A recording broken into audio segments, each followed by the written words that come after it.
Well, as I said a moment ago, we're back in business here at Chelsea.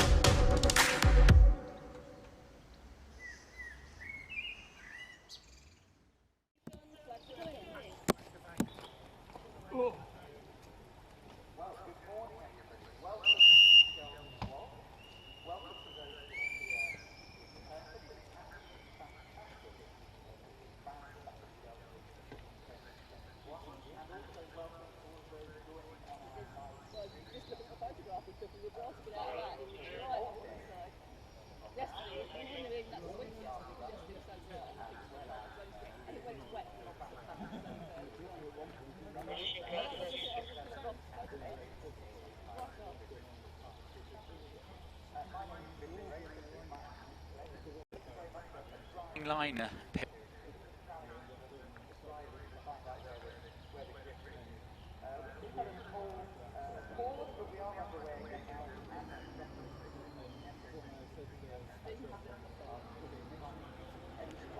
Really. Up 2.69 for the first 64 feet, and he's already through crossing at 14.58 and heading up towards the S's now. So we have our time runs on the hill now, our class runs, and as we get through the matches, we'll be seeing likely to qualify for the British Hill Climb Championship runoffs a little later. Leaving me in front of me on the line now is, I believe that was Martin Rutter in the little oh no, I believe that was Phil Tucker, sorry, in the Vauxhall Nova, just leaving the line and out of sight now. On the line now is number 49, which is Break Alley. A couple of things to look forward to today. 2 runoffs coming up, obviously. Some fantastically fast times we saw last year here with both Sean Gould and Alex Summers getting within hundredths of seconds of the overall record. Absolutely, yes. I think we've gotten to a point now where we've seen a step change, which is something we were discussing yesterday, in technology in hill climb cars in the last 2 or 3 years. Yeah. And I think you can sensibly use the phrase, we are now onto the next generation of cars. Definitely. And so whilst we've had things like the carbon tubbed GR55s and things which ruled the roost very much in the mid to late 2000s and into the teens as well, I think we're now getting to a point where we've got we're talking about a new breed all of a sudden. Well, at the last round of the last British Hill Climb Championship round at Gurston, unfortunately Dave Uren's GR55 had a problem and wasn't able to run in the meeting, and I was trying to work out the last time therefore that a Gould GR55 wasn't in runoff, and I think it was probably about 20 years ago, which was, as you said, I think shows a real changing of the guard. Yes, absolutely. I think it's similar to the changing of the guard we had in mid-2000s when pill beams started becoming something of a rarity. Yes, no, exactly, yeah. So cars coming back down the hill now. You can see on the stream coming back down through the King. But probably won't quite be seeing the times today that we maybe saw yesterday due to the damp track conditions. But what's it looking like up with you, Al? Is it still damp under the trees? Greasy. Greasy. Very yes. greasy under the trees. We've had a few of the Porsches coming through and a few of the single-seaters as well from the dual drives. The classic Brabhams coming through and bodging the accelerator out of bottom S and going, oh, fair enough, and then being much more circumspect on their way through top. Yes. So yes, it's a peculiarity of the course, ladies and gentlemen. It is the last part of the track to dry by some margin is under the S's, because we've got obviously an awful lot of tree cover, and that prevents obviously the sun getting down, but then also every time there's a gust of wind, an awful lot of water is shed onto the trees, and it tops up the dampness under the S's. And so whilst that might be slightly limiting for times, what that will not be limiting for is spectacle as the cars slip and slide their way through. Definitely, and I think as you can see on the stream there seems to be a few patches of quick dry down through the Kings, so it's going to be quite greasy through there, quite challenging through there this morning. Whilst we have a quick break in running, let me just run through a few pieces of housekeeping with you. I know that many people here today are members of Shelsley Walsh, which is fantastic. It is a fantastic thing to do. I would recommend it. I'm a member myself. It's just £105 for the year, and that includes 2 tickets and entry to all events organised by us here at Shelsley. And junior membership is just £25, and that's for those who are under 21. So please do join up, please do become a member. It's a fantastic thing to do and a great way to get involved here at Shelsley. And especially at £25, that is an absolute stone cold bargain. Yes, it is indeed. I don't think we quite qualify for that under 21s now, Ellie. I'm sorry to say, but no, I don't. I think I'm even past pretending now. Yes. Just thought I'd read out this fantastic tweet we got in from speedhillclimb.com. On this day in 1976, the master of Shelsley Walsh hill climb, ADO, Alistair Douglas Osborne, set the first ever sub-28 run at the world-famous hill. Driving his Brabham Pilbeam BT38, he recorded a 27.92 in the second qualifying before winning the runoff. Shows how far we've come, doesn't it, since then? That was the first 28. It doesn't. I remember the first 25 here back in my day, young man. But I do. I remember the first 25 here, and now we're down into the 22s. Yes, it's phenomenal. It's really, incredible. But just for those who are watching on the stream, do send us your messages on the stream, and do send us a tweet, and we will be sharing those with you. And also, if you have any questions that you'd like us to answer, please do tweet us, and we will happily get back to you with some answers. So the red flag is in here at the bottom of the hill, which means that the batches have returned, and coming to the line is Jones in the Lotus Siege. Very nice little hill climb car, this. Very light and nimble, which is fantastic for hill climbing. Especially in these conditions, actually, with it being very greasy. But he's on the line now, as you can see on the stream. 1900cc engine, so I'm not sure if this was the last of the Rover engine ones, or if this may be post the Toyota move. I can never remember. I sometimes guess and get it wrong. Yes. So he's off the line now, and his start time of 2.54 seconds for the 64 feet, and he's already through the first corner and away. 8.19 to Kennel, so a great Kennel time. He's already through the crossing, nice and neat and tidy through the kink and into your sight. Yeah, screaming up the hill, coming into view through the trees, carrying good pace into bottom S. Slithers slightly wide. He didn't want to go quite that wide, but the dampness took it away from him slightly. Stabbing away at the throttle as he comes through top S. Engine now rasping away as he accelerates up the hill, and he's over the line. Time for Paul Jones, 35.70, 91 miles an hour over the line. Off the line in front of me in the Porsche 911 GT3 Cup car is Peter Turnbull. Lovely car, that again quite good in these conditions with the rear traction. Porsche is always quite good in the wet. He's already through crossing and Kennel and up towards the kink and into your sight now, Ali. S approach 67. 67, not a bad S approach. It just goes to show just how gentle you need to be on the run-ups. There's so many corners here that can bite you if you're not careful. Very, very tidily on his way through the S's, middle of the road, squeezing on the power. Very far over to the right and over the finish. Time for Peter Turnbull, 38.65. Tim Painter off the line now, the second driver in the Aston Martin Vantage GT4 car, already through and up towards crossing. Start time of 64 feet, 2.97 seconds there, so great sub-3 second start time in these conditions, and he's through the kink and into your sight, Ali. Yeah, managed to find a bit of traction off the line, neatly round bottom S. Oh, there's even a teeny bit of tyre squeal, which shows stuff's drying up a little. But that big wag of the tail shows they're not all that dry still. He's managed to gather it all up, but unfortunately it did kill his momentum somewhat, but he's over the line. Time for Tim Painter, 38.56, 87 miles an hour over the line. Off the start, in front of me, number 53, another Porsche 911 RSR here of Paul Howells. A slightly earlier model of this, I believe this is might be a 964, before 993 actually this one, but he's already through the crossing and into the kink and into your sight, Ali.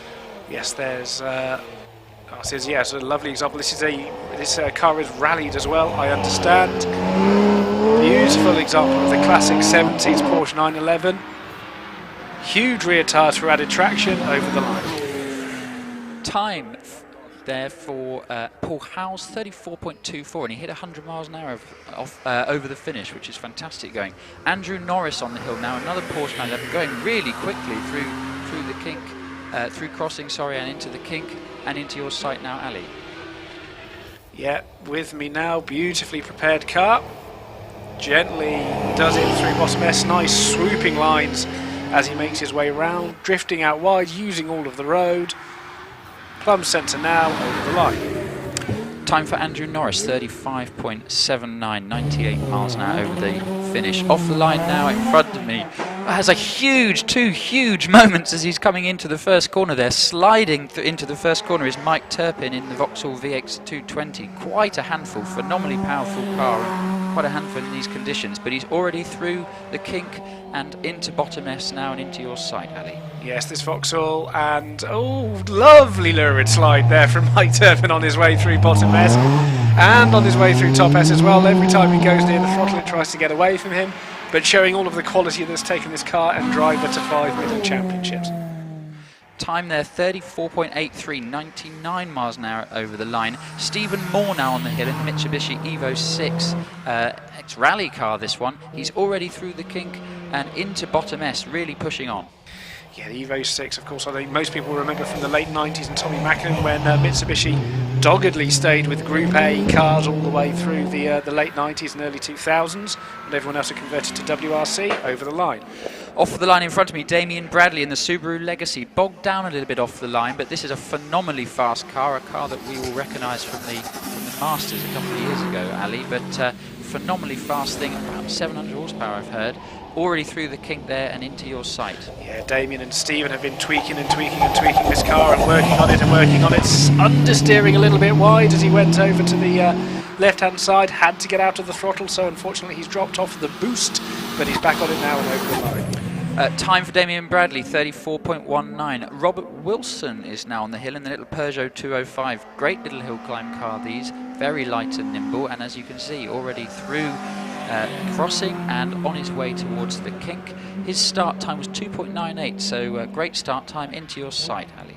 Yeah, lightweight absolutely king in hill climbing because of the gradients. Lightweight is the upgrade you use all of the time. Wrestling the car on his way around the S's. 6 or 7 steering inputs going on for one corner. He's over the line.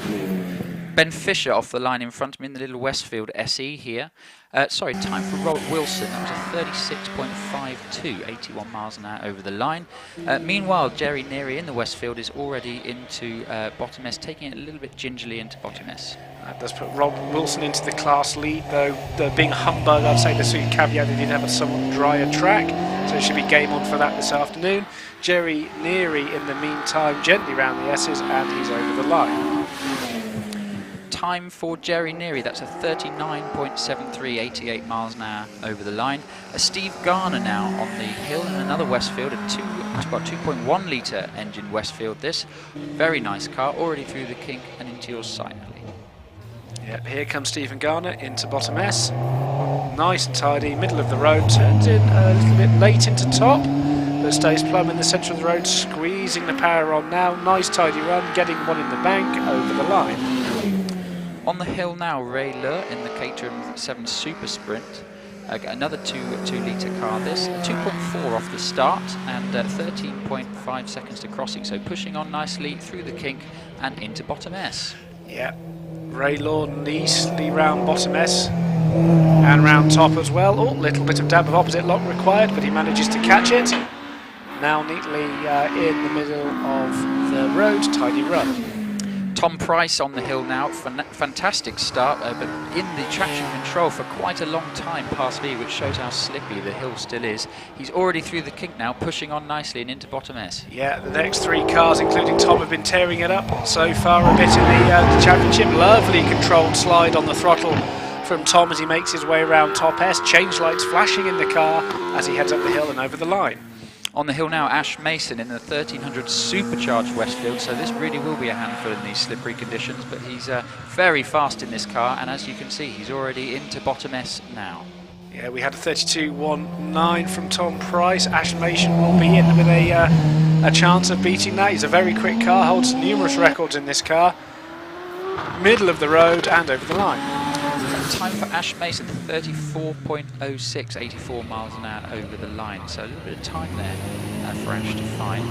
On the line now is Simon Jenks in another Caterham Super Sport. Just adjusting his positioning with the timing beam before he can take the start. But I think we're all ready to go now. Just waiting for the light to change. Visor down. Looking getting down at the dash, into gear. And he's bobbed a little bit off the line, but he is off the line now, and lots of traction control kicking in on his way to the first corner, but he's already through Kennel and off up towards Crossing. 2.42 0 to 64 feet time for Simon, but he's already through the kink and into your sight very quickly. Yeah, breaking down into bottom S. Little bit of a waggle of the tail on his way through bottom S. Big waggle of the tail on the way through top. Beautifully caught though, looking every inch the expert, and he's off up the straight and over the line. Yes, he had a big waggle as he came into bottom S as well. Off the line in front of me, number 64. I'll just give you the time there for Simon Jenks. That was a 32.27. Phil Guff on the hill now. 3.02 off the start, so he did lose it about half a second off the start there. 14.13 to Crossing, so he'll need to make some time up on the top of the hill, but he's already through the kink and into your sight now. Yeah, in the Hayabusa engined Caterham. Phil Goff has to take a handful of opposite lock, gets right out of the throttle to avert a bit of a bank interface, but he's sorted himself out and he's over the line. Time for Phil Goff, 36.65, 89 miles an hour over the line. Martin Watts on the hill now. This is a really interesting car, this Silver Riot. He's already through the kink, through Crossing and towards the kink now and into your sight, Ali. Yeah, Martin already here in the Silver Riot, very experienced car driver combination. Interesting sort of anti-Fraser-Nash crab track with a wider rear. Gets the power down nice and tidy, middle of the road and over the line. Time for Phil Goff, that was for Martin Watts, that was 36.93. Andrew Burt on the hill now in the lovely Mallock Mark 32 sports car, 2-litre engine in this car. He's already through the kink there and into bottom S. I don't think I've ever seen a Paddock quite like this. No, they did do a few sports cars, but they are quite rare. Yes, I'm more used to seeing the classic Clubman style Paddock with the cycle wings and things. Yes. Handsome car, looks very much like a sort of sports prototype from the mid-90s. Like it, over the line. Time for Andrew Burt, 36.57, 93 miles an hour over the line. We're into the single-seaters now. Robert Penrose on the hill in the 1000cc OMS CF04. Very tidy run this from Robert, and he's into bottom S. Yeah, Robert Penrose nice and smooth through bottom S.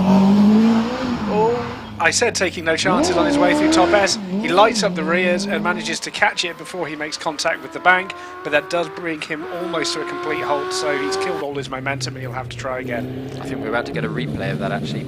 Oh no, we're back to the start line, and we've got Mark Lawrence off the line in the latest, one of the latest OMSs, the OMS 3000M. This again is a 1000cc car.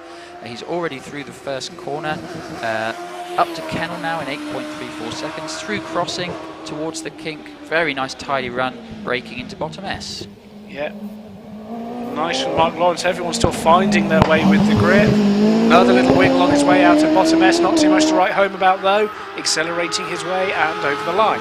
Off the line now is Adam Greenan, absolutely rocketing off the line.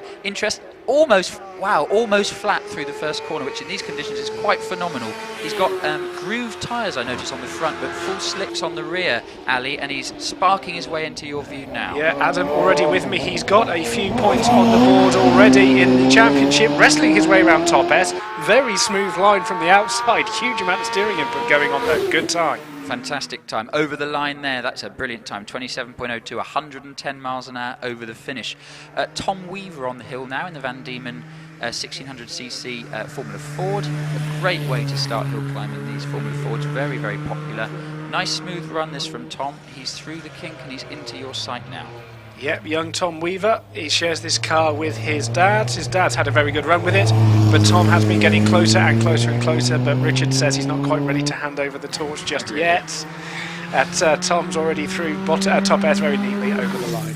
Nice run there from Tom. He's over the line in 37.73. On the hill now, Bernard Kevill in another Van Diemen, a slightly earlier car, this an RF90.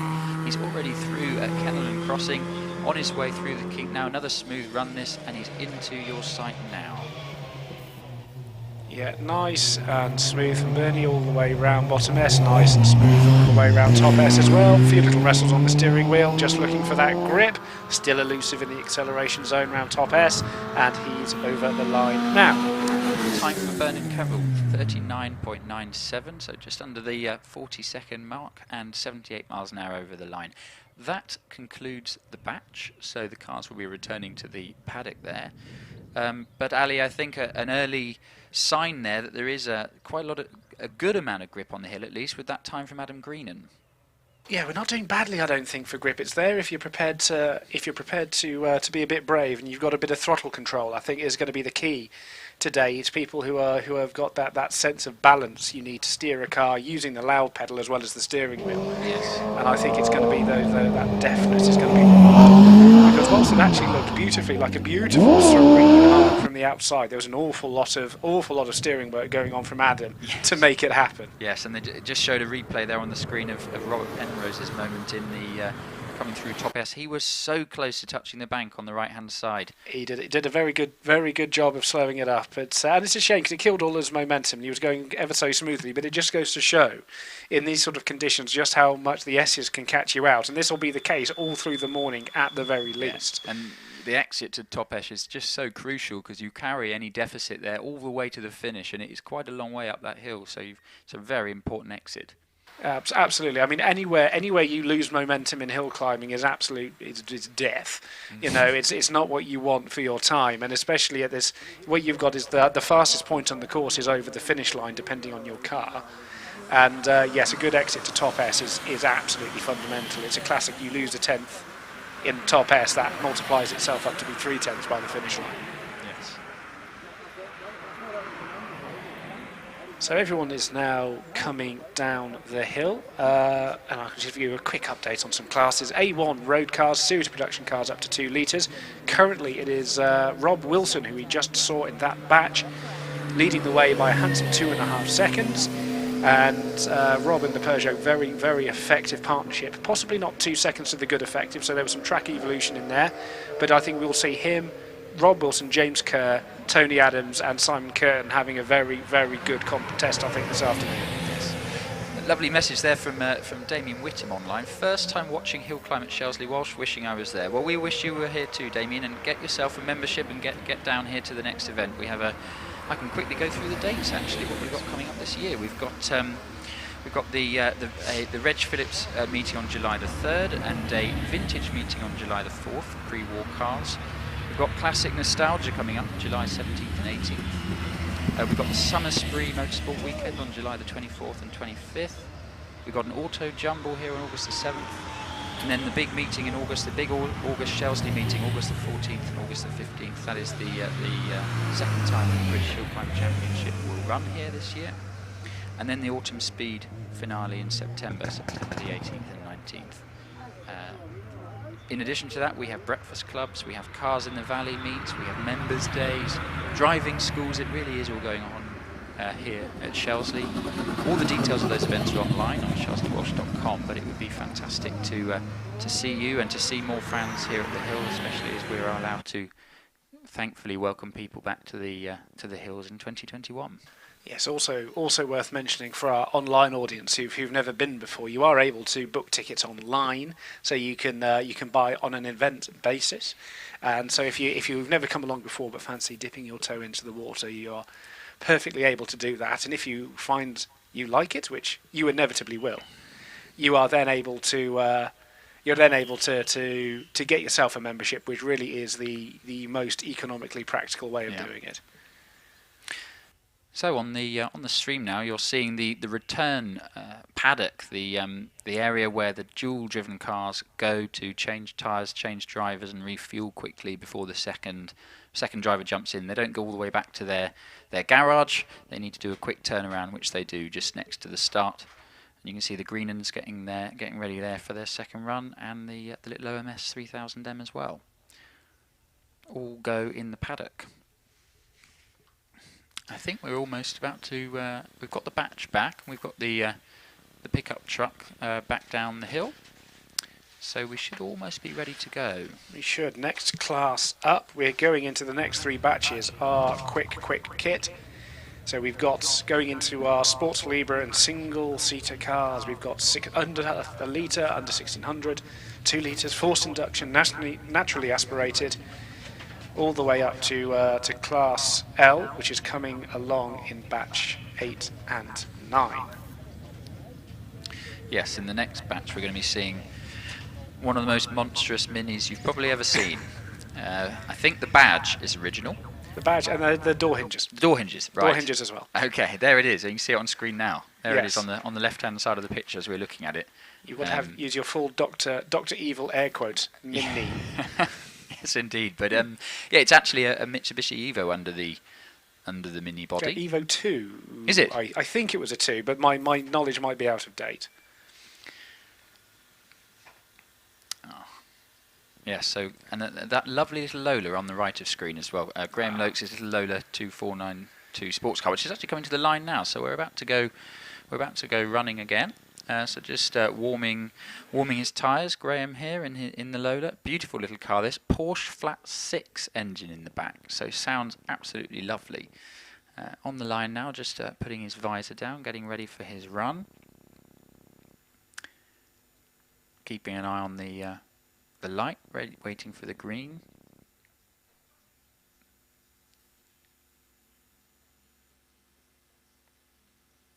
Just getting focused and settled and ready to go. You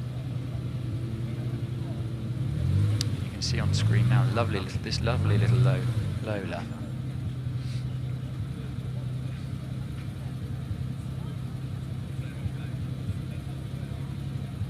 It's definitely drying though, isn't it, Ali? I don't know what it's like under the trees, but it's definitely drying down here. Under the trees is still very, very greasy, but yes, we've still got a hint of a dry line emerging on the braking zone into bottom S and on the acceleration, well, the straight onto the finish, not quite the acceleration zone. Graham is off the line in his Lola. He did a 2.53 seconds to 64 feet, and he's already through Kennelland Crossing into the kink now. Nice and smooth run this, and into your sight now, Ali. Yeah, and good experienced drivers. Graham treating the throttle like it's got an egg under it. He doesn't want to brake. Gently round the corners. Car set up in a sort of sky blue Martini tribute, which works very well with cars of this era and shape over the line. On the line now is Alan McDonald, and he's off the line in this monstrous mini. Huge squirming moment as it heads towards the first corner. 2.18 seconds off the start, so not losing much traction there. Already up through Kennel, through Crossing. Huge speed carried through the kink and into bottom S, into your side. Yeah, here comes Alan McDonald now. Nice and tidy, using four-wheel drive traction. Lots of big turbo noises coming out of the Mini. He puts the I tell you what, he put his foot down even in the four-wheel drive Mini. It took a while to find the grip. Wow, look at that over the line. 32.07, 109 miles an hour over the line. That is an impressive time. On the hill now, Richard Walker in the Jedi Mark IV, little 600 this. So this is the only car we have in Class H, the 600cc class. He's already through the kink. A nice smooth run this from Richard, and he's into bottom S. Yes, it's the endless evolution of hill climbing, when everyone used to be in 600s and they all graduated to 1000 cc's, and then they all graduated up to 1600 cc's. Yes. And so these smaller cars are becoming a bit of a rarity. Good to see them most. Yes. Back on the hill now is Bob Penrose in the OMS CFO 4. He had a bit of a bogged it down slightly off the line. It bogged slightly, so a bit more grip than maybe he thought. 3 seconds off the line there, but he's already into bottom S, into your sight now. Yeah, Bob Penrose very, very gently on his way around, still sporting the mud on the front right-hand tyre from Robert's earlier small flirtation with the bank. It seems like it's slipping its clutch a little. It was making these sort of sounds yesterday as well, over the line. Time for Bob Penrose, 38.73, 85 miles an hour over the line. Already into bottom S is actually Gregory Barton in the Empire 00 1000cc car. Another little Empire Evo. Nice and tidy, round bottom and top S. No fuss, no bother, no drama, just getting one in the bank. I think that might be a pre-Evo car, very early Empire, that one. Off the line in front of me, Mark Schlanker in the Force HC. 2.27 seconds off the line. Sorry, the time I should have given you for Gregory Barton was 35.08. Mark is on the hill now, going very quickly, already through the kink and into your sight now, Ali. Yeah, Mark in this Force. Mark used to have an OMS, I seem to remember. Oh, back steps out on him in a big way around top S, but he gathers it very, very nicely. He will have lost some speed, unfortunately, so there'll be more to come. Time for Mark Schlenker there, that is a 30.14, 102 miles an hour across the line. On the line now we have the OMS 3000M of Harry Pick, who is on slicks by the looks of things. Full slicks. Oh, he's off the line now. Bogged down a little bit, but he's already up and away through the first corner there. 2.43 seconds off the line. Very quick in this car is Harry. Very fast through crossing there. Through the kink. I'm sure he's flat and into your sight now. Yeah, he's coming very, very swiftly round bottom S, wrestling his way around top S, carrying a huge amount of speed. Maybe slicks are the way to go. Very nicely done indeed from Harry over the line. Time for Harry Pick, 27.88. Off the line in front of me, brother Andy Greenan, again in the Empire Evo 2. He is very fast in this car too. He is on full slicks as well. Big wiggle as he came through the first corner there, but he collected it nicely through crossing, through the kink, sparks flying from the rear, and he's into your sight now.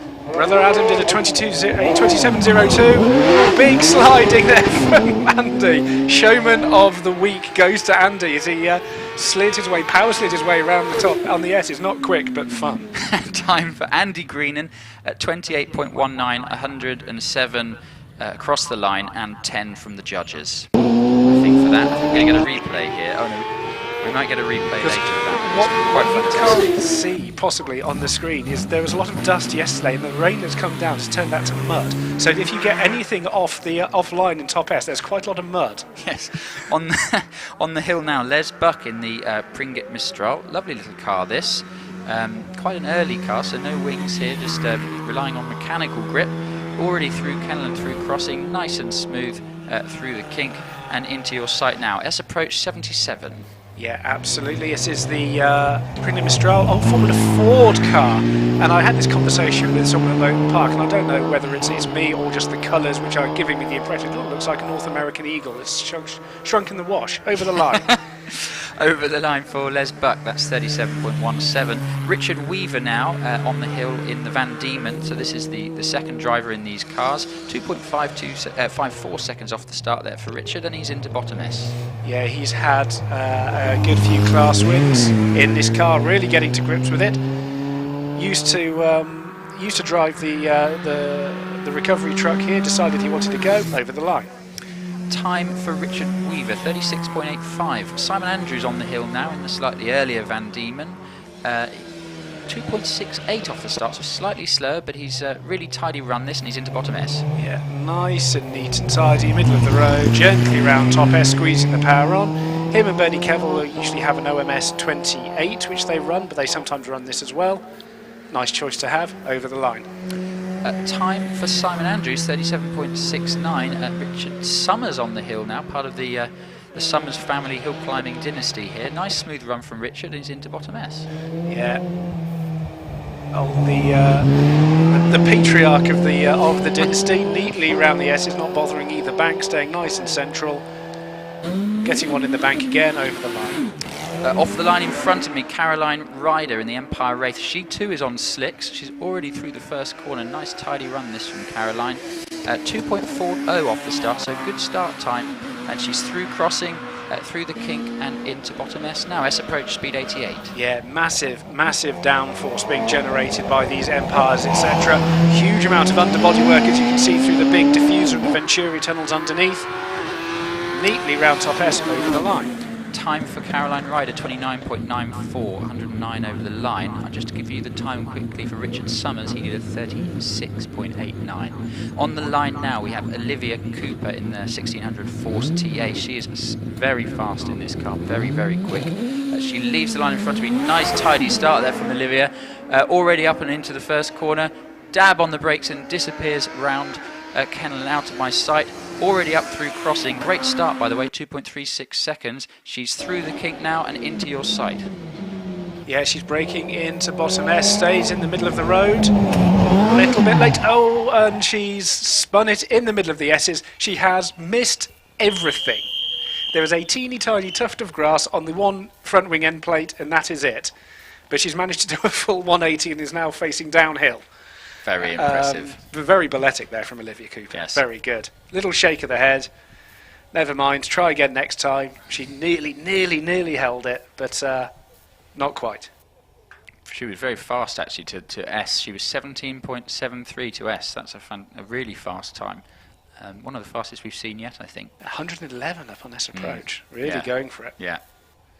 I was talking to Alex Summers earlier, and he said how the exit of top S is very slippery, even in the dry, compared to what it used to be. I think it is generally. I think because what we do, we've got a lot of dust down on the track here, and that means that we've and that means sort of it's all these sort of fine particles which have blown down from on top of the hill, and so it's a case of these things all anything like that as a barrier between the tyre and the track will limit adhesion.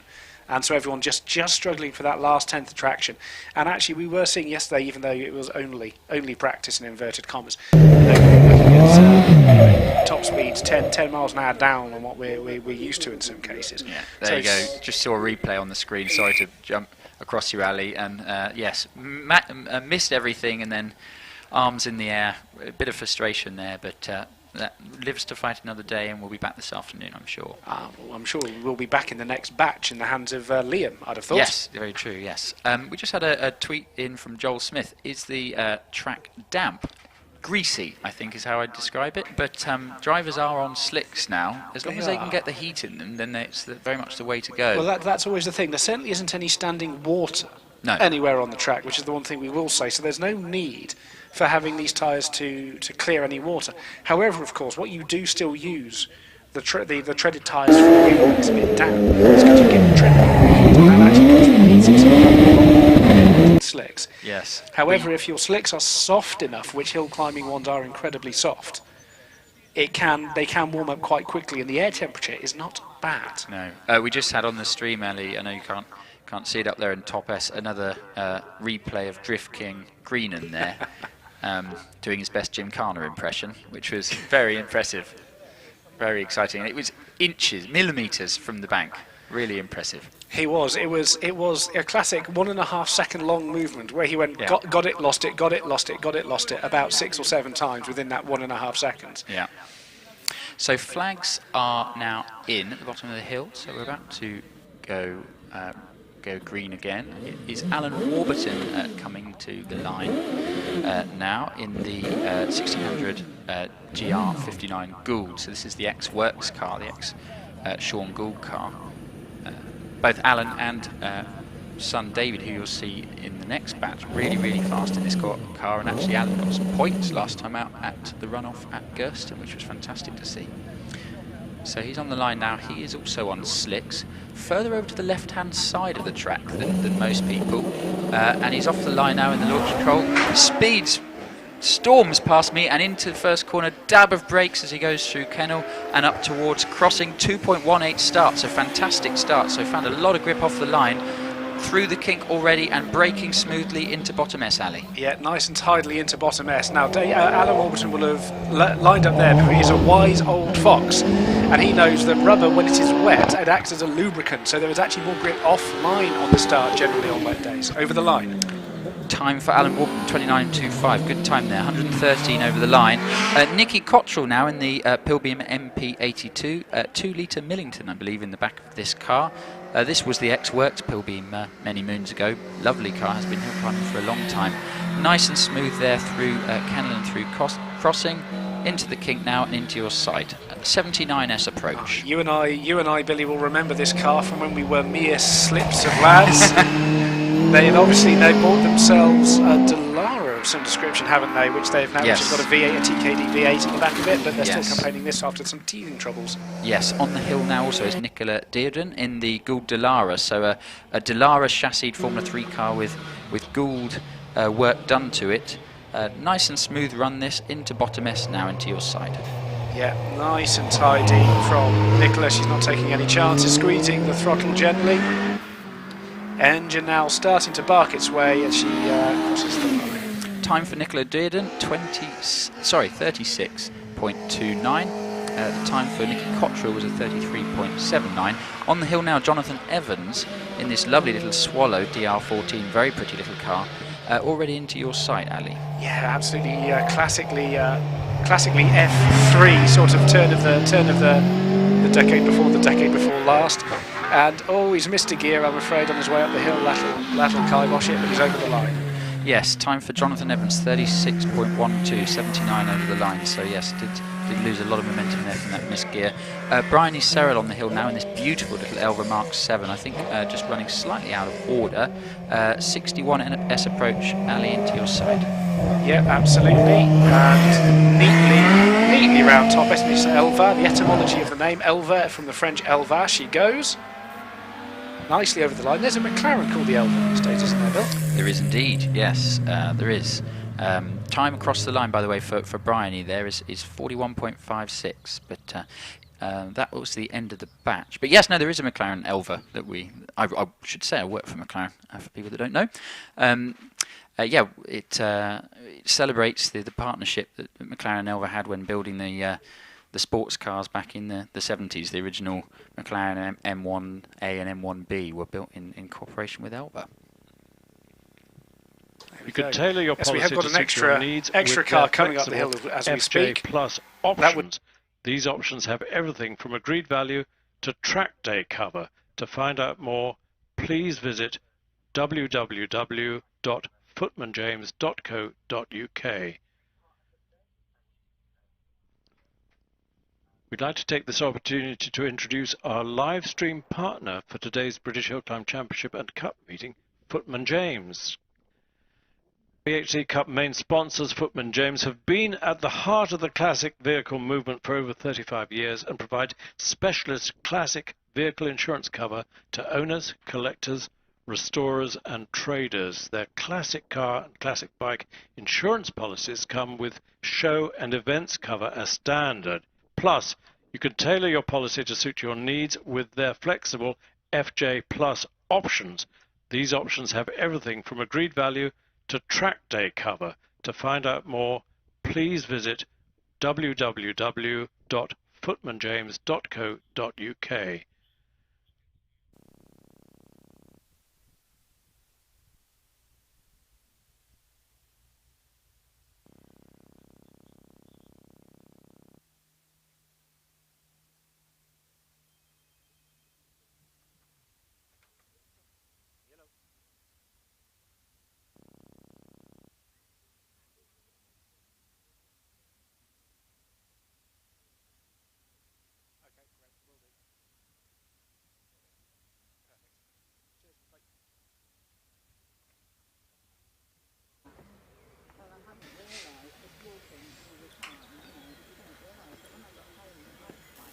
So what I'm doing now is the modern miracle that is social media. I've opened my commentary box window because just in case you can't see it on the TV, and I'm going to put a picture on Twitter of the acceleration zone through the S's and seeing just what the drivers are currently having to contend with in their battle for traction as they come round top S, and hopefully Mr. Danby will pop that up on the screen at some point. And so everyone on the World Wide Web can actually have a look at it. Well, if you send us the tweet, I can click on it in my box here, and I can put it on the screen. Ah, do you have the power? I do, yes, I do. It's overwhelming, but I'm getting used to it. With great power comes great responsibility, young Billy. Just got a lovely message from Peter Olive here. Great viewing and commentary. My father, Harold Olive, commentated at Shelsley between the 60s and the 80s, and he would have been amazed at the coverage. Well done, MAC. Peter, thank you so much for the message. Yes, it's amazing what we can do with modern technology and to bring hill climbing from this amazing venue to people all around the world who can't be with us. But yes, you'll have to come and watch a live event very soon. So the cars are coming back down the hill, and then the next batch to go is where it starts to get quite serious. This is batch 7, so we've got the 1600s, so up to 1600cc single-seaters, and then after that we've got the up to 2-litre single-seaters. Ali, I don't know if you've seen Jonathan Varley's GWR Predator since it got into the paddock this morning. Yes, I saw it at practice yesterday. All of a sudden, sounding entirely more modern. Yes, it's gained 4 cylinders. It's got the fantastic 2-litre TKD engine in the back now, the V8. So sounds phenomenal.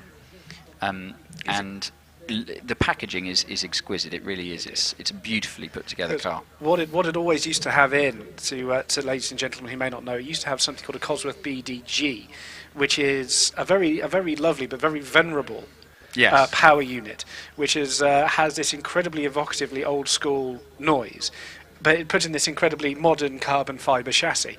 And I always sort of equated it to being a bit like Otis Redding showing up in, you know, a Stormzy video or something. Yeah. And it was that sort of juxtaposition. But now he sort of brought the engine note up to date with the rest of the car. His first time he drove it was this week at Curve. He shook it down, and then he came here. And yesterday, I think he posted a PB, which is pretty amazing. The first time he's ever run the car. Yeah, absolutely. And when you've got so much new things to get used to, with the power delivery will be all different. Yeah. On the stream, Ali, they just showed that picture you sent in. Thank you very much for sending that in of Top S and how it is a little bit greasy. So yes, very much shows what it is. It is. That's the stuff which Adam Greenan got himself out onto, and then he was just fighting the losing battle all the way around the corner to try and get back that lost momentum. Yes. Yes, indeed. So flags. Flags are still out. So I think we're just waiting for. No, flags are just coming in. Actually, we're just waiting for something to come back down the hill, and then we'll be running again. The 1600s are lined up in the paddock, ready to go, which is great.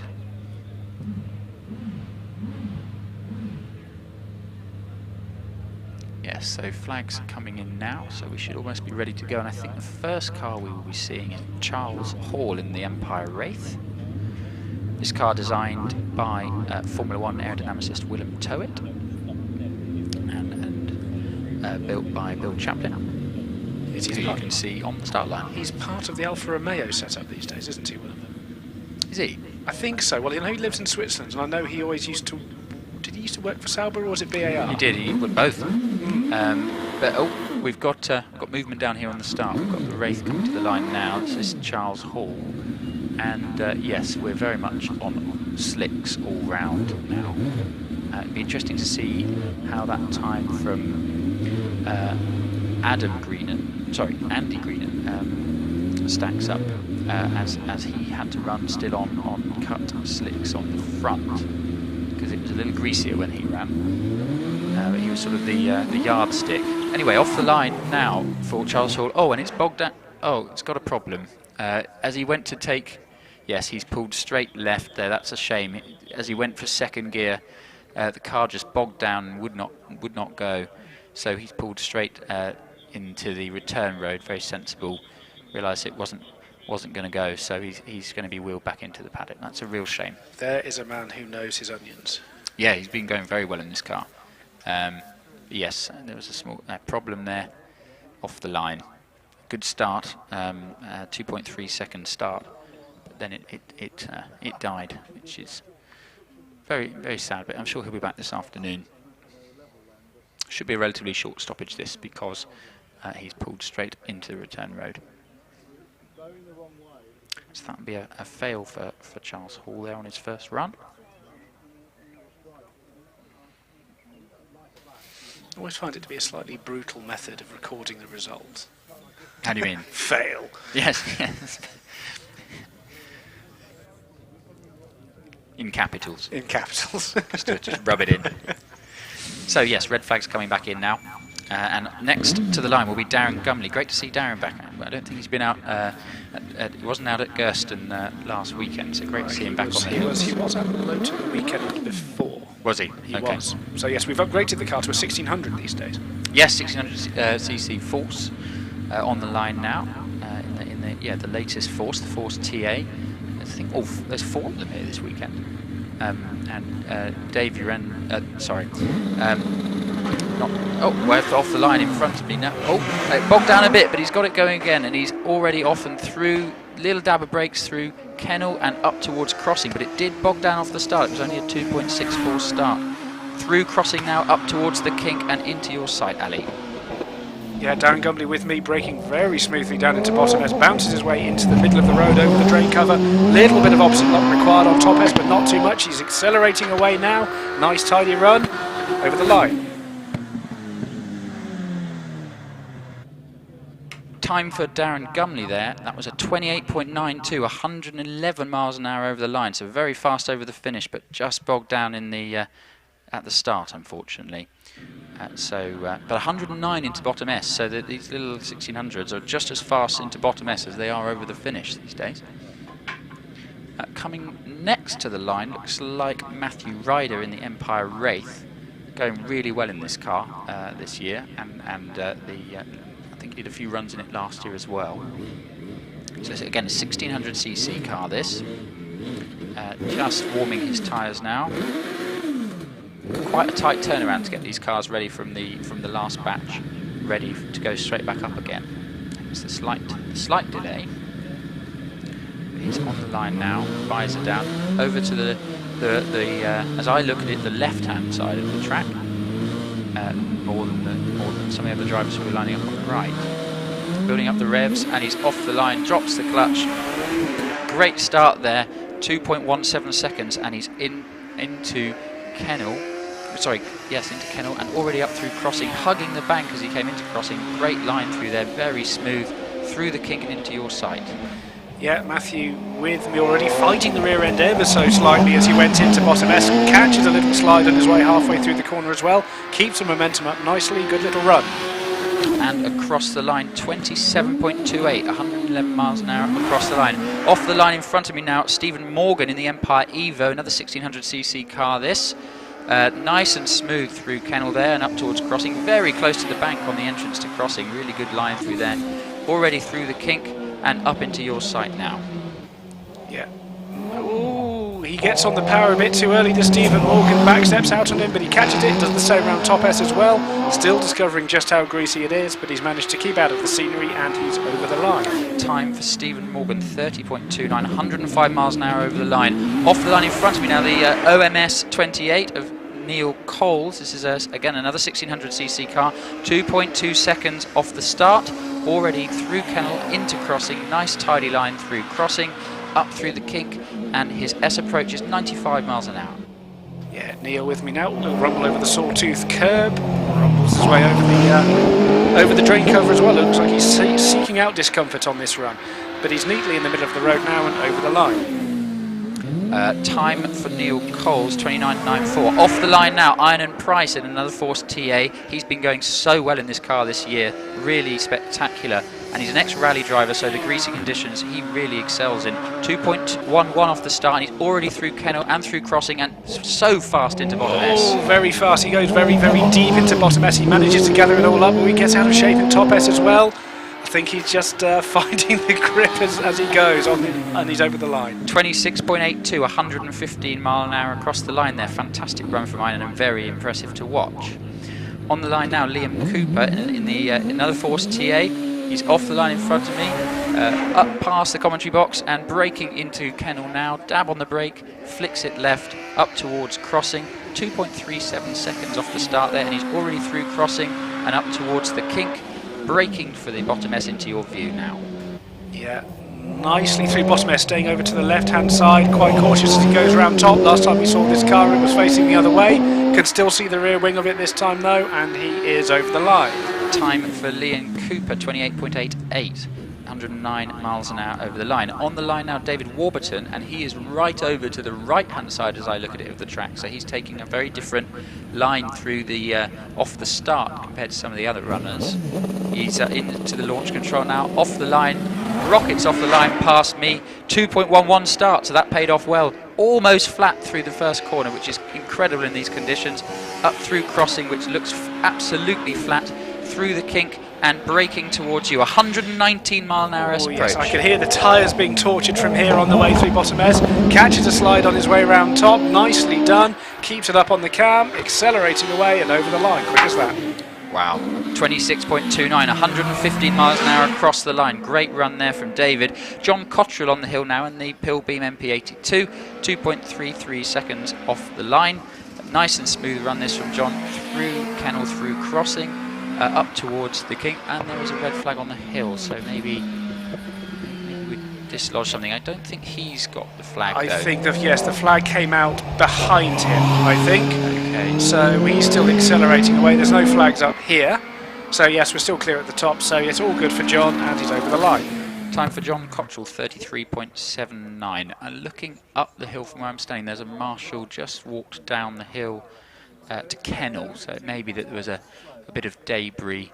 Yes, something just being retrieved from the track. It's such a fast corner there, you can't afford to have anything on any debris on the track there. So he's just walking back to his marshal's post now. There isn't really anything like a slow corner at Shelsley. I think the only one you've really got is top S, because the entrance speed to bottom S is still so hairy. Very true. Yes, flags are in, so we should be getting running again any minute. So just a great job there from our marshals to clear the track. And next coming to the line will be Andrew Henson in this lovely Gould Delara. Ex Butterfield and Leon Bachelier car, I believe this was. So just line up on the start line as to the left-hand side as I look at it. Visor goes down. Revs start to rise off the line now. Past me in the commentary box, takes another gear before turning left into Kennel. 2.42 second start, so great start there. Already up and through crossing, nice and tidy through crossing, and accelerating up towards the kink. Through the kink, sparks fly, and he brakes towards bottom S. Yeah, nice and neat from Andrew, middle of the course. A little bit of a waggle of the tail on his way out, still finding the damp patches, but he's just accelerating away now, middle of the road, over the line. Time for Andrew Henson, 30.18, 112 miles an hour across the line. Off the line in front of me now is Kevin Creven in this lovely Swallow. 2.21 second start, very good start there from Kevin. Nice and smoothly through Kennel and into crossing. Quite a wide line through crossing actually, and through the kink now. Just watching out for the damp patches and braking in the middle of the road for bottom S. Nice. Has to take a lift. Oh, he's turned it round, I'm afraid. And he's gone nudge, nudge, nudge into both banks. However, he's got the car going again. But yeah, mud on his tyres and no lasting harm done. But yes, I think he ran a bit out of traction there. So that's going to bring out a red flag. Just for a bit of sweeping. The marshals are going to set about doing Olympic standard housework. Yes, Ian Tucker's on the hill, but he will be, for those that haven't watched hill climbing before, he will be turned round and obviously get the chance to redo his run, because his run was red flagged due to a small incident on the hill. Debbie Dunbar tweets, I'm trying to do wedding preparations but finding the live streaming far too distracting. Best of luck to my future hubby, Alex Summers. And 3 kisses, which is lovely. Yes, it is a bit distracting, this hill climb live stream malarkey. I found that last weekend. I was going to do some housework and I didn't quite get round to it. Never quite got there. No. So I think they're just turning Ian round at the kink.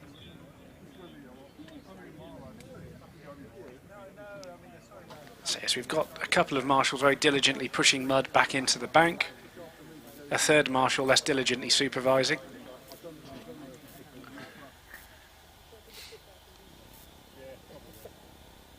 All volunteers, of course, marshals. Always worth noticing. Yes. The marshals are all volunteers. Couldn't have motorsport without them. And Indeed. even the ones you see at trackside of the British Grand Prix are volunteers. So we can't do any of this without them. And if you do fancy a fetching shade of orange and the best seat in the house, you do go and collar a marshal. They're all friendly types. They don't bite, and I'm sure they'll tell you how to get involved if you fancy taking the orange. We are very lucky with our marshals in this country. It's what makes British motorsport so strong. So thank you so much for all your hard work so that we can go racing. Oh, by the way, thought I'd quickly mention we're actually having a best photo competition from this weekend. So the best photo from the weekend taken from the spectator area, you need to send your best 2 pictures by the close of play tomorrow to Toby, T-O-B-Y, at shelsley.walsh.com. These will be judged by Nigel Honeyman, one of the top automotive photographers in the world, actually, and the guys at Piston Gin in Worcester. And the winning prize is a bottle of Piston Gin and junior membership for those under 21. So please do send us your photos to Toby at shelsley.walsh.com, some of the best photos from the weekend, especially when we get the big cars coming in a couple of batches time. Some spectacular photograph opportunities. Yes, absolute for absolute qualification. That is for the spectators from the spectator bubble. Yes, yes.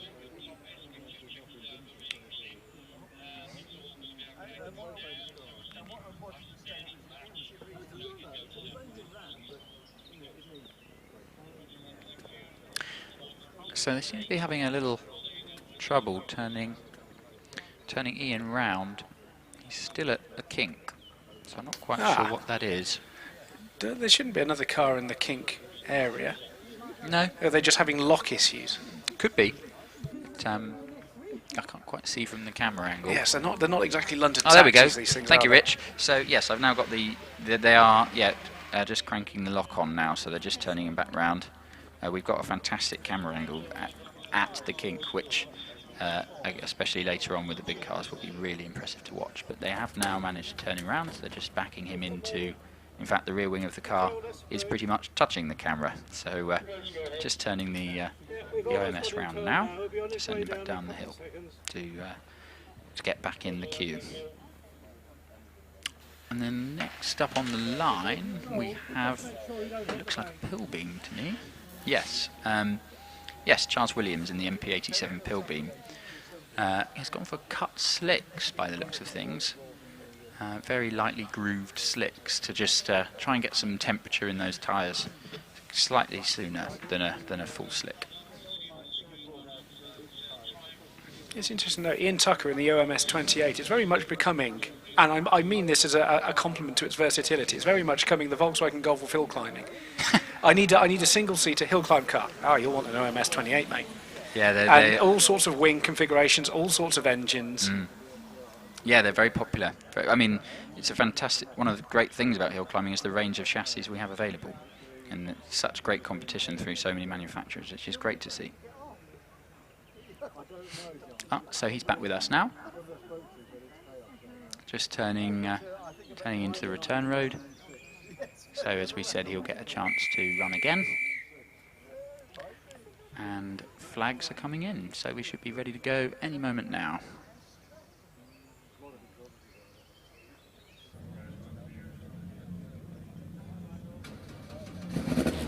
Yeah, so the pill beam bursts into life. Charles Williams in the MP87, 2-litre engine in the back of it. Just as you were saying you were missing pill beams earlier on the hills, Ali, we've got one on the line for you, so yay! You ask, we deliver. Wonderful. And so visor down, building up the revs, and he's off the line in front of me here. Big squirm of the tail as it comes past me into the first corner now. Start 64 feet, time of 2.38 seconds. Nice and smoothly through Kennel and through crossing, accelerating now up through the kink and into your sight alley. S approach 80 miles an hour. Yeah, nice and tidy, very smartly presented car, all in white. Neatly, very neat. Oh, I say very neatly around the top S. It bit him slightly on his way around top, but he's got it all sorted out now. He's over the line. Time for Charles Williams, 33.20, 93 miles an hour across the line. Joshua Moss on the hill now in this beautiful little Dallara F399X Formula 3 car, 2.25 off the line. He's gone for cut slicks on the front and slicks on the rear into your side. Well, yeah, there is, I think, people favouring the cut slick on the front just to get that little bit more bite and temperature on turn-in, but it does give you a bit of a balance issue over the line. Time for Joshua Moss, 29.70. Ian Tucker back on screen now, getting a second go after his first run was aborted. 2.57 seconds off the start, and he's through crossing now, accelerating smoothly through the kink and into bottom S. S approach speed 81. Yeah, neatly round bottom S in the OMS 28. Slightly skinnier rear tyres on this one, very gentle on the throttle on his way round top S, but he's now over the line.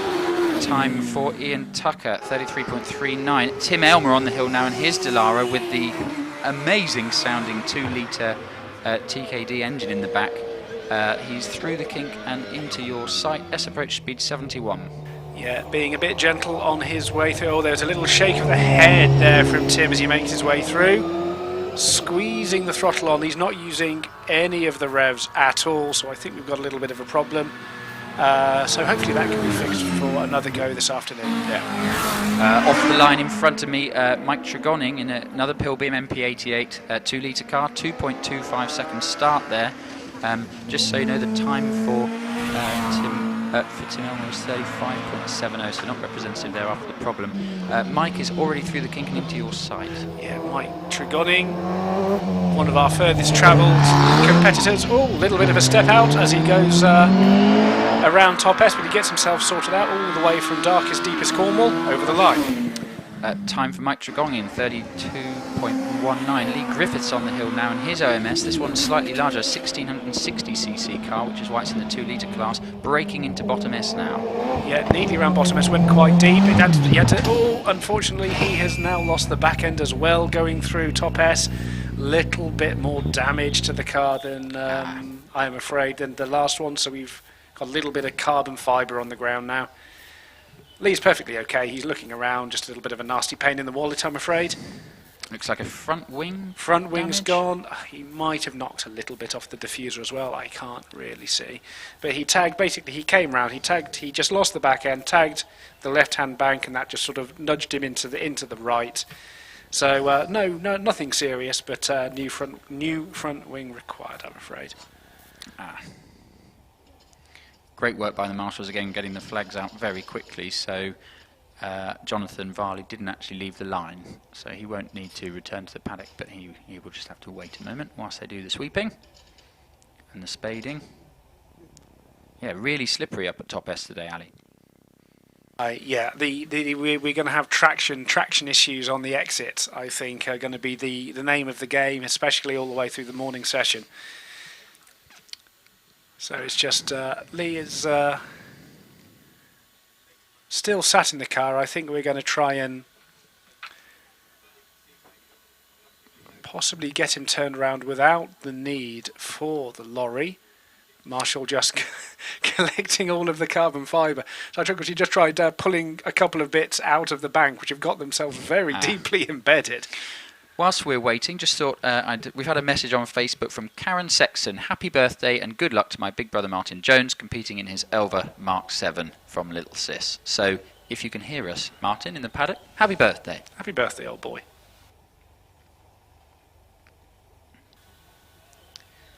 Yes, there seems to be that front wing now seems, from what you can see from the stream, a bit integral to the bank. It does. It is now structurally important to the hill. I think what's going to happen is they're going to give it to Lee, who's going to roll it back down the hill with a lap full of carbon fibre. And mud. Lap full of carbon fibre and mud. And he's going to have to go and get those overalls dry cleaned.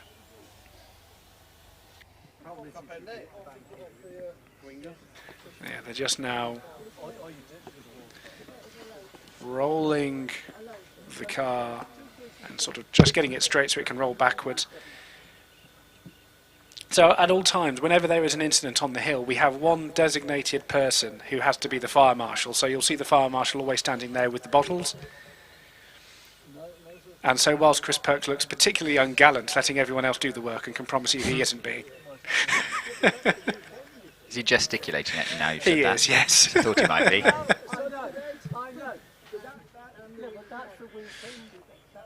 So whilst we've got a quick pause, just tell you about some of the other stuff that we can do here at Shelsley for you. So you can actually hire the hill. If you want to exclusively use the hill, for you or your business, you can actually hire the hill for your own usage. We do photo shoots here as well and film shoots here at Shelsley. Really beautiful backdrop, especially when the sun is shining for any campaign, marketing campaign you might be looking at doing. We also have the holiday cottages, Shelsley Walsh holiday cottages, which are just opposite the start line. So good for a quiet, relaxing retreat, unless you pick a hill climb weekend, and then it's a little louder. But they're all, yes, exactly. But all of that is online and available to book through our website under accommodation. So there's loads going on here at Shelsley this year, and it's great to have the fans back, isn't it? It's lovely to have fans back. It's nice to see most sport venues getting a few more people in. And at the end of the day, it's all very well doing this sort of thing, but it's lovely to share it as well. Yeah. In fact, Rich teed up beautifully the video on the stream now of the fantastic cottages that are available to rent here at Shelsley. But yes, if you had weather like yesterday and you get the views across the Team Valley Yes, that we've got beautiful. from there, you imagine sitting out there on a nice sunny evening with your G&T. Absolutely spot on.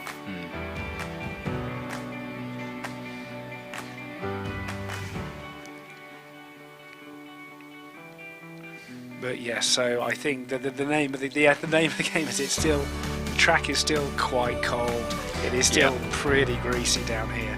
Yes, I think there's quite a lot of grip at the bottom of the hill, but under the trees it's really quite slippery.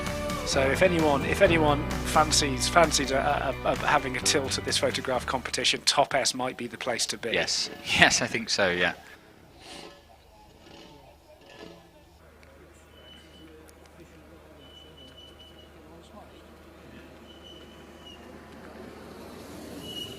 So yes, if anyone fancies having a little tip, that's my little tip. Don't worry, I won't tell anyone else.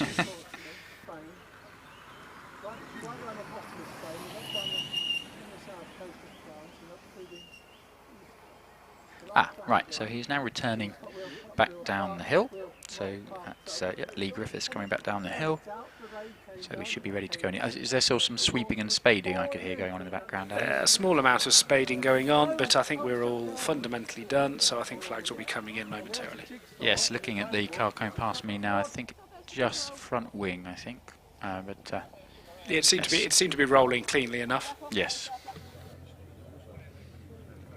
So, that gives us a chance to talk about the next car on the hill, which is Jonathan Varley in the beautiful GWR Predator. It's had a V10 in it, it's had a 4-cylinder in it, and now it's got this sonorous 2-litre TAD V8. He went very well in this car yesterday on his basically first running of the car, so I think this is going to be very exciting to watch, and more importantly, very exciting to listen to. So it's fired up now. It's just fired it up at the beginning of the tyre warming area, as you can see on the screen for those watching online. And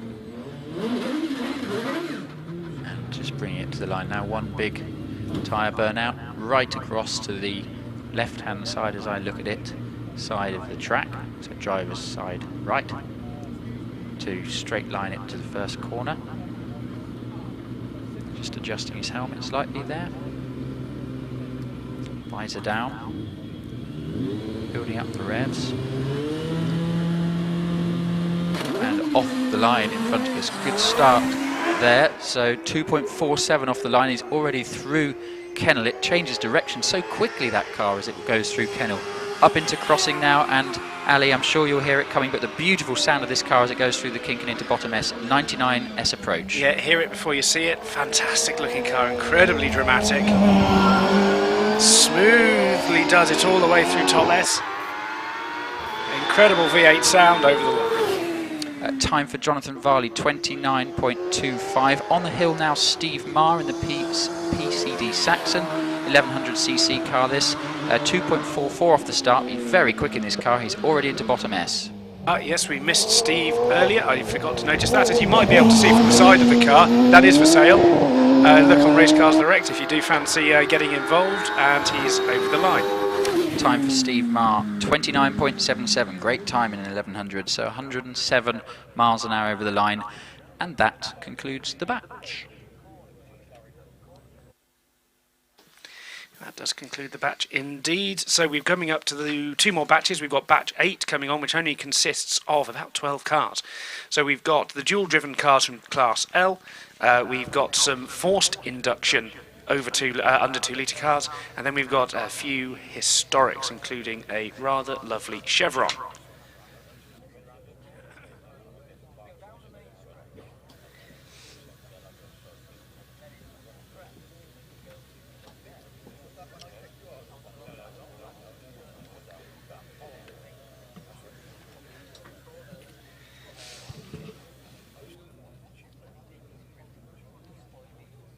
We'd like to take this opportunity to introduce our live stream partner for today's British Hill Climb Championship and Cup meeting, Footman James. VHC Cup main sponsors, Footman James, have been at the heart of the classic vehicle movement for over 35 years and provide specialist classic vehicle insurance cover to owners, collectors, restorers and traders. Their classic car and classic bike insurance policies come with show and events cover as standard. Plus, you can tailor your policy to suit your needs with their flexible FJ Plus options. These options have everything from agreed value to track day cover. To find out more, please visit www.footmanjames.co.uk.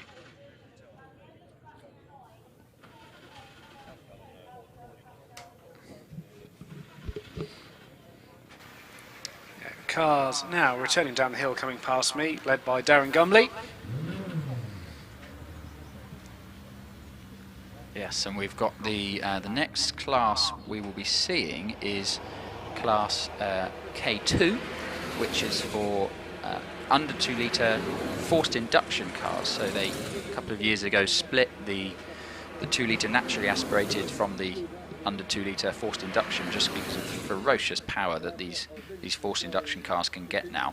Because yes, usually it used to be a case that you would have what was called a multiplier, and if you had a turbocharger, it would have the effect of multiplying your engine capacity by 1.4, and you'd be put into that class. But I think they decided that was something of an imperfect measure. Yeah, yes, that was the turbocharging and supercharging technology has come on so far that 1.4 just isn't quite enough these days. So they've split the class, which I think is a great thing for both classes. I think it's meant that the naturally aspirated 2 litre class, the one we just saw, has been really healthy, really strong. But yes, so we'll see some, probably the most 4 of the most impressive to listen to cars in the next runs. Oh yes, John Chalmers. It sounds like an artillery barrage. It does, yeah. Yeah. Bang bang bang bang bang. That car's turbocharged, and then we've got Kelvin Broad's, which is supercharged, and Simon Moyes', which is supercharged, and Paul Haynes', which is turbocharged. I'll be corrected on that if I was wrong, but I think I'm right on that one. Yes, and of course we're now doing this over the internet, Billy. So we're taking our lives into our hands here by making bold claims. Yes. I very nervously made a claim about the Dino being the first V8 engine Ferrari, as in the Dino 308, not the 264. And then I just thought, oh, 246, excuse me. And I thought, well, I shouldn't have said that. I'll get letters. Yes, you've got letters. Well. What year is it? I'm, you know. They're going to fax you their angry messages, are they, Ali? Telex, mate. Telex. All the mod cons. Yes. Yes. If you enjoyed our coverage today, send us a fax. Yes, please. Oh, yes, please do hear to me. Write to me at top box, Shelsley Walsh. Yeah. Yeah, you can watch the coverage online if your parents aren't making a phone call and they need to use the Oh, they've separated that now. Oh dear.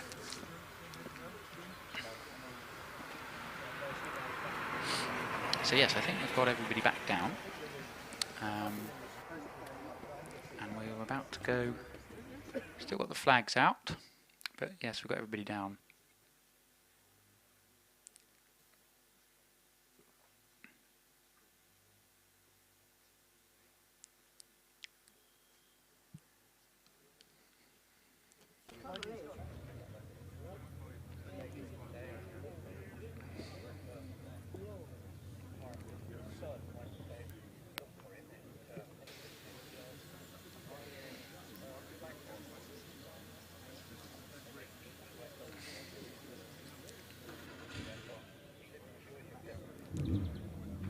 So it's great to see the messages coming about where everybody's watching. We've had someone watching from Australia, somebody watching from Cornwall, and somebody stuck on an oil rig as well. You can't get off because of the fog, which, hey, I'm glad the coverage really is being watched everywhere, which is great. Excellent. Yes, we had some people from America yesterday watching. Places like Wisconsin and all manner of exotic places. Michigan, there was another one in. Oh wow, fantastic. Yes. Well, wherever you're watching from, do let us know. But it's great to have you along with us, as well as great to see people here at the hill. So we are about to go. We're about to get underway once more. We've got John Chalmers coming to the line now in his Route turbocharged 1300cc route, so an ex-Formula 3 chassis here, but very much not an ex-Formula 3 engine, so over 400 horsepower out of this car, which is phenomenal out of such a small car. So he's just getting himself lined up on the start line. Visor down now, so almost ready to go. Building up the revs. Can be they can be quite tricky to get off the line, these cars, these supercharged and turbocharged cars. But he's off the line now in front of me. It's popping and banging as it storms away into the first corner. 2.49 seconds to 64 feet. He's already through Kennel and up towards crossing now. Nice and tidy through crossing, accelerating towards you into bottom S. S approach speed 106. Yeah, John, you can see it, but you can hear it before you see it. Still on the slicks, feeding the power in gently. Now he's got the confidence to give it the full beams, and he's accelerating up towards the line. Time for John Chalmers 30.02, 109 miles an hour across the line. Next on the start line is Kelvin Broad in his supercharged 1300cc Force TA. He's actually lined up, as I look at it, on the right-hand side of the start line, so a different line off the start. But he's away and past me now, popping and banging as he turns through into Kennel. 2.26 off the start there, accelerating up towards crossing now. So much power on tap through this car. Very fast through the kink and braking into bottom S. S approach speed 101. Yeah, Kelvin is now with me. Little bit ginger on his way through bottom S. Nicely through top S as well, feeding the power in very progressively, getting it up onto the cam. Nice tidy lines over the finish. Time for Kelvin Broad, 28.96, 115 miles an hour over the line. On the line now, it's the second of the Gould GR59s you'll see today. This one being the car of Simon Moyes, 1300cc supercharged car. He's going fantastically well in it this year. He's off the line already and past me. Bit of a tail wag as he came past. Already through Kennel, 2.15 off the start. Great start time. He's up and into crossing, very tidy through crossing, so close to the bank, through the kink and into your sight now. Yeah, Simon Moyes with me, runs very deep round bottom S, turns in early, had to get right off the power unfortunately coming round top, gives it a bootful to exit but just ends up spinning the wheels. He's over the line. Time for Simon Moyes, 27.87, 116 across the line. I think he would have possibly been into the 26s without that moment at top S. On the line now, Paul Hames in the Gould GR59 turbocharged 1300cc car. Again, Paul goes very, very quickly in this car, went very well at Gersten last weekend. So he's just building up the revs now. It could be tricky to get off the line, this car. And he's off the line now and past me. 2.32, quite a good start there from Paul, and he's already through Kennel. Turns in beautifully as it went through there. Up through crossing already, very smooth and fast through there, and through the kink. S approach speed 121 miles an hour. Yeah, Paul Hames with me now, middle of the road, nice and neat. Nice and neat, little bit of opposite lock required on top S. Robs him of some momentum, but he's going now over the line. Time for Paul Hames, great time that, 25.76, 134 miles an hour across the line. Off the line in front of me now, Oliver Tomlin in the Pilbeam MP97 with the 4-litre Judd in the back. Phenomenally powerful car this. 2.10 off the line, so great start from Oliver. He's already through crossing, through the kink and into your sight. S approach speed 90 miles an hour. Yeah, Oliver with me now, lovely old school Pilbeam. Neatly round top S as well. Nice and tidy from Oliver, no fuss, no bother, over the line. Time for Oliver Tomlin, 30.64, 124 miles an hour over the line. On the start line now, it's Lynn Owen in the OMS 28, 2.7 litre V8. Oh, it bogged down a bit off the start now, off the start there, 2.7 off the start, but she's into Kennel now. Nice and smooth through Kennel from Lynn and up into crossing. Again, nice, tidy, tight line through crossing, up through the kink, braking for bottom S now. S approach speed 88. Yeah, Lynn turns in, squeezing the throttle in between the S's, works OMS, sort of in a very sort of striking green, which I'd call pickled onion monster munch green, and it is over the line. Time for Lynn Owen, that's 32.62, 104 miles an hour. Not quite sure that's the official Dulux colour name there, Ali. It might be the Fowler and Ball one. It could be, yeah. Coming to the line now is Graham Wynn in the Gould GR59 4-litre Judd V8 in the back of this car, about 700 horsepower and not much over 400 kilos. It's an absolutely phenomenal piece of kit, this latest car from Rule. Graham really starting to get to grips with this car, sharing now with the 6-time champion Scott Moran. He's off the line in front of me now, and just picks up speed phenomenally as he goes into the first corner and disappears through Kennel. 2.35 off the start, but it will make a huge amount of time on the top of the hill, this car, through the kink into your sight now, 107s approach. Yeah, Graham with me. A little bit of a tail wag on his way through bottom S, bit of a tail wag on his way through top. Very nicely controlled, squeezing the power on. Very compact and light. Judd 4-litre V8 over the line. Time for Graham Wynn, 26.68, 133 over the line. Off the line in front of me now, Nicola Mingis in the Gould GR55B. 3.5-litre Nicholson McLaren V8 in the back of this car. This car is the record-holding car at this hill at the moment. 2.49 off the start, but we're already through the kink and into your sight, Ali. Yeah, Nicola with me now. A bit circumspect round bottom S, a bit circumspect round top, but squeezing the power on now, bringing all of the horsepower in the GR55 to bear over the line. Time for Nicola Mingis, 30.41, 129 miles an hour over the line. On the start line now, we have this absolutely stunning DJ Firestorm with Lindsay Summers up the wheel. She puts her visor down and she's off the start in front of me. Sounds incredible, this car, as it accelerates away, popping and banging through the first corner. 2.07 start, that might be the best we've seen all day. 6.49 to Kernel, so she's really pushing on, Lindsay. This is a great run. Already through the kink, S approach speed 100 miles an hour. Yeah, nice and tidy from Lindsay. Middle of the road, gently on her way round top S, now squeezing the taps open. Ex-IndyCar engine in the back of this, over the line.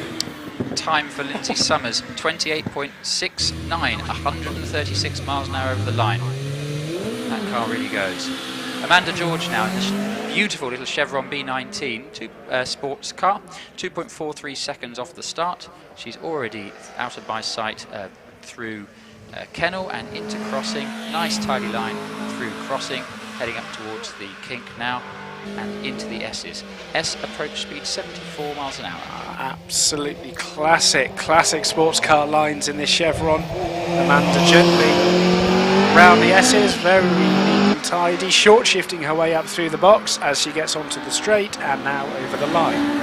Time for Amanda George, 35.76, 99 over the line. Joe McCrell on the hill now in the very pretty little Tiga SF93, a 1600cc car. This nice and smooth through the kink and into bottom S. Yeah, nice classic single-seater. Looks like he's got cut tyres on. Runs it out just a little bit wide, but gets himself sorted out. Squeezing the power on, actually quite a bit of negative camber on it, or is that my imagination? Anyway, over the line. Time for Joe McCrell, 38.60. On the hill now, George Brown, part of the Brown hill climbing dynasty, in this lovely Malik Mark Sam team. Very curious, puff of smoke. I think it might have been exhaust smoke, but it looked like it emanated from the rear tyres as he went over the curves at bottom S, accelerating away now over the line. Great run from George, time 32.13, 93 miles an hour over the line. And that concludes the batch again. There you go, that's one more batch, so they'll all come downhill, and then we've got the qualifying runs for our first top 12 runoff, ladies and gentlemen. So the basic principle of this is for the British Hill Climb Championship, you can only score runs in a runoff. So this is going to be the qualifying runs for the next runoff. And so we'll have some people who will already have a qualifying spot because they'll have set a time and they'll be registered for the British Championship. However, this is where we expect to see the lion's share of the qualifiers come from. So the likes of Paul Hames, I would expect to be in. Maybe Adam Green, and if he can hold on tight. Yes, I think Paul is pretty safe there on a 25.76. I think that's a great time. He's fastest so far. So we'll just get all of the cars down and we'll then do all of the swapping and the changing of the drivers. And we'll be good to go. We'd like to take this opportunity to introduce our live stream partner for today's British Hill Climb Championship and Cup meeting, Footman James. VHC Cup main sponsors, Footman James, have been at the heart of the classic vehicle movement for over 35 years and provide specialist classic vehicle insurance cover to owners, collectors, restorers and traders. Their classic car and classic bike insurance policies come with show and events cover as standard. Plus, you can tailor your policy to suit your needs with their flexible FJ Plus options. These options have everything from agreed value to track day cover. To find out more, please visit www.footmanjames.co.uk.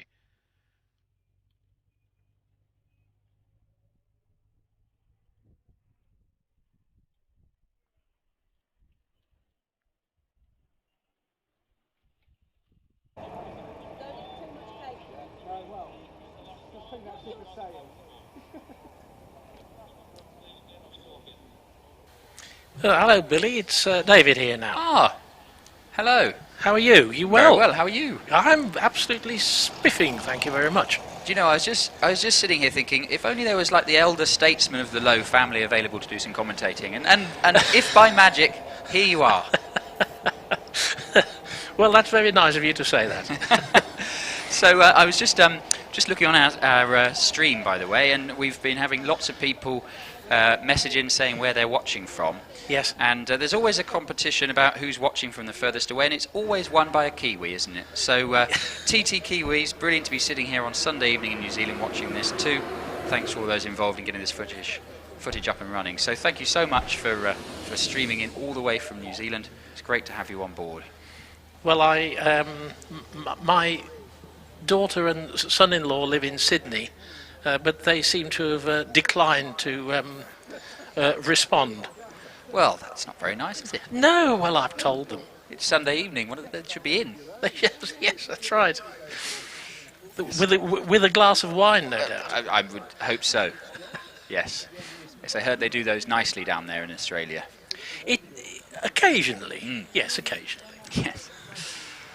So the batch is back down, and we've got the red flags coming in here. So this is now, as Ali was alluding to, the big guns, the Class L for the basically unlimited class. You can do what you like, which leads to some phenomenal pieces of equipment that you're about to see on the hill. Isn't it wonderful? And hopefully we've got the hill does seem to be drying up here now, Billy. It's caught one or two people out. It has, because yes. they've turned the tap on too soon.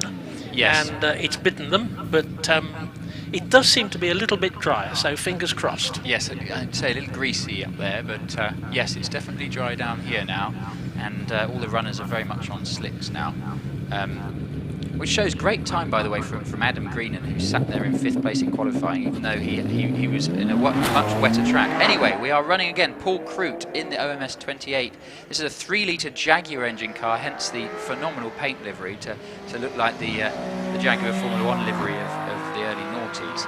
It's a beautiful sounding car, this, and he's already coming into your sight now. S approach 90 miles an hour. Yes, he is. Paul turns in and takes a wide line into the bottom part of the S's.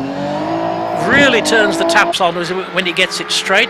Not going to let it break away from him. He's over the line. Time for Paul Crute, 30.88 and 118 miles an hour across the line. Beautiful sounding car, that. It's absolutely super, isn't it? Yes. Next up, I think we should be expecting Sandra Tomlin to the line, but the car has just come back from the top of the hill, so I think I can see her in the car, just getting suited and booted. So there may be a slight pause. It's quite a quick turnaround for the Tomlins. So, yeah, seats being changed, no doubt? Yep, seats and belts and those, and probably maybe a tyre change, a bit more fuel probably as well, so it takes a little bit of time. And yes, so that just, yeah, you can see her on the stream now, just getting strapped in. Yes, it's a shame that when you've got to do a quick turnaround like that, because we aren't Formula 1. No. we don't actually need to do this, do we? No. No, exactly. So we'll just be a small wait there. Whilst we're waiting, we've had a message from the creator of the Raptor and the Predator, the GWR. So hi Graham, thank you very much for sending us your message in sunny Scotland, and thank you for making such a beautifully sounding Predator that's been here today on the hills.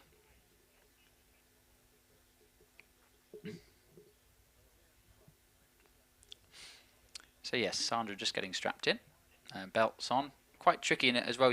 For those that aren't aware, you wear a hands device now as well, which is all part of the safety equipment that you have to wear, which takes a little bit of time to get on and to get the belts onto. So that takes a bit of adjusting.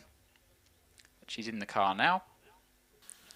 Yes, I must say, when I last did any hill climbing, which was an awful lot of years ago, 35 years ago, there was none of this. You got in and you drove the car, and that was it. It was amazing. Really. Yes. Nostalgia ain't what it used to be. No, is it? Quite right. Quite right. So we've got Sandra just coming to the line now, just warming the tyres. She's very quick in this car. Has been campaigning this car for some time now. It's great to see her here. I think, yes, it's just the engine's just cut out. So son Oliver charging up behind to plug it in to get it back going again. Hill climb cars don't have. Most of them don't have the sort of the battery capacity on board to start them, because why bother carrying all that weight up the hill?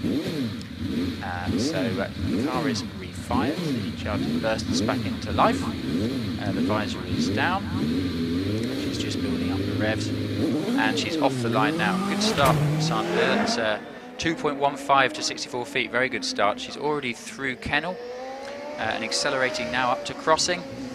Crossing split time of just coming up now of 11.95, and she's powering up through the kink into your view. Now S approach 88. Yes, here's Sandra, turns it into bottom S, avoids the rumble strip, nicely done, and also avoids the drain cover. Beautifully done, turns the taps on now, and she's over the line. Fantastic. Off the line in front of me, Terry Graves in a Gould GR37, 3.5 litre DFR in the back of that. Wonderful sounding car, as you'll hear at the top of the hill. Already through Kennel crossing and up through the kink into your sight now. S approach 100 miles an hour. Yep, and had to brake quite sharply to get it back under control. Oh, and all got a bit ragged in the middle here, but he's through it safely and over the line. Time for Terry Graves, 28.76, 120 miles an hour over the line, and the time for Sandra Tomlin was a 30.57, 134 over the line. Off the line in front of me now is Steve Owen, who is OMS, Mr. OMS himself, in his latest creation, the 2.7 litre V8 in the back of the OMS 28. 2.36 off the line, but he's already up through Kennel and crossing, through the kink and into bottom S. Yes, quickly into bottom S, drifts it through the bottom part of the S's and out of the top part of the S's. A lot of work going on the steering wheel, but he's always like that, is Steve. He's over the line. Time for Steve Owen, 27.79, 123 across the line, which I think is registered for the runoff. Slotting in about 7th place for the time being, but we have some phenomenally quick cars to come, not least the one coming to the line now. This is 6-time British Hill Climb champion Scott Moran in the Gould GR59, 4 litre V8 in the back of this, about 700 horsepower, absolutely phenomenal. Beautiful car, and a very, very capable driver behind the wheel. So he's just on the line now, building up the revs. Off the line now, and it absolutely rockets away from into the first corner. It's quite phenomenal. Into Kennel already, 2.11 off the start. He's already up through the crossing, accelerating now towards the kink. Very smooth through the kink, as you'd expect from Scott, into bottom S. Yeah, nice turns into bottom S, just clips the rumble strip, but no matter. Pours the power on now. Beautifully handled through the S's, and he's over the line. Time for Scott Moran, 25.61, 147 miles an hour across the finish. Quite incredible. On the line now is Sean Gould in the sister car to the car that you just saw. So another GR59 with 4 litre Judd in the back. Sean was the second fastest up this hill last year of everyone, just beaten by Alex Summers, and very, very close to the record. So I guarantee this will be fast. He's off the line in front of me, already away and into the first corner, turns in very quickly through Kennel. 2.03 start, very quick start, and he's so fast up through crossing and through the kink into bottom S, 121 miles an hour S approach. Yeah, that was absolutely stunning into bottom part of the S's. Has to back out of it a little bit because it was getting a bit ragged, but he's over the line. Time for Sean Gould, 24.72, 143 across the line. So we're into the 24s now. On the line now, Trevor Willis in his OMS 28, a bit of a bigger engine, 3.2 litre engine in the back of this, so a bit bigger than the Steve Owen example. He's already off the line in front of me, pops and bangs and as he takes a gear, turning beautifully through Kennel up towards crossing at 2.08 start. Really good start time there, and he's already up through the kink so fast through there. Sparks fly into bottom S. Yes, into bottom S, out of bottom S now. Winds it into the top part of the corner, back end steps out on him, holds it beautifully though, and he's over the line. Time for Trevor Willis coming up now, it's a 26.07, so he lost a little bit, I think, with that moment coming out of top S that you spoke about, David, just lost the momentum to the finish. Sure. Yes, his S sector time, and I know I talk about this a lot, but sadly we don't see it on the live stream, but his S sector time is down about half a second. Yes. Off the line in front of me now, Dave Uren in the Gould GR55, 3.5 litre Nicholson McLaren V8 in the back of this. He's already up and through Kennel and into crossing very, very fast. He's very quick here is Dave. Quickly, very neat and tidy through the kink and into bottom S at 129. Yes, beautifully done. Out, no dramas at all. It looked very, very smooth and over the line. Sector time there was 8.3 through the S's, very quick. 25.22 across the line, 140. On the hill now, Alex Summers in the phenomenal sounding DJ Firestorm. He was the fastest man up this hill last year. He is so fast up here. He's already through the kink and he's into bottom S. He just flicks it into bottom part of the S's, out of the top part of the S's. Again, little trying to step out on him, holds it beautifully, and he's over the line. Time for Alex Summers, it's going to be a 24.45, 136 miles an hour across the line. Great run from Alex there, and what that car just sounds phenomenal, doesn't it? It sounds absolutely gorgeous when it's on full song going up here. Yes, so that's Alex Summers into the lead there, 24.45. That's the quickest qualifying time so far. But yet to run, we have our defending champion, Wallace Mingis, in his GR59. Bit of a different engine, 3.3 litre Cosworth engine in the back of this, which revs to about 1 million, I swear. It's a phenomenal sounding car, as you can probably hear as it's warming up on the line.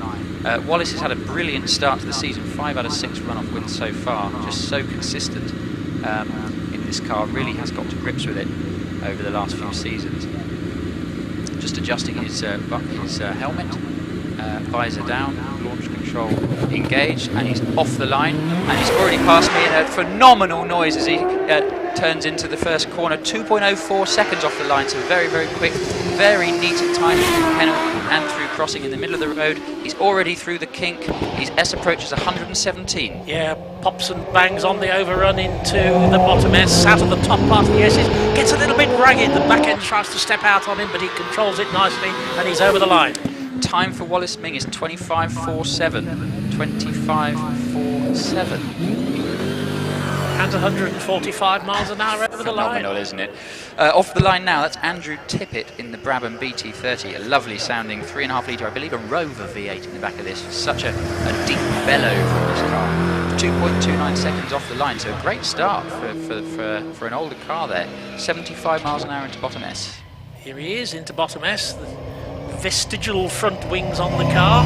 Yes, it is a Rover engine. I just spotted it as it went past. Going absolutely beautifully. Lovely. Sounds nice. It does, doesn't it? Across the line in 34.62. John Green on the hill now in another Brabham, a BT18. Another bellowing 3.5 litre V8 in the back of this car. Taking it nice and steady there through Kennel and crossing as he feels his way up the hill for the first time. Very different conditions compared to practice, and he's into bottom S. Yes, here he is. Yes, quite gently into bottom part of the S's and out of the top part of the S's. Turns the taps on now, a great big burble from the exhaust, and he's over the line. Time for Richard George, and that is for John Green, that's 35.58. On the hill now is Richard George in the beautiful Chevron B19 we saw a little bit earlier. A 2.27 start, so a great start there from Richard. It's nice and smooth and tidy through the bottom half of the hill, accelerating up through the kink and into bottom S. Yeah, Richard saw the car in the hands of daughter Amanda, but beautifully prepared motor car. It's really one of the ones I would like to take home today. Opens the powers up, going beautifully over the line.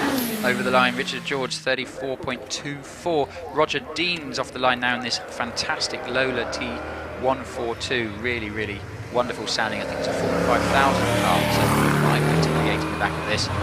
Bellows his way up past the kink and into bottom S at 69 miles an hour. Yes, here he is. I think you're quite right in your description. 5 litres in the back of it. And again, with caution through the S's, because he didn't want to open it up and lose adhesion, and he's over the line. Yeah, very sensible. Time there for Roger Dean's 36.44. Robin Johnson on the hill now in the Tiga SF83, 1600cc car this. Very nice little car. He's already into bottom S at 81. Yeah, nicely done. Robin I've known for years. It's we're in the same profession. So many years acquaintanceship with Robin. He's over the line. Time for Robin Johnson, 34.99. Richard Brown on the hill now. Richard Brown used to be the record holder here in Building M58. He is already up and through Kenland Crossing, knows this hill like the back of his hand. 91 mile an hour approach. Yes, nicely, just sort of flicked into bottom part of the S's. Has to do a little bit of correction there, pulls it back again, just backed off slightly, but he's over the line now. Time for Richard Brown is 32.08, 91 miles an hour across the line. Alan Foster on the hill now in the 4 litre Morgan 8. I think he's probably running, because I'm guessing he may be a shared drive with him later. Oh no, he's the only runner. Yes, I do apologise. He's the only runner, yes, and he's been campaigning this car here for many years, as Alan. Yes, very quickly into bottom S, 74 miles an hour as approach. Yep, nicely done. Again, this distinctive burble of the Rover V8 engine. It gets a little bit on the right-hand side of the track, but he's all right, he's over the line. Time for Alan Foster, 38.63, 80 miles an hour across the line, and that is the end of the batch. So I'm going to step away from the microphone for just a little while, and I'll be back a little bit later. Yes, thank you, Billy. We'd like to take this opportunity to introduce Classic our live commentary as stream always. partner for today's British Hill Climb Championship and Cup meeting, Footman James. BHC Cup main sponsors, Footman James, have been at the heart of the classic vehicle movement for over 35 years and provide specialist classic vehicle insurance cover to owners, collectors, restorers and traders. Their classic car, classic bike insurance policies come with show and events cover as standard. Plus, you can tailor your needs with their flexible FJ Plus options. These options have everything from agreed value to track day cover. To find out more, please visit www.footmanjames.co.uk. This was going over that at 80 miles an hour more than I did. And 65 felt quite good enough as far as I was concerned. And how on earth these guys think this quickly to control the cars, I just do not know.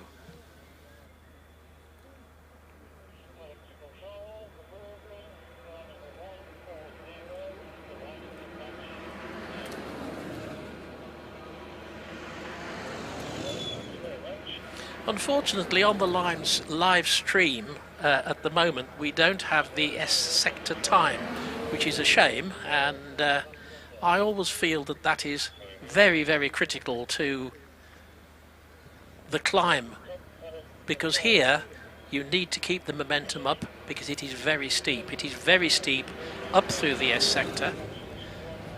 Anything under 8 seconds is phenomenally quick. Between 8 and 9 seconds is very quick, and further than that, it keeps your concentration and focus, I can tell you.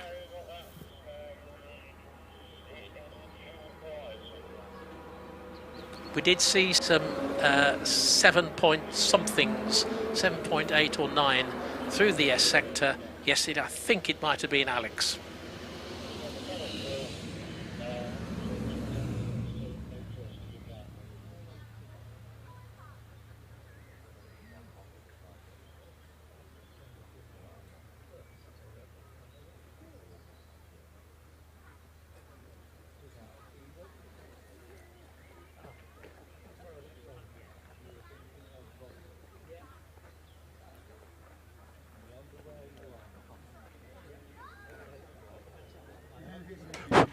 Good afternoon, David, and good afternoon, everybody.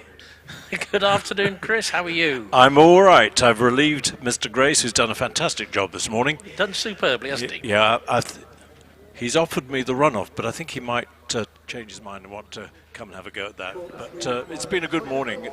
It's always annoying when top S is slipperier than the rest of the hill, because it catches people out terribly. It's caught several people out up here, unfortunately, because all you do is just open the throttle that fraction of a second too early and you lose adhesion, and it bites you.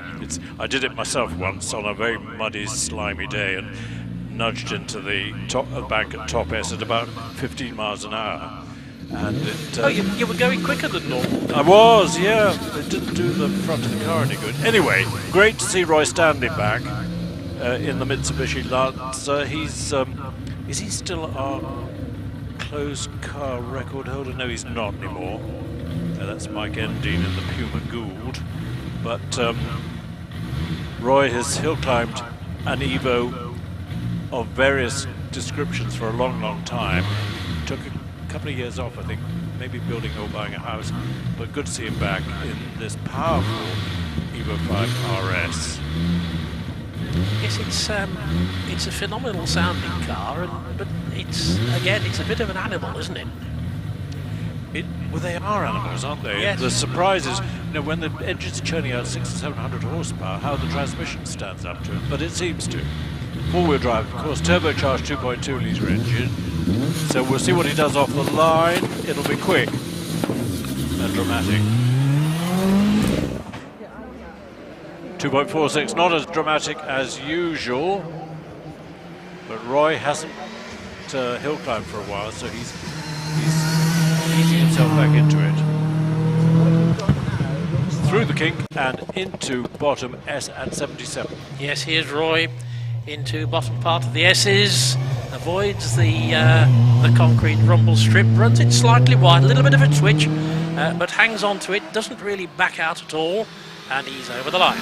He's over the line at 35.34. Now here's the result of a night of passion between an innocent little Beetle and a wicked Porsche 911. The result is a Beetle with a 911 2.7 litre flat six at the back. It's a supercar, and James is such a character, such a good engineer. He is absolutely super. And it really bit him there, and he really backed out of it.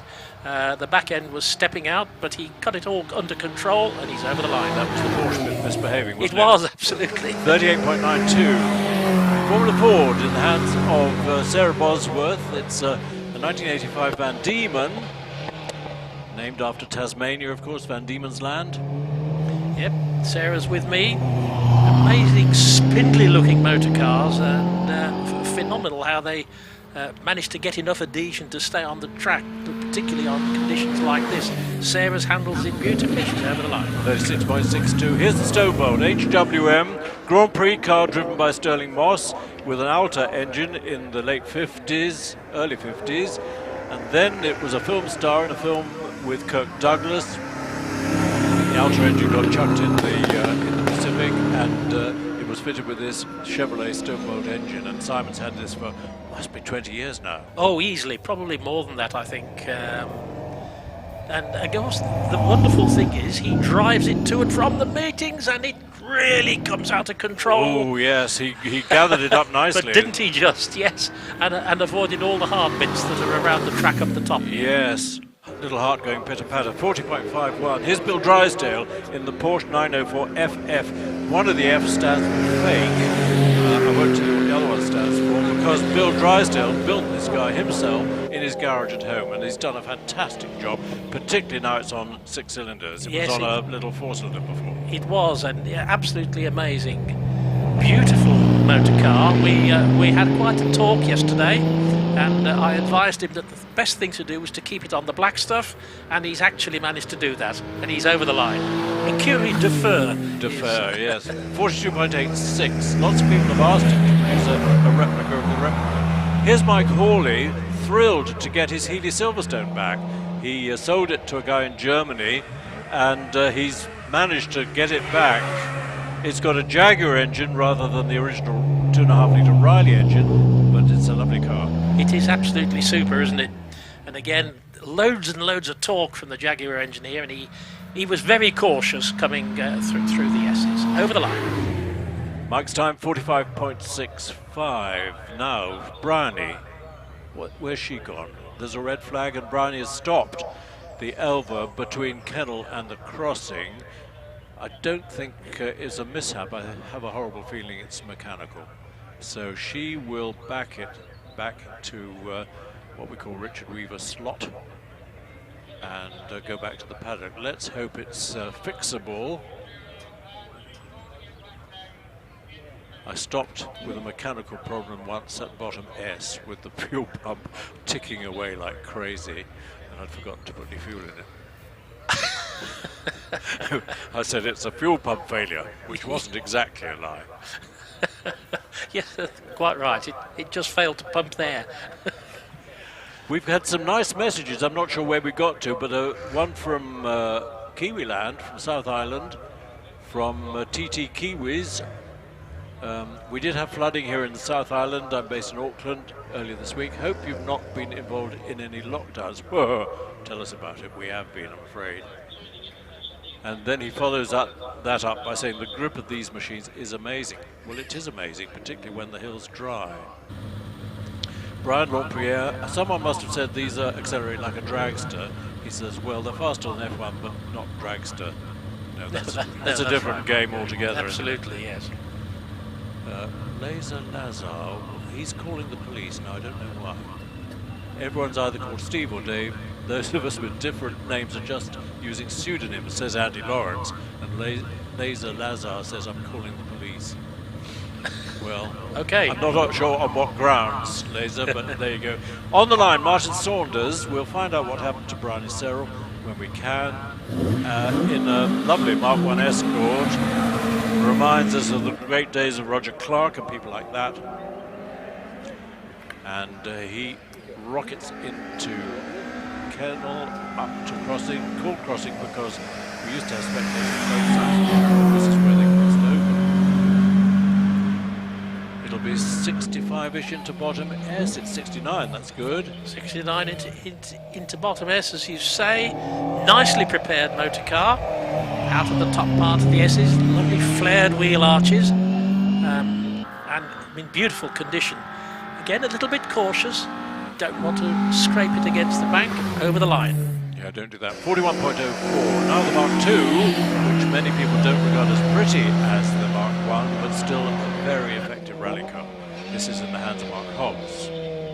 Approaches the S's at 70. Yep, Mark just sort of flicks it into the S's, but rattles his way over the drain cover. And brake lights come on because he just had to back out of it a little bit, but under control now and over the line. To record a time of 40.46 is Dave Parr, who's campaigned this much modified Angular for a long time. I remember when these came out, what a sensation it was to have the back window angled the wrong way.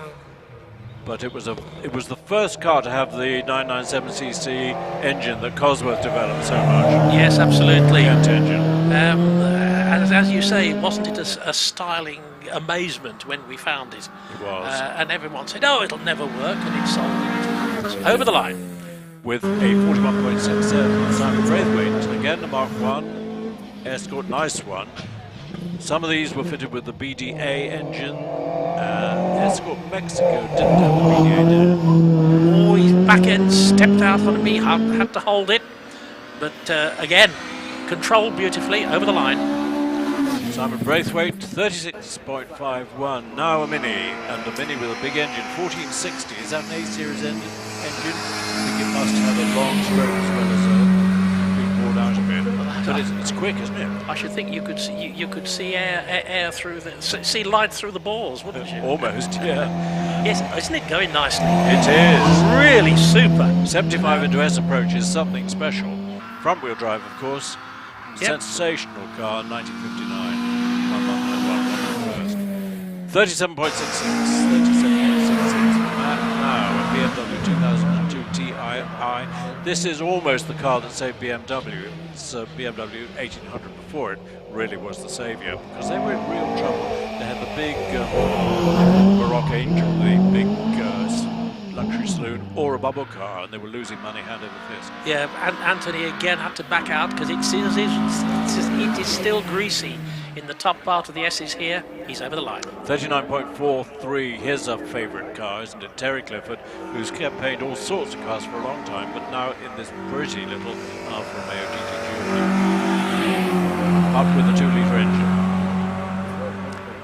Yes, I think this is one of the ones that I would like to take home tonight. It is pretty. It's a nice little motor car. Are you an alpha male?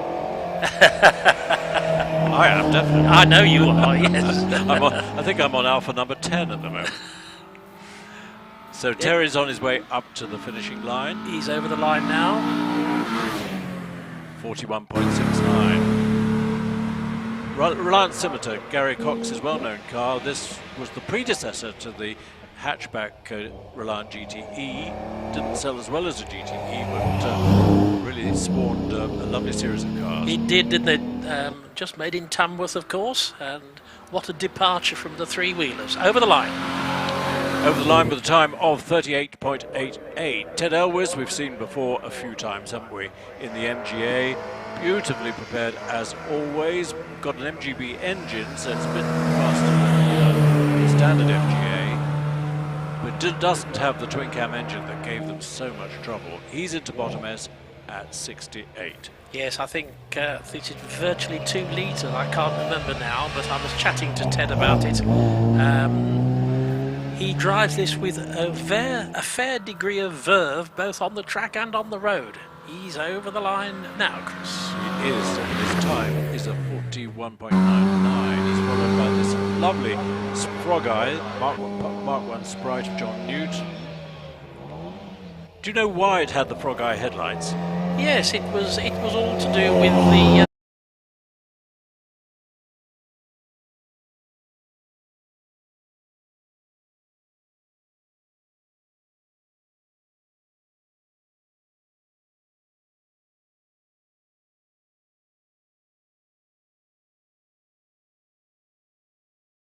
There will be a period of sweeping. There will be a little bit of time now, which gives me a great opportunity, actually, to give you the runners in the first runoff for British Hill Climb Championship, round 7.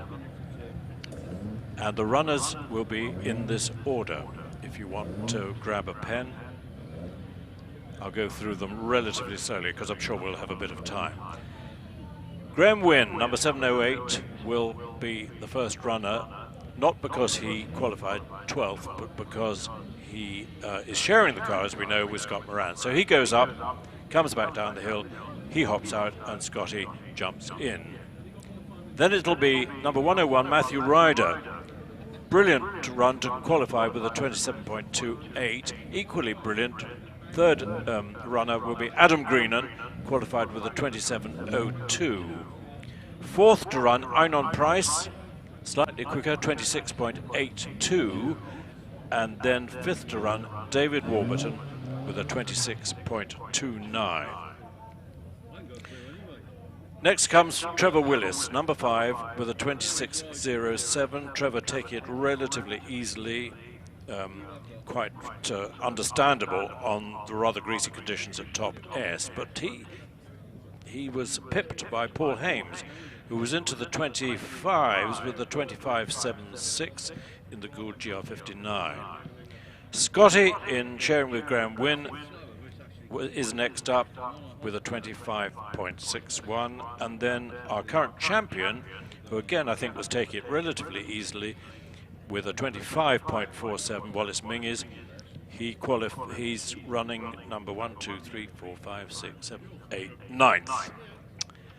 He's followed by team member David Uren, number 3 in the Gould GR55, the car that still holds the record at this hill. Our final 2 runners, always nip and tuck. Sean Gould, qualified in the 24s with a 24.72, and Alex Summers, quickest qualifier, 24.45. There's a bit of a tyre war going on in hill climbing at the moment. Pirelli came on the scene a couple of years ago, and I know Sean is on Pirelli's, I think Wallace is on Avon, so it's an interesting battle. Are they using the same compound as the F1 tyre for the Ultra Soft? Because I don't know, and I'm afraid I don't know if anyone knows. think both Avon and Pirelli have developed a special compound for hill climbing. For the hills, okay. Which probably is similar to a wet tyre, but uncut, of course. Yes, I did notice that the Ultra Softs Pirellis have got the purple markings on them, which made me wonder whether it was the same as the F1 compound. Interestingly, both the names on the tyres are both in purple, both Avon and Pirelli. Interesting. Obviously, it's a good marketing colour. Yes, I noticed, I think it was Sean yesterday, carefully slicing a microscopic layer of dirt off his tyres with a paint scraper and a heat gun. Yes, and of course, Sean was saying to me just now that they've got tyres, either brand new or very young tyres, which they preserve for the runoff. So yes, of the course. runoff, they have much more grip, and you'll see a difference off the start line. Don't think anyone was in the ones. No, I don't think anyone was in the ones. In other words, quicker than 2 seconds in the class runs. But in the runoff, I'm sure there'll be some 1.9s, maybe even some 1.8s, as long as the hill stays dry. Keep your fingers crossed.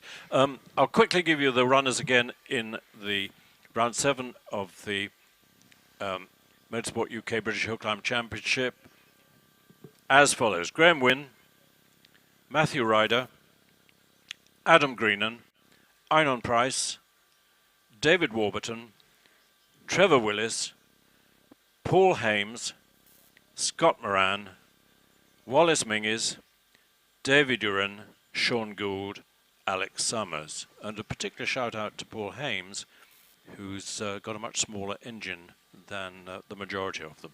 And he qualified 5th, I think. It's great. 1, 2, 3, 4. I'm not sure. Let's yes, see. 5th, yes. Yes. No, 6. 1, 2, Yeah, 3, 4, 5, 6. Yep. Good. I do feel sad about the Frog Eye Sprite, which is going to probably be able to coast down the hill. We've got our marshals on site sweeping, and yeah, the front is being inspected to make sure that the steering is intact. Sure. But he has unfortunately fairly demolished a lot of mud, which is being swept away diligently as we speak. Yes. I don't know, have we said thank you to marshals again today yet? No, because, that's your job. well, I'll take it on willingly, because as you all know, without marshals we couldn't do hill climbing, and they're all volunteers. The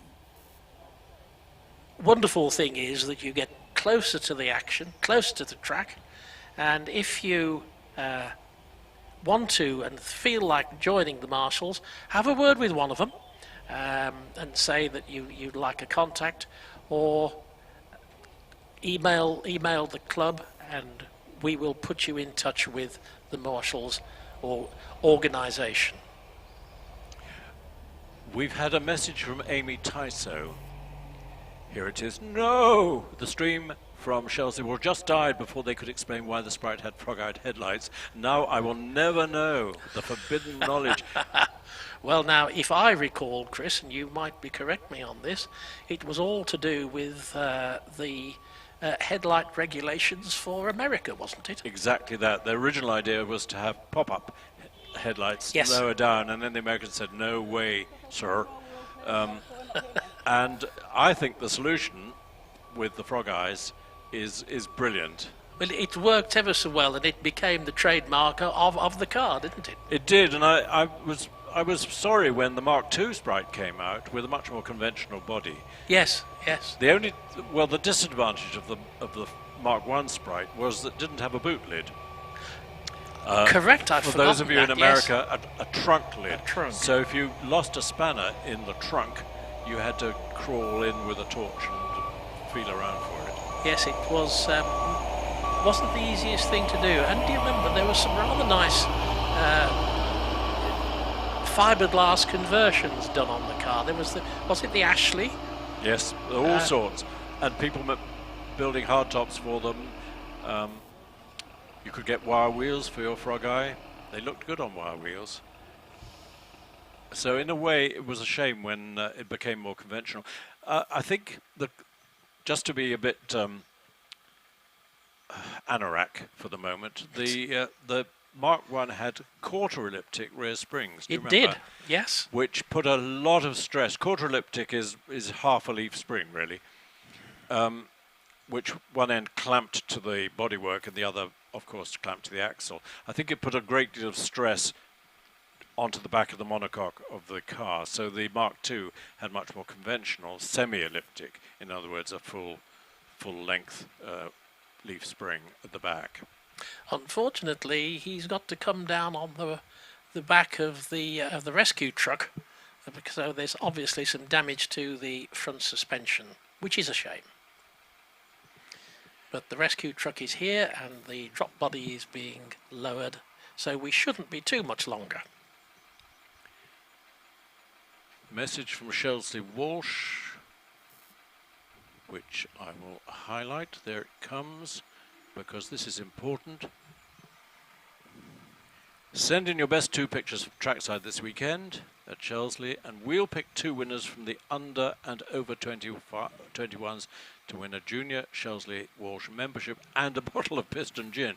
I think that means if you're under 21, you get junior membership, and if you're over 21, you get a bottle of gin. I don't think the juniors will get the bottle of gin as well. They might do. Well, yes. So send your pictures to toby@chelseawalsh.com by midnight Monday. Yes, do. It'd be lovely to have some good pictures. I'm sure we will.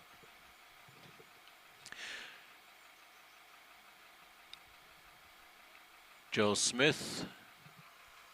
Message from TT Kiwis down under. Cheers, Joel. Good night. Joel says, have a great night, day all. I'm not sure where Joel is. Well, he must be down in Kiwiland as well, because he says no lockdowns here, thankfully. I'm in country NSW, so nothing happens here. Hope everything is okay over there too. I'm going to head to bed now. The top guys have finished their first run. Good. Well, sleep well, Joel. It's a lovely country, New Zealand, a wonderful place to visit. I first went there in the mid-70s on business, and the chief steward on the airplane said, we're now approaching New Zealand. Turn your watches back 20 years, which wasn't really fair. And that was very unkind. And the second, I must tell you, later I flew to New Zealand in about 2004, and we got the flight from Brisbane, Virgin Blue, and as we started letting down towards Auckland, the chief steward said, now we're going to have a competition. And he handed 2 loo rolls out to passengers at the front either side and said, right, the competition is to get unravel the loo roll to the back of the airplane without breaking it. Are you ready? Ready, steady, go. So we all heaved the loo rolls behind ourselves until they got to the back. He said, great. These guys on this side are the winner. Now just watch this. And he stood in the middle of the aisle and tore off an end of his end of the loo roll, shoved them down the loo either side, and pressed the flush button, and the paper went shoo down through the bog. And he said, right, that's the bog's cleaned. Sorry, I shouldn't tell these stories online, but there you go. I apologise, Kiwis. We're not taking the mickey out of you. Well, they've all gone to bed, so they won't. Yeah, anyway. that's right. No, it's a great country to visit. Lovely, lovely countryside. Amazing countryside, both North Island and South Island. Beautiful people, and very interesting food at restaurants. It's a very interesting fusion between East and West, and they do it brilliantly. No, I haven't been to New Zealand, been to Australia a couple of times because my daughter lives in Sydney. So, but we never managed to get enough time to pop across to New Zealand. Would have liked to have done, but perhaps next year, if things have got sorted out and Australia has been reopened, we shall be able to do that. Yeah. Message from Ken Evans. Listen, Richard, may we have more views of the paddock during these moments, please? Good idea. Thanks, Ken. I think we'll try and organise that, because there we are. There's the paddock. Historic place. It's been the same since the 1920s. I think the sheds were put up in the 20s. Yes, they were. They got a bit decrepit, so they got rebuilt, but they got rebuilt exactly the same as they were. So there are some amazing pictures of Shelsley pre-war and just post-war. The funny thing, it was always raining. Have you noticed, David, pictures of Shelsley in the 40s and 50s? Well, no, it was I always bucketing down with rain. I hadn't noticed that, but it's just like today then, really. Well, touch wood, it's not bucketing No. down. Yeah, you can sponsor a paddock pit, I understand. Well, they're memorials, really. Yes, they are, yes. Both my brother and my youngest son, who both died sadly, are memorialised here at Shelsley with their own garage space. Well, they're not their own, but got their name on them. Yes, sure. The roof was lifted on the ones down the very far end, because with people getting taller, people were starting to crown themselves. So they did lift the roof by a few inches about 2 winters ago, I think. The other lovely thing here at Shelsley, which I don't think we can pick up on camera, is the mill. We've got a water mill. Well, absolutely. Nice of you to mention it, Chris, because the water mill round the back of the site, so if you go into the back part of the farmyard, I'm just having a look at the Sprite. It's not bodily, it's not too badly damaged. It's coming down on the trailer now, but I think the steering has been deranged. The one front wheel's at a funny angle. Now the water mill is a working water mill. It was last run in 1925 or thereabouts, and has been restored by the mill team. It grinds flour, and when we're back to normal, which hopefully will be at the next meeting, you'll be able to come in and get some flour, and very good it is, I have to say.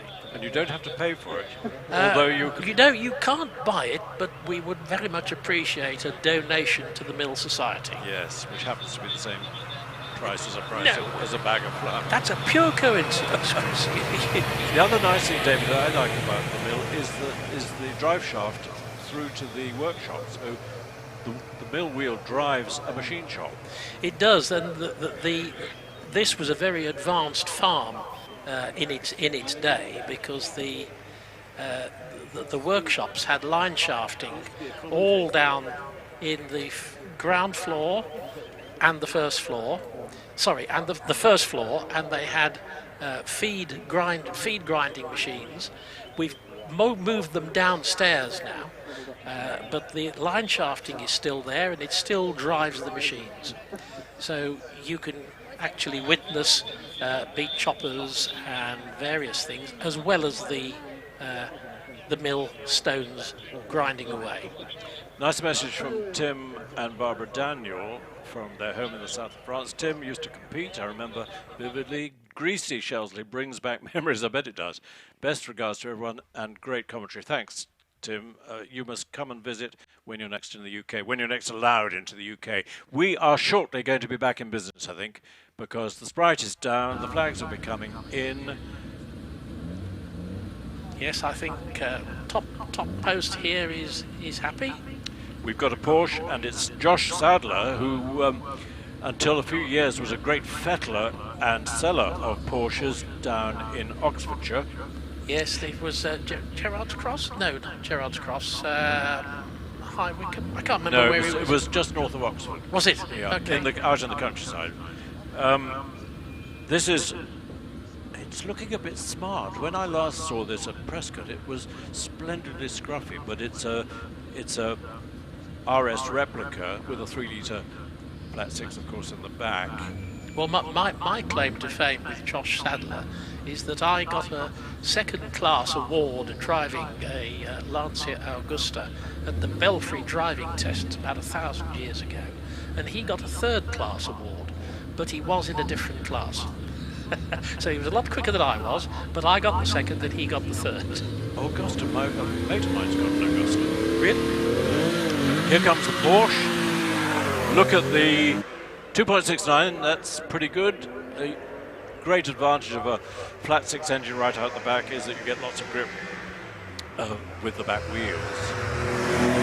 Josh is highly experienced. He's been for a long time. He has. He'll be into the bottom S at the 80s, yeah, 82. Yes, here he is. He turns into bottom S. Back end squats down, nose lifts as he opens the power up. Nicely done. No sliding at all. And no drama. He's over the line. He is, and a time of 36.03. Now, Ian Moss reminding us of the Austin Healey 3000 and Pat Moss on the Liège rally, those wonderful European rallies. Great big bruiser, the Austin Healey 3000. Took a lot of punishment, gave a lot of punishment to the passenger who was sitting pretty much on Victor's back. Yeah, oh, absolutely, because they did have a lot of problems with that, didn't they? And it really is an animal, and of course it has got the minivan roof vent, which everyone has to mention. Makes nice animal noises. 42.94. Now another Reliant Scimitar GT. We saw Brad Cox in his. This is Trevor Short. It's got the V6 Ford. Was it an Essex engine? I think it was, yes. I get confused because they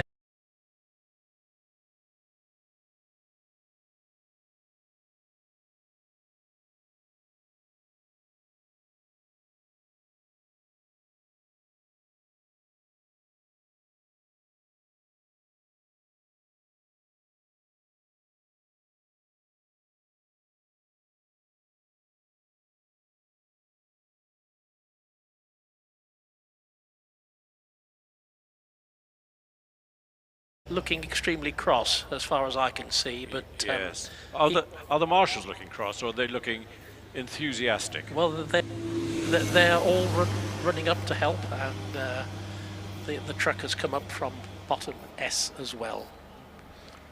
So we've got about 5 marshals, 6 marshals on site, plus paramedic. And I think we've got the picture back on screen. We see the ambulance coming up the hill. It always does. It doesn't mean anything sinister. No. So that top S is still greasy, isn't it? It is, and of course people just brushing the bank are putting a bit of mud down. No matter how hard you try, you can't get rid of it because it is greasy, it's still wet.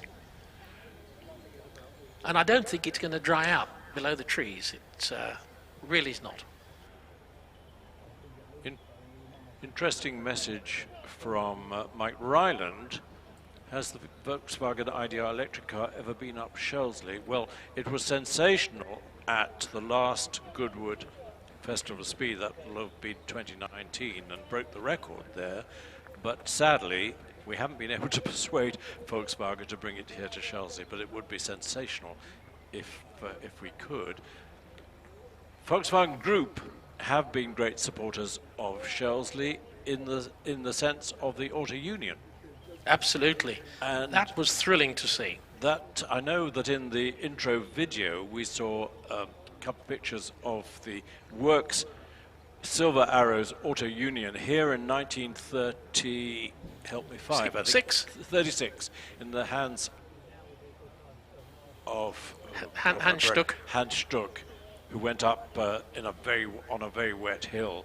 And then a few years ago, his son, Hans-Joachim Stuck, brought the Auto Union back to Shelsley to commemorate that, and that was thanks to the VW Group.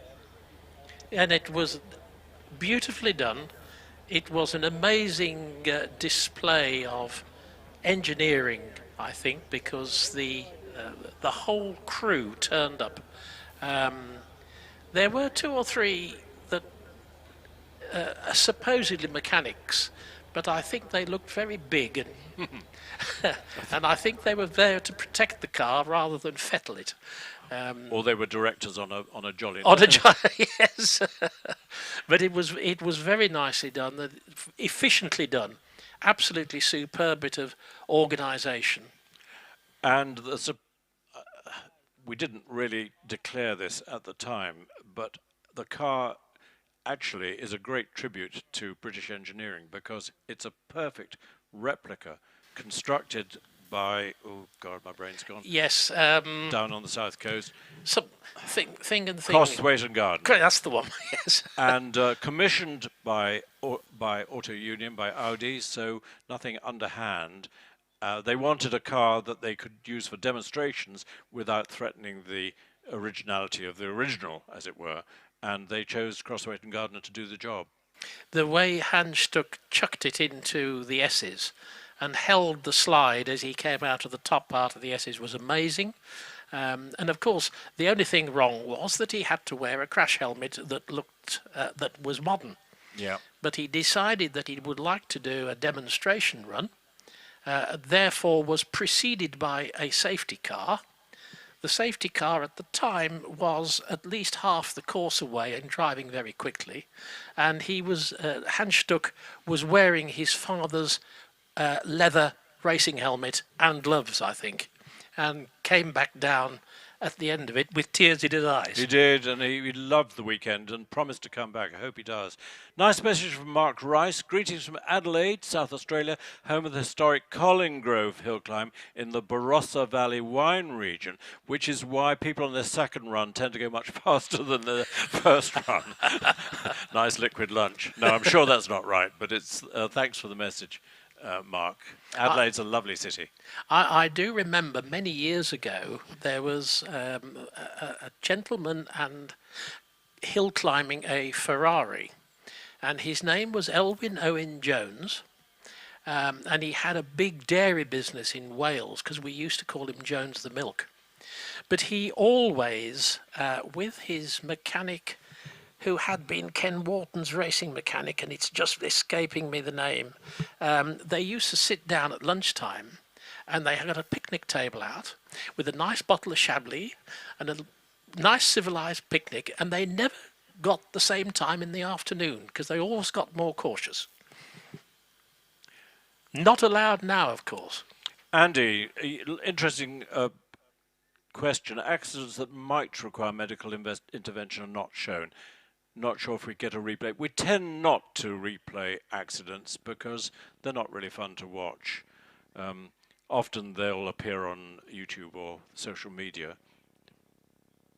No, it's not what we want to see. What we want to see is the accuracy of the hill climbing, isn't it? There was an interesting comment on the commentary at Azerbaijan qualifying. I think it was Johnny Herbert, saying how refreshing it is to see a circuit where you get punished if you go off, as we saw lots of people going into the wall at Azerbaijan, as opposed to somewhere like Paul Ricard, where you can have a massive spin and you're spinning over acres of paint and end up with no damage to the car at all. Yes. And I agree with that. I think there need to be consequences, not obviously hurting people, but consequences for overcooking it. Yes, yes. Well, the story goes, of course, that David Coulthard came here when he did a program about grassroots and motorsport. What was it, 6-7 years ago? And he took one look at the hill and said, you must be absolutely stark staring mad, and refused to drive the car that was laid on for him. I can't remember whose it was, but he said, "No, I want to do that, thank you." It looks dangerous. Yeah, yeah. There's no escape if it goes horribly wrong.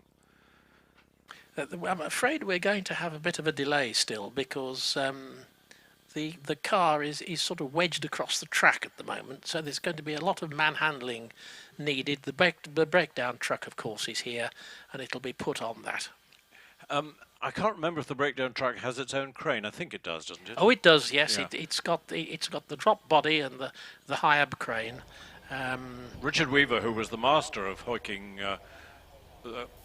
damaged cars onto the back of the flat bed truck, of course, has passed on that truck to the current owner and operator on the promise that it'll still be used at Shelsley. And Richard and his son Tom have gone competing, and they're in their very nice and very rapid Formula Ford car. Yes, I think they're really enjoying it. I was having a chat to both of them yesterday, and it's good that he's decided that he wants to do different things.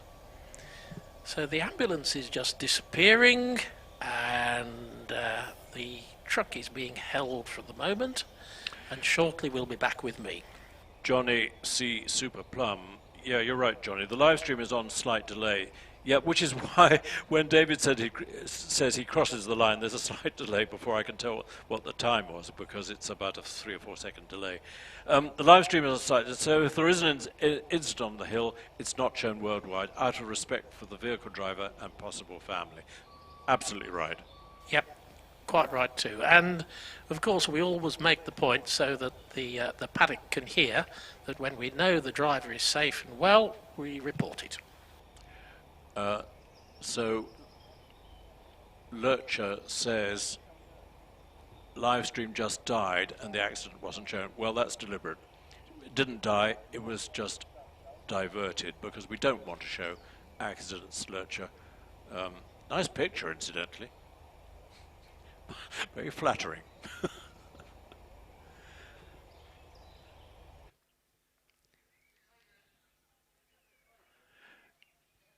I don't think we've mentioned today the driver's school, that you can come to Shelsley and you can get taught in how to do hill climbing, because whenever you look at the hill and think I could do it better than that, it might not necessarily be right, because the corners that we've got on the hill, both Kennel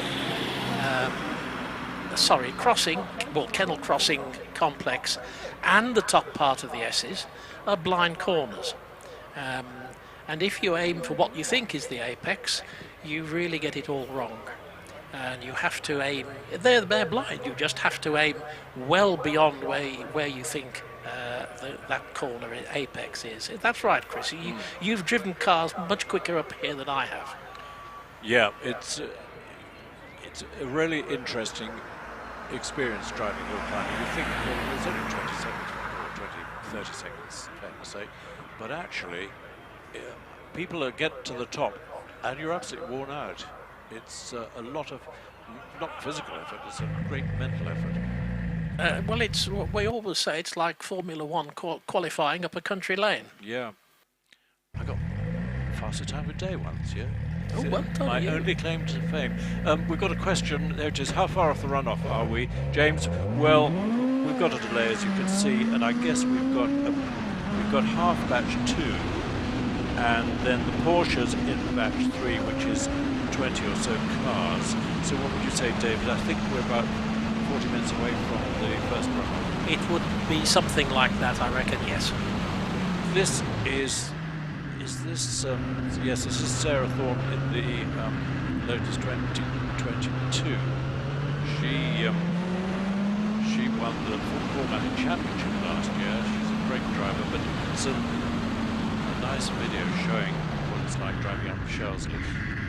And it highlights the short distance the quick cars have to slow down after crossing the line. I was talking to Sean Gould this morning, who has been over the finishing line at 160 miles an hour. Maybe is it even quicker than that? But That's the quickest I've heard. yeah, and it's quite a job. Of course, these cars are very light. They have very effective brakes. They've got masses of downforce. So he says you've got to be quick on the brakes. You know, leave it half a second and you might have left your braking too late. But if you're quick on the brakes, as soon as you're over the line, there's no trouble stopping. Yeah, there is a big area of kitty litter up there. The bunker, yeah. The bunker. So if you do get it wrong, you occasionally finish up in the kitty litter, which of course we then have to stop the meeting to haul the car out. Yeah. My brother was a hill climber. He drove some fearsome cars like a 45,000 Lotus, and he had a dodgy right foot. He was a great television producer. He's the only person who has received a BAFTA award wearing a dinner jacket and white trainers, because he was famous for his white trainers. Anyway, because he had a dodgy right foot, he couldn't really press the brake pedal very hard, and he was a fairly frequent visitor to the bunker, but no, not done. We might ask Richard if he can play that again, because I was talking while it was on, but that was Alex Summers. No, we got another. Here we go. Watch Alex Summers. This is a very fast run. I think this is in the late 22s. So he goes over the finishing line at some astronomical speed, and you can see if you watch. I'll shut up. You can watch how he deals with slowing down.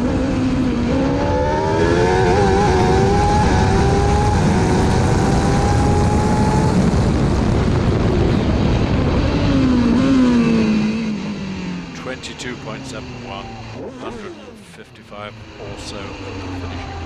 Fabulous run. But you can see the challenge in getting stopped in time. Put it there, mate. Thank you, well done, mate. Well done, fella. Well done, mate. Come out. Bloody great.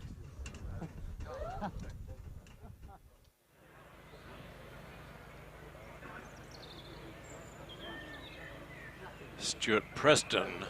Commentators did say the driver was straight out of the car and looked annoyed rather than hurt. That doesn't account for adrenaline. Yeah, exactly. No. Often it's a pain in the wallet. Yes. So apologies, folks, both here and on live stream. It always is a bit of a delay, particularly when a car is across the track. It does take a bit of turning around, lifting up, getting on the flatbed. And also, unfortunately, the sleeper barrier has been damaged, so there's work going on the sleeper barrier at the moment. Oh, right. David, I think you mentioned the driving school, didn't you? I did, yes. Do have a look online. It's all advertised there under the MAC's website. But you get trained in how to determine how the hill works. And it's very, very illuminating. I did it a couple of 3 years ago, and you think during the morning they put ranging rods out, the surveyors' red and white poles, to indicate the point that you turn in at, where the apex of the corner is, where you should be braking, and so on. And after the couple of 3 runs, or 3 or 4 runs, because you get an awful lot of runs in the day, you suddenly start to realise, okay, gets quite straightforward. The trouble is, after coffee in morning, they take the ranging rods away. And I'll tell you one blade of grass looks very much like another, and it really takes the concentration. You're scored by for the 4 instructors who are in the various commentary boxes, in actual fact, and they will come and talk to you and explain that you didn't hit the apex of that corner, etc., etc. It's very, very worthwhile doing. And it's good fun. It's good fun as well. It's good fun, and if only to get 15 or so runs up the hill. Absolutely. Crash helmets provided. It's only for road cars, so don't bring a single-seater. No, that's right. And it's all videoed. But everybody who's done it, thanks James for that message, which we had on screen just now, an endorsement from James Robinson. but everyone who's done it has always enjoyed it and has benefited, because it's hill climbing is a different game from circuit racing, because you never do a perfect run, and you're competing against yourself as much as your fellow competitors, because you want to improve your PB. Yes, and in circuit racing, you've always got the chance to make up that half second again, because you're just challenging the guy or the girl in front of you. Whereas here, if you lose half a second, you've lost it. You ain't going to get it back. No, that's right. No matter how hard you drive.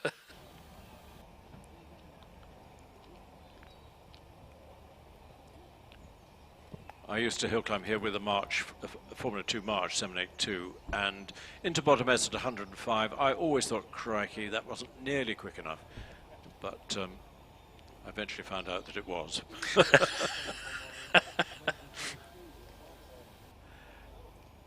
It looks as if the Reliant is on the flatbed. It is, but it will be coming down shortly, but they are...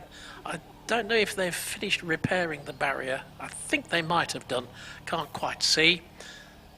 So fingers crossed, we should be back in business shortly. That barrier, in fact, is wooden Armco. Well, that's a contradiction in terms, but it's a wooden sleepers. It is. All the way up.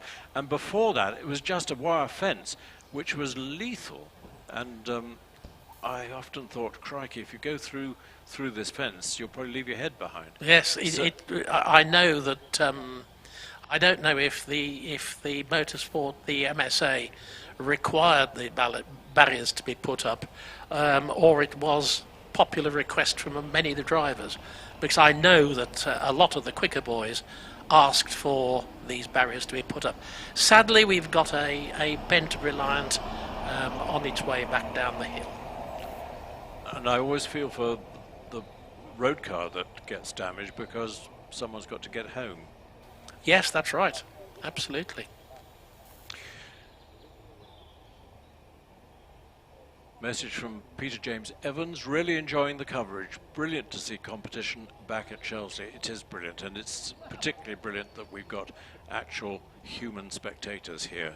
First time since September last year. Yes, it is. It's lovely, because I get a view of spectators across from the box here, and people wave to me, which is lovely. There they are. They're waving to me. Are they waving two fingers to you? No, they're not waving two fingers at me. They're being very polite. Message from Mr. Egg Custard. Any rally cars today? Well, there are ex-rally cars competing in the batch one. We've just seen the Escort Mark 1 and the Escort Mark 2, but we haven't got actual class of rally cars. We had the special stage. What was it? 3-4 years ago. Yeah, down the hill. Down the hill, which was quite exciting. And a couple of guys managed to park the cars in the most extraordinary places. It reminds me to mention Classic Nostalgia, which is a fabulous meeting, great weekend, and that happens in the middle of July 17th and 18th. And it's like a film set, isn't it? Because people are encouraged to dress up in period costumes. There's a concours d'elegance for visiting cars. If you want to enter the concours, you mention this fact to the ladies on the gate, and you get a little orange sticker on your car, and you get parked in the front row. And there's dancing in the courtyard. And, of course, all the classes are for classic cars. And I believe there might be a class for classic rally cars, but I can't promise that. But in any case, it's a brilliant weekend. We have in the past done interviews with famous people in the courtyard. Yes, we had Derek Bell a couple of years ago, didn't we? Or 3 years ago, I guess. We did. We had Donald Campbell's niece. Yep. We had some famous rally drivers. I remember interviewing 3 famous rally drivers. I won't give you their names, but I know nothing about rallying really, so that was a challenge. But they were delightful.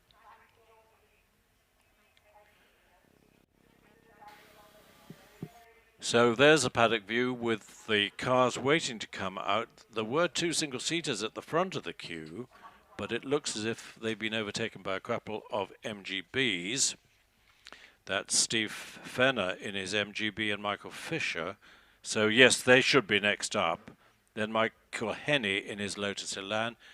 I need appropriate to mention Michael Henney because this class that we're watching now is for the Henneys Classic Championship, which is for classic cars, both single-seaters, sports cars and touring cars.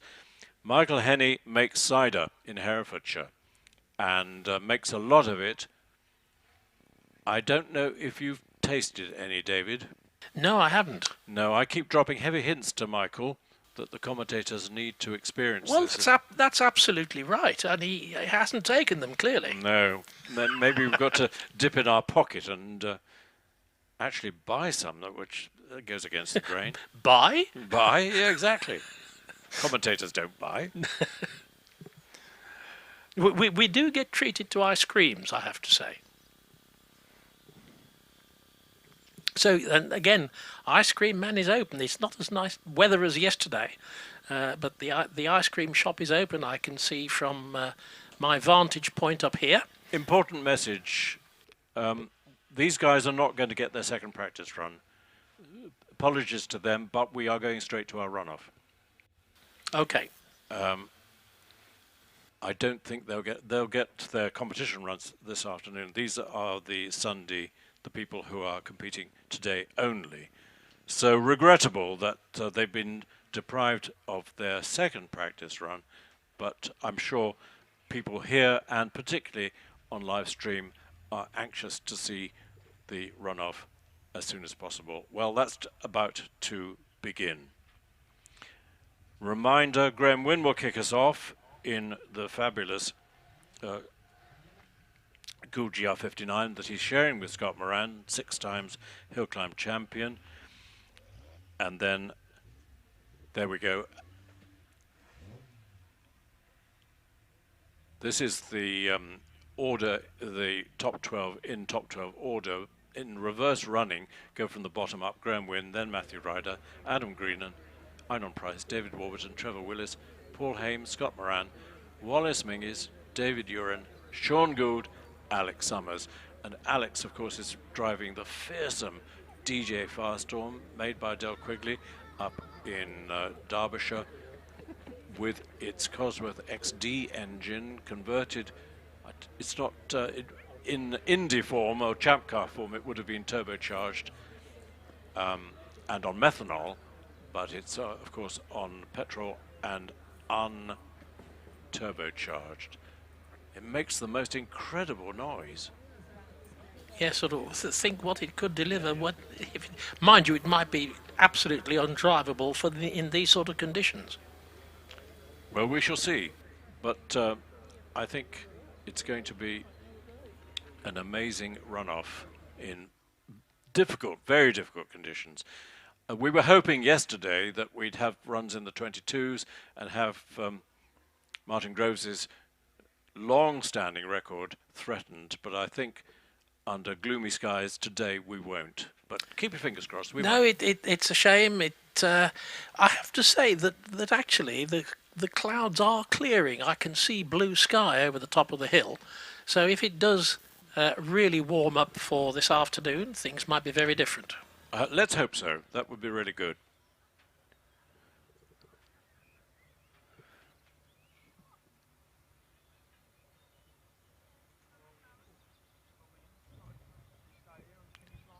Thomas Bubel, hello from Germany.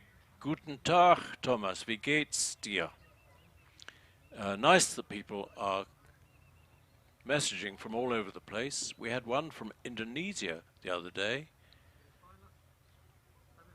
And the famous one from a tanker off the coast of Fremantle. Yeah, that's wonderful. That was lovely, wasn't it?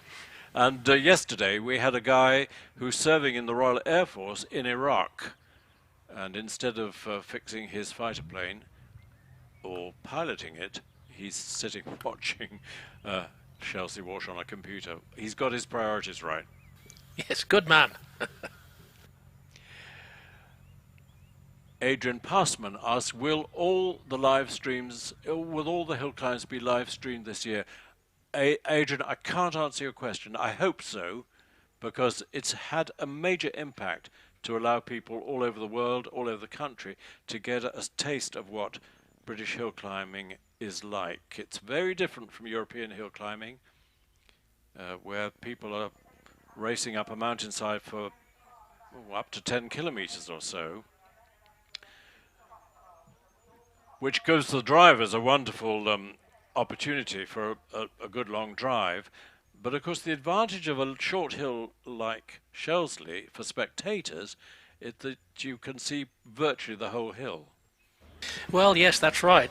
I had the pleasure of going to Gubbio, 3 years ago now, for the European Championships, and had again the pleasure of sitting with my son Alistair in his commentary position, which was quite phenomenal really. But the hill must have been a good 10 kilometres long, and there is a huge amount of money poured into European hill climbing, huge amount.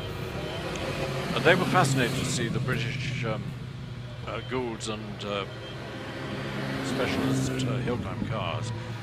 They were, yes, and of course one of the problems was that the fuel tanks of our motor cars, if I can use that expression, are too small, and they did allow us to use the forward starting line, the front T, as it were. Right. Will Hall, who was competing there, also in his course, he said one of the problems was that it's a road course, it's a public road, climbing up it, with quite a camber, and he said the hill climb cars in this country aren't designed to cope with camber. And when he first drove it, he found it really scary that the car wanted to dive off one way or the other as it got onto the camber. Yes, that's right. It's as you say, it is a proper public road which gets closed for the day. John Brown says the problem is there's lots of demand for the live stream now, and only one person, that's Richard, doing it. So there'll be no live stream from Doon, I believe, in 2 weeks' time. Yes. We're very privileged to have Richard doing it from here, from Prescott, from last weekend from Gurston Down and Lowton Park.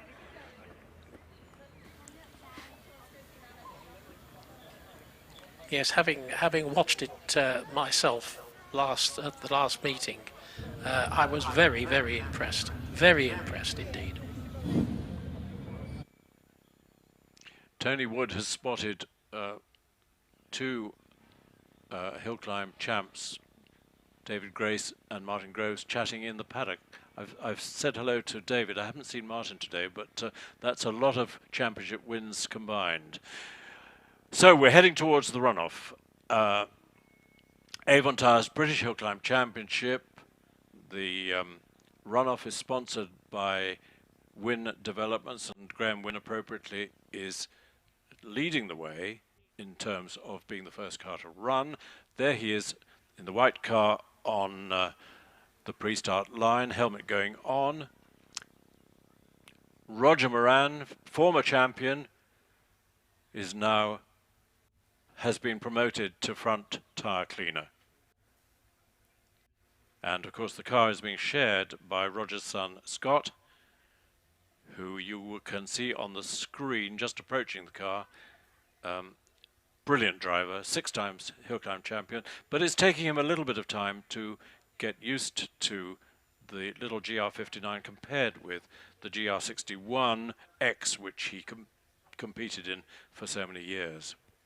But he's getting there. And he's helping Graham develop the car.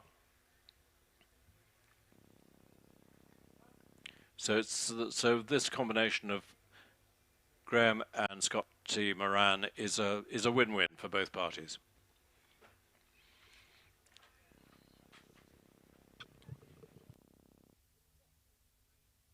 Yes, do have a look at the aerodynamics on this car, and indeed on one of the others. I can't remember which it is. Isn't it It's Wallace's car, I think. Absolutely amazing. The front wings are just phenomenal. David, talking about David Grace, here's his son Billy, who's going to commentate for the runoff. Over to Bill.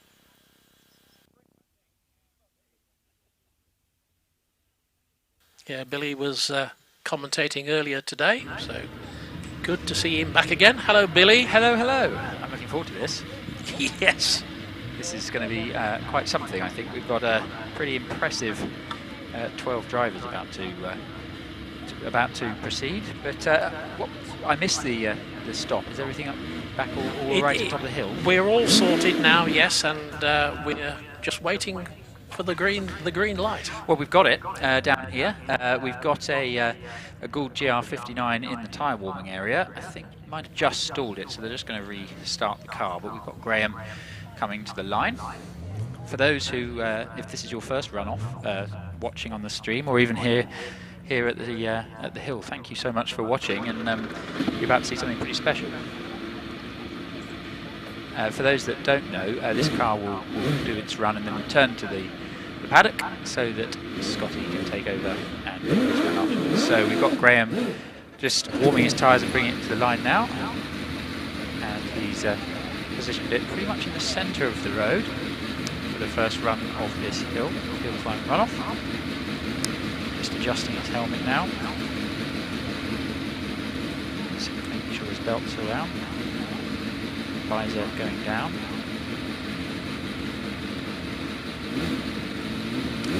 So here we go. And Graham leaves the line now, and he rockets past me in the box up towards the first corner.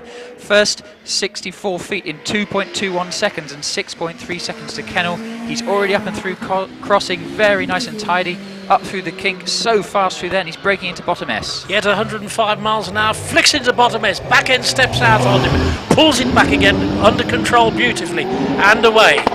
And he rockets up the finish straight down, across the line, and the time for Graham Wynn is at 26.90, 124 miles an hour across the line. I think he lost a little bit of time there between the S's, didn't he? He did, David? yes, he did. He had to back out of it, well, quite considerably, but I think that might have been about a quarter of a second. Yes. Fantastic reactions. Huge snap of oversteer. Oh, absolutely. It really bit him. Yes. But he's turned round, straight round, and he's coming back down the hill now. Okay, so there'll be a small pause whilst we get the GR59 back to the paddock. And then we will go again. There's quite a lot of ex-champions here today, by the way. See, yes. Roger Moran. Yeah, as well as your father. David Grace, is it? I think. That's the name. Rings that's a the bell. Name. Yeah. Yeah. Yeah. Martin Groves is here as well. So yes, lots of champions here today, as well as the ones competing. That's absolutely right. So slightly slower there for Graham than his qualifying time. So he did a 26.68 qualifying. He's done a 26.9 there in the runoff.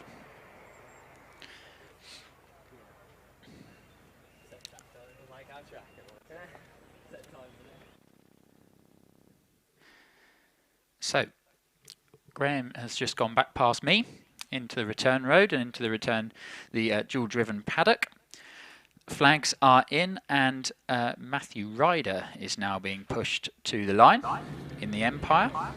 1600cc Suzuki Hayabusa in the back of this. I think Matthew qualified 12th fastest, but conditions a lot drier than they were then, a lot less greasy, so it'll be interesting to see how he gets on. Yeah, 28.28 I think for Matthew. I haven't got them all written down, unfortunately. Yeah, 27.28 for Matthew. Sorry, thank you. It's all right. So he's positioned himself on the line now, 3 burnouts before he came to the line to get some heat in those rear tyres. Visor down, revs just building up on the car. Just about to leave the line now. He's away. Good start there. Straight lines it to the first corner, and it's 2.16. Great start. Slightly quicker than Graham off the start there. He's already up and through Kennel and through crossing. About 0.03 of a second down on Graham. and into bottom S. Go ahead. At 109 miles an hour, sorry Billy, and his back end steps out, but he's hung on to it nicely. And in fact, he's gained a good half second there. He's over the line. Time for Matthew Ryder, 27.15, so that puts him into second place. He just loses out on that run to the line. Yes, that must have been where it was. Well, he's, you know, the 700 horsepower of Graham's Gould really tricky to compete with. Already off the line in front of me is Adam Greenan in the 1100cc Empire. He was almost flat through the first corner there, and he's already up and through crossing. Very committed run this from Adam, and he's through the kink, and he'll be into your sight now. 113 miles an hour through the split. 130, beautiful back end, just steps out slightly on him. Has to work a lot of sawing away at the wheel in the top part of the SE. He's over the line. It'll be interesting. Can he beat Matt Ryder? No, 26.91. Oh, sorry, he does. He goes into second place, only 100th of a second behind Graham Wynne. That is a fantastic time there from Adam. In an 1100cc car, I remind you. Next to the line, Einan Price in the Force, so another 1600cc car.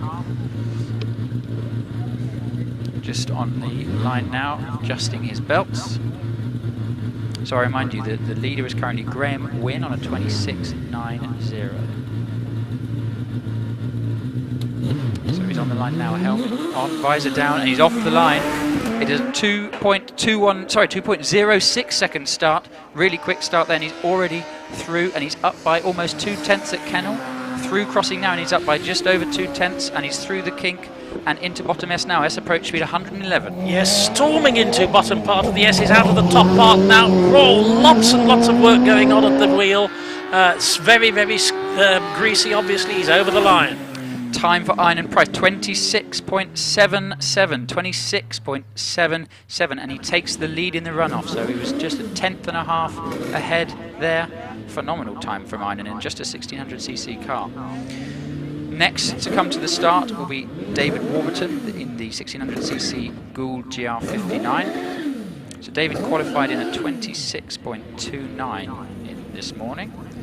David lines up on the left-hand side. He seems to prefer that side, the left-hand side, as he looks at it, of the track at the start line. He did the same in qualifying. Did him pretty well there, so let's see how he gets on in the runoff. So just wheeling him back slightly to get him in line. Billy's got a green light now. Visor down. Builds up the revs. He's got launch control, this car. He's off the start already.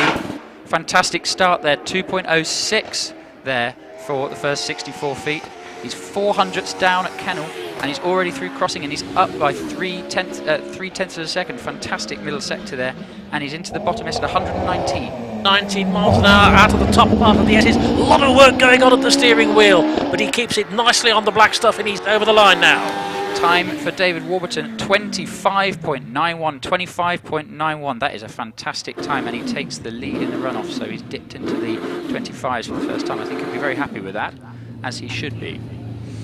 Next to the line it is Trevor Willis in the OMS 28. Qualified in a time of 26.07. Had a big moment coming out of top S in qualification, so I expect him to go quite a bit quicker than that in the runoff. Visor down. Building up to the start, launch control on, and he's off the line. Start time there, 2.02 seconds. That's the fastest we've had so far, and he's already through Kennel, and he's heading up towards crossing now. He's 3/10 up at Kennel, and at the crossing he's still 3/10 up, so he's stacking 3/10 ahead there into bottom S. Yes, flicks it into bottom S, nicely controlled. A little bit of work going on at the steering wheel, but he's fine, and he's over the line. Time for Trevor Willis, 24.93. 24.93 and 133 miles an hour across the finish. We have a red flag on the hill. I think a little bit of debris came off the car between Kennel and crossing. Yes, I can see a marshal walking down the hill now to retrieve it. Don't know what that is, but something has come loose. Really good time there from Trevor, almost a second quicker than David Warburton there to take the lead in the runoff. So we're going to have a short pause. Next to come will be Paul Hames in the Gould GR59. This one, the 1300cc turbocharged model. What did Paul qualify in? At 25.76. 25.76. Okay, Yeah. so what we potentially looking at Trevor's time there, but yeah, as we said, Trevor had a bit of a moment in his qualifying Yes, his qualifying yeah. run earlier. Yes, In yes, his he class did. run earlier. Yeah, I don't quite think that was representative, but his run-off time a lot stronger.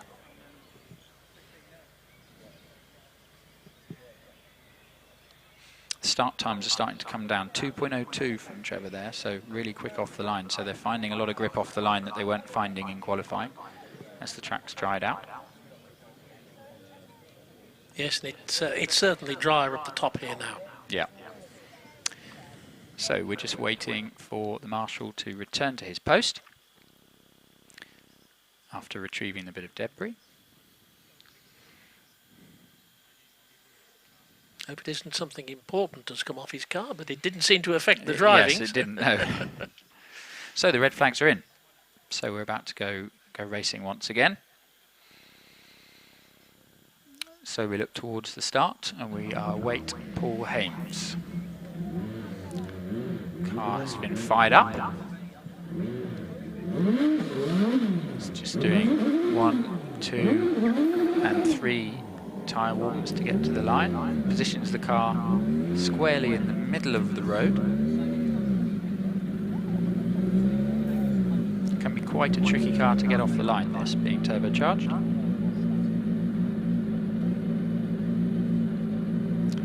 Just inching it back into position. Paul getting ready for his run. Remember, the time to beat is at 24.93 is what he's aiming at.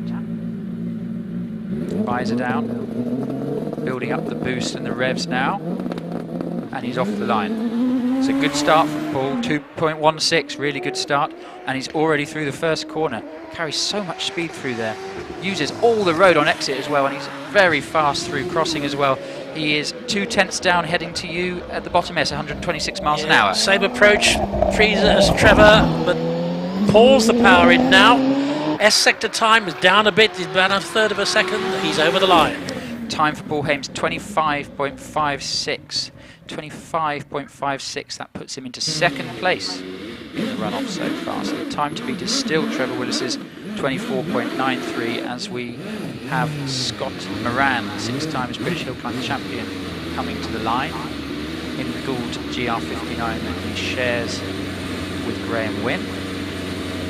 Still getting up to speed with this car, but he's learned phenomenally quickly, and he's off the line already. Good start from Scott, 2.02 off the start, and he's dead heat 64 feet. At hundredths down to Kennel, and he's already through crossing, and he's got that back. He's almost 2/10 up and as he goes through the kink. S approach speed 117 miles an hour. Yes, just clips the concrete rumble strip, but no harm done. Pouring the power on now, and he's over the line. As he rockets across the line, 24.74. 24.74 to take the lead in the runoff, 149 miles an hour across the finish. Wow. That is impressive. So yes, he was very quick through. I'm looking at his S sector time was 8.4, so slightly down on Trevor. Yes, but he made is. it up over the line. Interesting, but again, the power there Yes. has helped him clearly. Yeah, almost 700 horsepower out of that car. Next up, another GR59, but a very different sounding one. This is Wallace Miggins' example. 3.3 litre Cosworth V8 in the back of this. Phenomenal sounding car. Wallace has had a brilliant start to the season. Remember, he's won 5 of the first 6 runoffs of the year. Really, really at one with this car now, after a couple of seasons of learning it. Visor down. And he's off the line. And he rockets past me. It explodes into the first corner so fast through the first corner. It was 2.13 off the line. He's already up through crossing.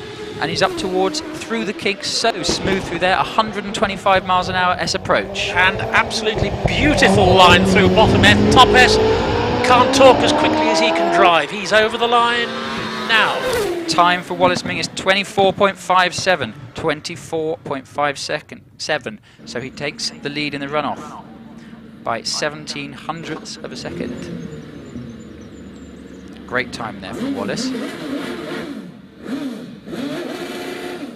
Next to the line, Dave Uren in the Gould GR55.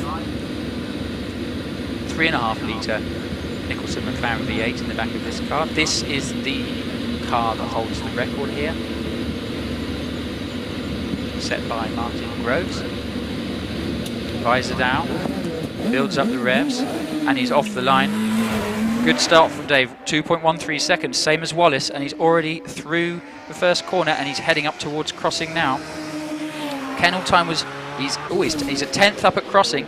Can he carry this to the end? And he's into the bottom S at 128 miles an hour. Bottom S 128 miles an hour through the complex here. Back end steps out, but he's lost about a third of a second. Time for Dave Uren, 25.09, 25.09. That puts him into 4th place. Yes, he had to back out of it in the second part of the S complex here. Next up, Sean Gould, another Gould GR59, the sister car to Scotty Moran's car. Second fastest man up Shelsley last year, and he's already off the line, 2.08 seconds, and he disappears through Kennel so quickly. His Kennel time he's a 10th and a half up as he gets to Kennel, and he's already through crossing, still a 10th and a half up, so he's maintaining that gap. 133 miles an hour into bottom S. Yes, nicely through the bottom part of the S, he's out through the top. What's his S second time? He's 8.23, so he's up, and he's over the line now. Time for Sean Gould, 24.51, 24.51, and takes the lead in the runoff. Final person to run, Alex Summers, coming to the line now in DJ. Again, phenomenal sounding, high revving 2.65 litre V8 in this car. Qualified on a 24.45. So if he can repeat that or better it, he'll take the runoff. And he's off the line. 1.94 seconds off the start. Fastest start so far, and he's so fast through Kennel. He's already into crossing. He's up by 0.4 of a second at crossing, through the kink, bottom S approach 126 miles an hour. Stunning approach into bottom S, just beautifully drifted through. Bags of control, just brushes towards the left-hand side, but he's away and over the line. 24.07, 24.07 there for Alex Summers. He takes the runoff win. Phenomenal time, almost into the 23s, which is fantastic given the conditions today. Amazing time there. So Alex Summers takes his first runoff win of the year on a 24.07. Second place, Sean Gould in the Gould GR59 on a 24.51. Third place, Wallace Mingis, Gould GR59 on a 24.57. Scott Moran fourth in the Gould GR59. Trevor Willis fifth. Dave Uren 6th, Paul Hames 7th, David Warburton 8th, Einan Price 9th, Graham Wynne 10th, taking the final point, and just missing out on points in 11th, Adam Greenan, and in 12th, Matthew Ryder. That was a great runoff. Fantastic run there from Alex. Was absolutely stupendous. Yes. Again, I can't help repeating it, how these guys can control the cars at this speed, I just do not know. No. But then they have got a few years on me. Yes. I struggle to talk about their runs as fast as they can do them. Well, that's ridiculous, isn't it? But that is absolutely really the case. Yeah. And yeah, Alex was just so fast into Kennel that the way the car turns into the first corner is quite phenomenal. So that's lunch. We're going to have the lunch break now. For those that were wondering, it is going to be a 2:15 restart. So a lunch break of just under an hour. So I'm going to sign off for lunch, and we look forward to speaking to you again this afternoon. Indeed.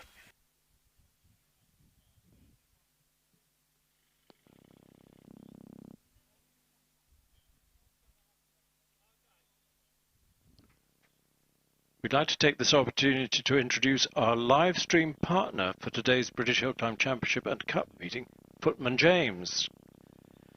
BHC Cup main sponsors, Footman James, have been at the heart of the classic vehicle movement for over 35 years and provide specialist classic vehicle insurance cover to owners, collectors, restorers and traders. Their classic car and classic bike insurance policies come with show and events cover as standard.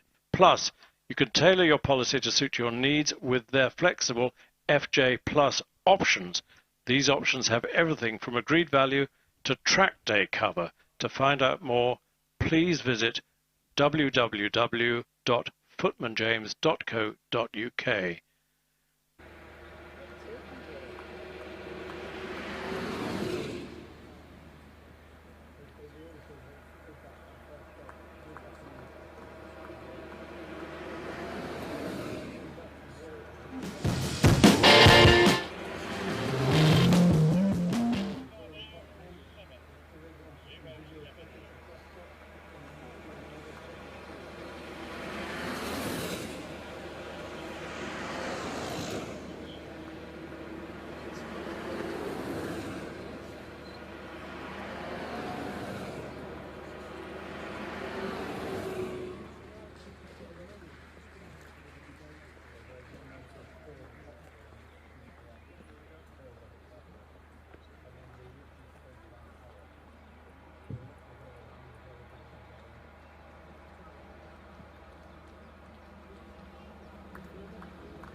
In the world that has been continuously run on its original course.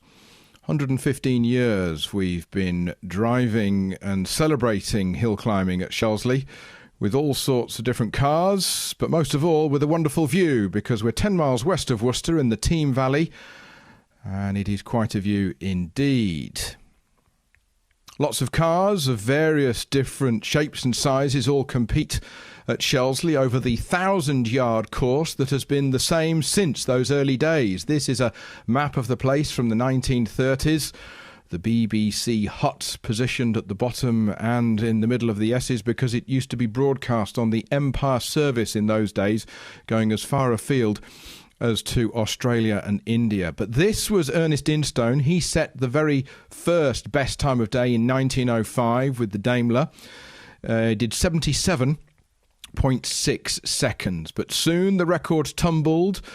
The view then very similar to what it is now, except for the fact that maybe the spectators aren't as close nowadays as this Vauxhall 3098 makes its way up through the S's with 4 people on board. Different times indeed. Ingenuity and engineering excellence was certainly very much part of hill climbing then as it is now. Can you imagine driving this to the hill in the 1930s? It was internationally recognised commercially because people got behind the racers who came to Shelsley, including Shell, who celebrated Raymond Mays getting best time of the day in the 1930s. Mays on the left here, with Malcolm Campbell in the middle and Earl Howe on the right-hand side. This is May 1935. Campbell had just set a land speed record at 276 miles an hour, and before the year was out, he would be the first person to break 300 miles an hour. He was competing on that day at Shelsley in his Sunbeam. So it drew the names and it drew the people, including Hans Stuck and the might of Auto Union, who came to Shelsley in June 1936. Stuck on the left-hand side, Horsch in the middle, one of the 4 rings of the Auto Union that, of course, now make up the Audi logo. And Leslie Wilson on the right-hand side, the then secretary at Shelsley, welcomed Stuck to the hill. Also present that day, second from left, was Prince Bearer. Then you got Stuck in the white jacket, Mays, Earl Howe, and on the extreme right-hand side, Prince Chula, who, of course, was hand-in-hand with Bearer. What a lineup on the day. Stuck, unfortunately, had to try and get to the top of the hill in very difficult wet conditions. Too many horsepowers, he said, but the view then, well, that wooden barn is still there. The view very similar today. That is one of the most famous Shelsley pictures. The number 57 C-Type Auto Union struggling for grip. 550 horsepower? Then, 84 years ago, must have been another world. But we managed to get the Auto Union and Audi tradition back to Shelsley 4 years ago.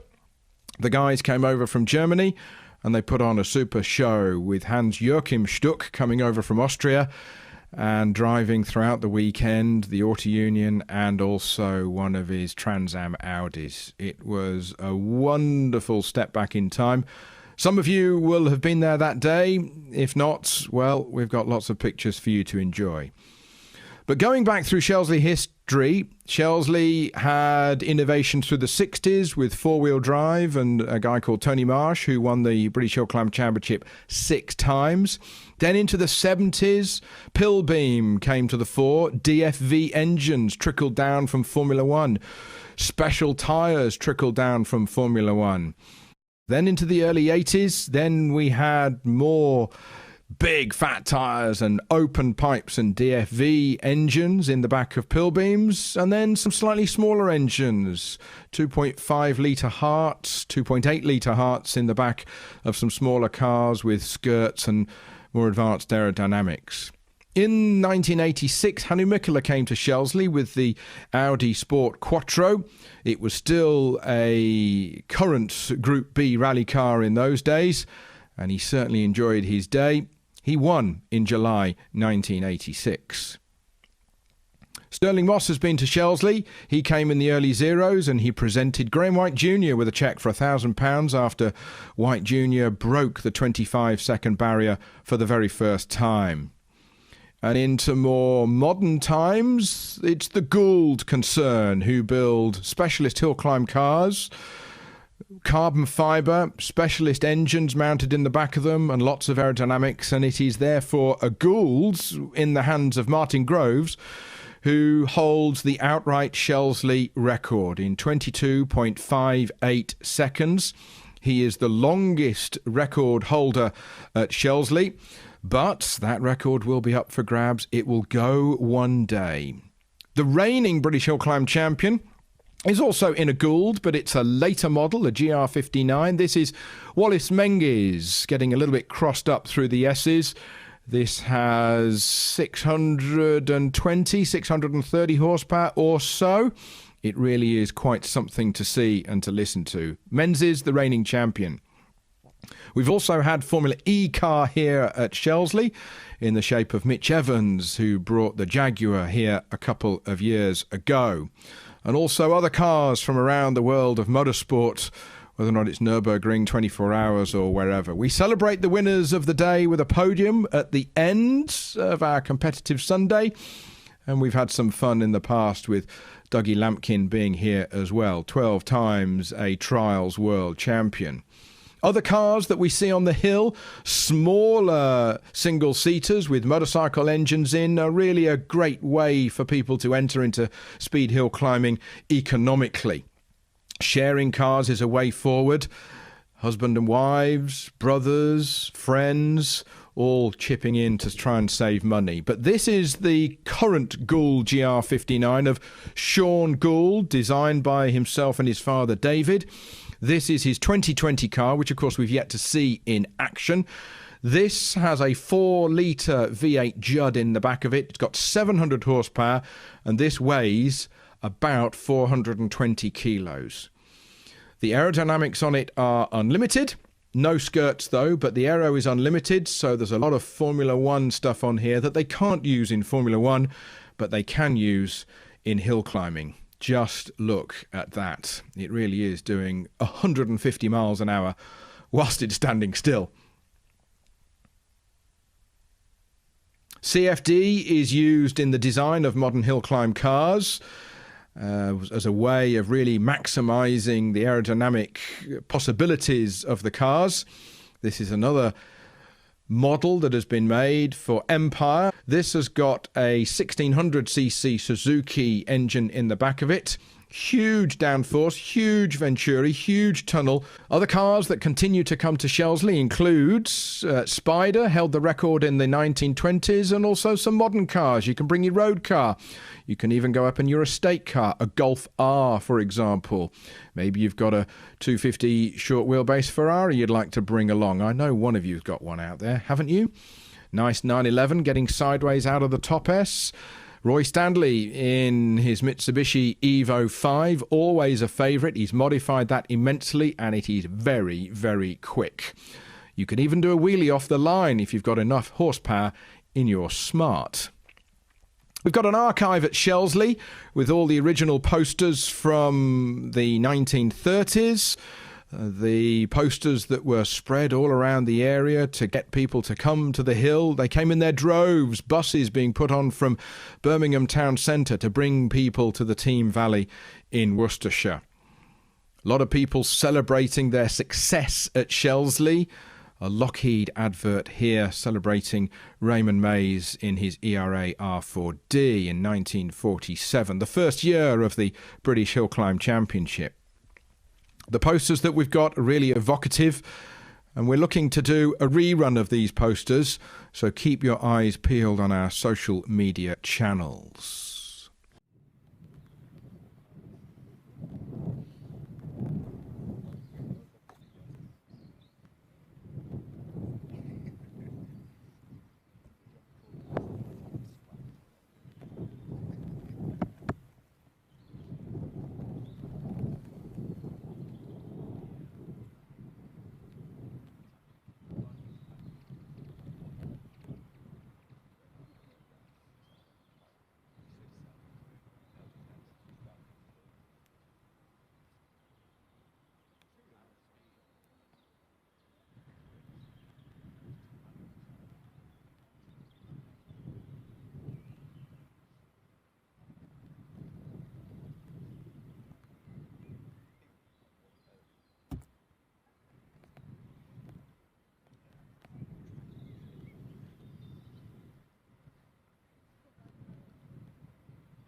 business here at Shelsley.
back in business here at Shelsley.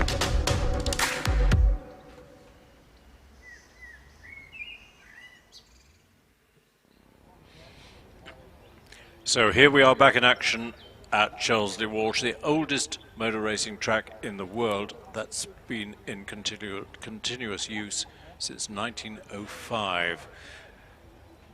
We are blessed with sunshine. We had a fairly gloomy morning and a very greasy track which led to one or two incidents. No one hurt, but some bent cars sadly.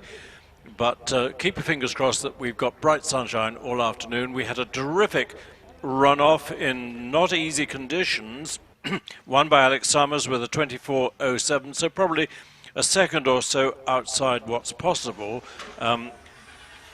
And coming to the line is our first competitor in this afternoon's runs. These are batches of the people who are only competing here today. They didn't compete yesterday. Various championships, and they had 2 practice runs this morning, although 1 or 2 of them didn't get a second practice run because we had a bit of a delay. This is Roy Stanley on the Mitsubishi Lancer Evo 5, much modified, much hill climbed. Good to see Roy back again. He's been campaigning this and other Evo cars on the hills for many years, and it's very quick. It's, I don't know, 500 or 600 horsepower maybe, highly modified, 4-wheel drive, turbocharged, 2.2 litres, nearly 2.3 litres actually. So let's see how Roy gets off the line for the first 64 feet. Slightly hesitant. No, he won't be happy with that. 3.23 is a second or so outside what's possible for the Evo. Now he's got the engine firing well, and he's through Kennel and Crossing, up through the kink and into the bottom S speed trap at 88, so that's a good speed. David. Hello, yeah, Chris. Yes, Roy Stanley again performing very well as always. Was having a chat to 1 or 2 other drivers at lunchtime here, and the consensus is that the greasy part of the track on the right-hand, beg your pardon, the left-hand side is still quite greasy, and it is. But the racing line is drying out. Good. Roy Stanley's time 34.58. This is James Collins in this wonderful contraption combining a Beetle with a Porsche 2.7 litre engine at the back.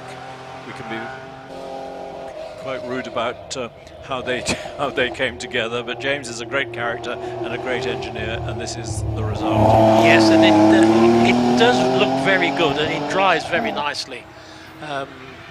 All basically of the same design school, of course, with Porsche. Indeed. Over the line. 37.79, 80 mile an hour over the line. Sarah Bosworth in the Van Diemen, an early-ish Formula Ford car from 1985. Sarah's been hill climbing in Lotuses and other things for a while. Yes, this is a bit of a first venture into single-seaters. I can't remember because I think she's more an Elise person, isn't she, Sarah? Yes, that's right. Yes, she's driven me around Kerbro once or twice. Over the line for Sarah Bosworth. With a time of 36.81. Here's a famous car. This is Simon Taylor, well-known journalist in the Stoveboat Special, originally an HWM Grand Prix car from about 1949. Driven in period by Sterling Moss. It was one of his first Grand Prix cars to drive, and now it's got the Chevrolet Stoveboat engine. It was a film star as well, in a rotten film called The Racers, I think, Kirk Douglas. Back end steps out of him in bottom part of the S's, but gets it sorted. Lots of popping and banging, and he's over the line. 38.5 for Simon. I think his best time in the Stoveboat is in the 33s, so he's hoping to get back down there. Now, Bill Drysdale. Great to see Bill in this home-produced Porsche 904. He calls it the FF Special, one of the Fs being for fake, which is not really fair because it's not a fake at all. It's a replica of the famous Porsche 904. Yeah, now fitted with the flat 6 engine. Nicely into bottom part of the S's, out to the top now, opens up the power, going very nicely as always, and he's over the line. And Bill's time is a 39.23. He's followed by Mike Hawley, thrilled to have his old Healy Silverstone back. He sold it to Germany, regretted it, and has been making efforts to get it back for a while. It hasn't got its original Riley 2.5 litre engine. It's got a 3.4 litre Jaguar engine. I bet that's a bit nice, actually, because it's got so much torque. It just tried to bite him in the top part of the S's here, and he had to just back out of it momentarily. He's over the line, and his time 42.53. Here's Bryony Serrell in her much-loved Elva Mark 7. Bryony has competed a long time in the Lotus Formula Junior. Time 51, but now enjoying the Elva Mark 7. Yeah, Bryony, very experienced driver, and I think she's enjoying this more than the previous car. I think she is 38.11 for Bryony. Now Martin Saunders in this beautifully prepared Ford Escort Mark 1 from 93.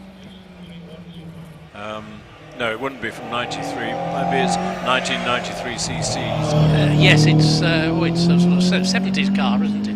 I think the Escort Mark 1 first came out in the 60s, didn't it? Very late 60s, yes. Yeah. And this is age range, so I can't remember when That's that 1970. 39.24. He's followed by Mark II Escort, which I don't think is as pretty, but it was still extremely effective as a rally car. Yes, a nice line through bottom part of the S's, sweeping it gently. Oh, it tried to bite him, but he backed off and got it back under control. So lost a little bit of time through the S's here. So Mark heads for the line, 38.78. Dave Parr follows in his long-term Ford Anglia. And we commented on the first runs about how revolutionary the rear-facing or the rear-sloping rear window was. Yes, absolutely. Sort of groundbreaking at the time, Chris, wasn't it? It was. Dave, very experienced hill climber, very experienced driver, nicely through the S complex, and he's over the line now. His time is a 40.24. The Anglia, of course, introduced the Ford Kent engine. Here is another Mark I Escort. Yeah, again. Really big, pedalled very hard. Oh, very hard through the S's here. Stepped out of line, but he got it all under control. It almost became a tank slammer, didn't it? 35. It was close. It was 35.42. Now this is a very, very quick Mini. It has a Matt Clark engine, bored out and stroked to 1460cc. But look at that, 77 into bottom S. That's quick. And a beautiful line through bottom part of the S's and the top. Exceedingly well done. Just over 10.5 seconds through the S complex. That's quick for a saloon car. It almost looked like a handbrake rally turn, didn't it? It did, yes. 37.03, great run by Matt Clark. Anthony Ward in the BMW 2002 TII, which was very desirable in the early 80s, late 70s, early 80s, as a hot little BMW. Yes, a lot of them, the early ones, succumbed to rust, but this is beautiful. Over the line. Anthony Ward's time, 38.31. He's followed by Gary Cox in the Reliance Scimitar Coupe with its V6 Ford Essex engine. Fiberglass body, of course, and it was followed by the GTE with a hatchback back, which Princess Anne made notorious by endlessly getting pinched for speeding, didn't she? She did, yes. And he's over the line. And time for Gary is a 37.9. Ted Elwes, well, Ted, we've seen him before somewhere, haven't we? Yeah, I believe so. He's been hill climbing this MGA for the last 30 years or so. It's always immaculate, it's always quick, it's got an MGB engine, so it's 2 litre rather than the original 1 point whatever an MGA was. Yes, nicely done through the S's here. Ted always drives it with the hood up, which aerodynamically makes sense, because yes. A drop top dropped puts a lot of drag into the car. Yep, nicely done. And Ted's time is 41.89, 68 over the line, which for an MGA is great. Look at that raw 3000cc Austin Healey with, as you say, the van ventilation at the top of the roof, pinched from a minivan, I think. All the rally cars had them. Didn't make much difference to the heat in the cabin. Yeah, because the passengers sat alongside the silencers, didn't they? Yeah, it came out of the right hand, the offside rear wheel just. Yes. by her left thigh. Her being Anne Wisdom, wasn't it? Pat Moss. With Pat Moss, indeed, Yeah. yes. Makes a nice noise. Big, heavy 3-litre engine producing, what, 160 horsepower? Could be something like that, yes. Well, I've got a great weakness for straight sixes, I have to say. They do sound right. And flat sixes as well. And flat sixes as well, but the straight sixes takes the prize as far as I'm concerned. Well, it's naturally balanced, isn't it? It is, yes. Yes, you don't have to put any counter shafts or anything in them. No. So Ian Moss heads for the finish to record a 42.05. This is a very quick MGB Roadster in the hands of Michael Fisher. MGB, huge success for MG. What a pity. It was effectively their last huge success. It was the first MG sports car that didn't have a separate chassis. It was, because the MGA, as you say, did. Little snatch of a lower gear before the S-Complex. And accelerating now away, and it sounds a little bit flat. 1965 motor car from its registration number. Having sold it as very fast, I think I've made a mistake. It's not going as well as it should. No, it sounded a bit flat as it came past. It is, 48.14, but he's followed by Steve Fenner, and this is a quick one. 69 into bottom. Yes, really getting cranked up now. It's a left hooker as well. And he's going up the finishing straight. One careful owner in California. Was it? I don't know. Oh, right. That's how you advertise a guess. it. Yeah. 40.31. Terence Cox, another member of the Cox family, in a Reliance Scimitar Coupe. Just over 3-litre V6 engine. And an S approach of 62 mph. Yeah, looks very tidy. And coming out of the top part of the S's now. Accelerating away. Again, sounding absolutely beautiful. Yes, they didn't sell very well, but the GTE sold like rockets. It did, didn't it? It did. 42.83 for Terence.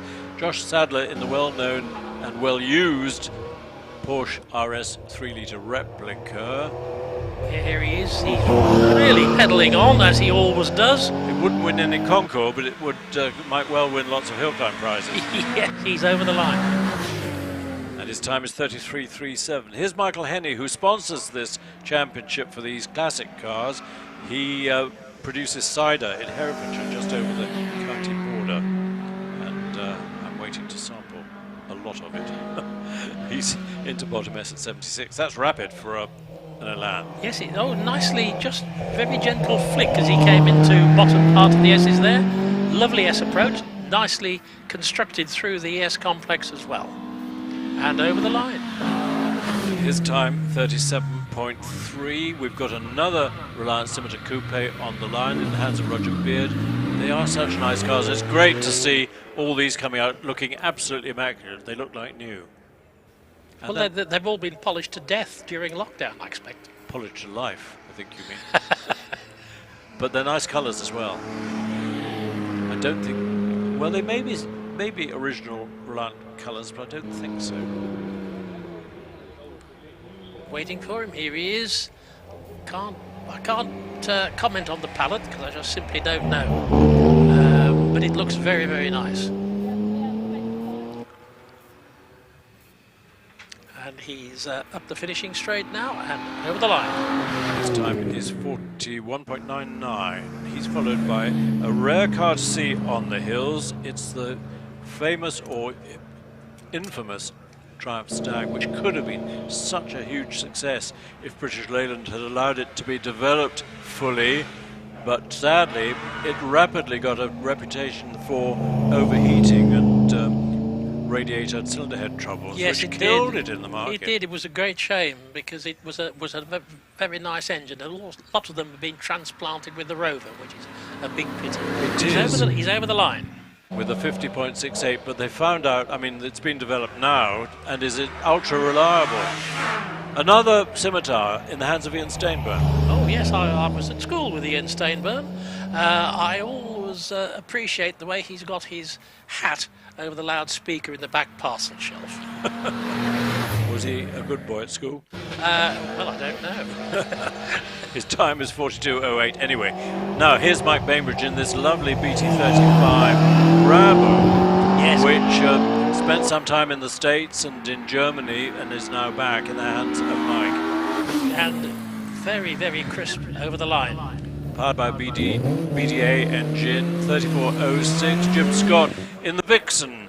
Vixen was made for a sort of attempt at a formula called Formula 4, which never took off in the early 60s. Vixen made half a dozen or 20 or so cars for the formula, but when Formula 4 failed, a lot of them came onto the hills. Waiting for him, pops into my view.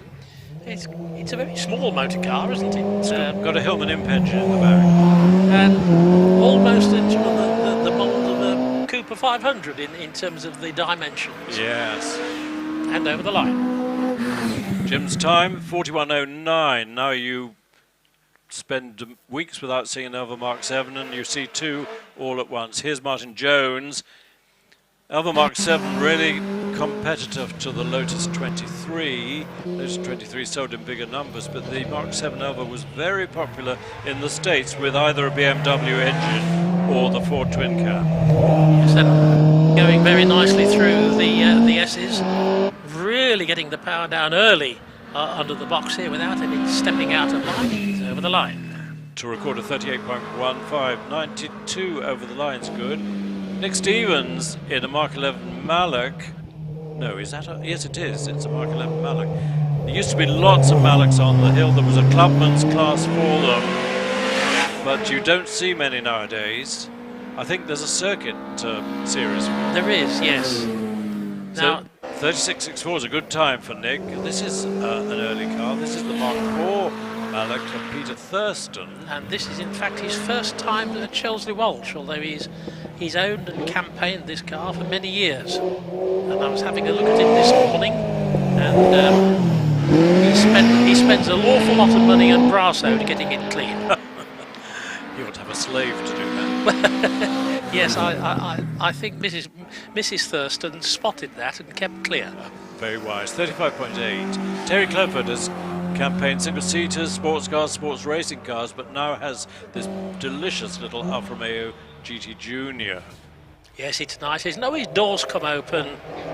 Oh, and it's now gone shut again because he's turned the right-hand corner. That would have surprised him a little bit, but he... It's known as Alfa Romeo air conditioning.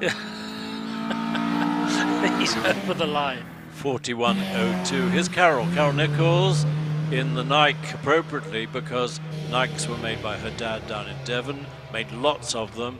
If you had a Lotus with a space frame and you bent it, you didn't go back to Colin Chapman, you went down to Ken Nichols and said, can you make me a Lotus chassis? And he did. No, I didn't know that one. Yeah, Carol's over the line. 40.06. Grant Cratchley has competed for a long time in this very pretty BT21B Bravo, which reminds us of Jochen Rindt surging to fame all of a sudden by winning a race at Crystal Palace against Graham Hill and other leading drivers, and really that boosted him into Formula One. Grant Cratchley 34.86. Here's Tim Barber in a Porsche 996, which brings us to the Porsche Championship. We've got what do you call a bunch of Porsches? A platoon? A platoon would be a good one, wouldn't it? Or a Panzergruppe. Or I was going to say a plethora, actually. A plethora of Porsches. Is that a German word? It could be. Tim, 33 seconds dead. That is quick. Ian Wadsworth in a 911 SCRS. Earlier car. Yeah, a little bit cautious into bottom S there. Now he's opened it up and planted his foot, and the back end squats down under the acceleration, and he's over the line. There were some famous Wadsworths in rallying, weren't there? 35.64 for Ian. I don't know if he's a member of the family. But it's all gone quiet. That, I think, is the end of batch 2. It is. So they will come down. Let's have a look at some messages. 10 Fox. Good afternoon from France. Unfortunately, our hill climb season here is non-existent. That is sad. France is having a tough time with this wretched COVID. Lee Corbett, who commentates from here on occasions, has the present Mr. Lowe provided the usual commentator's cake. I'm glad you asked that, Lee, because the question is no. Yes, the tradition of the current Mrs. Lowe providing cake has seemed to slip a bit. We must revive that. Ian Wilson says, I can hear it all in southwest France, Rebecca. I'm not sure if that's a hint that we're talking too loudly. Oh, Rebecca saying, cannot hear the commentary. Sorry, no, I don't know why. Can hear the commentary on the hill sitting at S's. Well, that's the answer, isn't it, Rebecca? Come here and watch in person.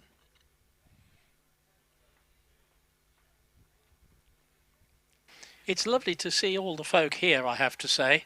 There are more here than I expected, with the restriction that unfortunately the spectators can't go and inspect the cars in the paddock. Great shame that.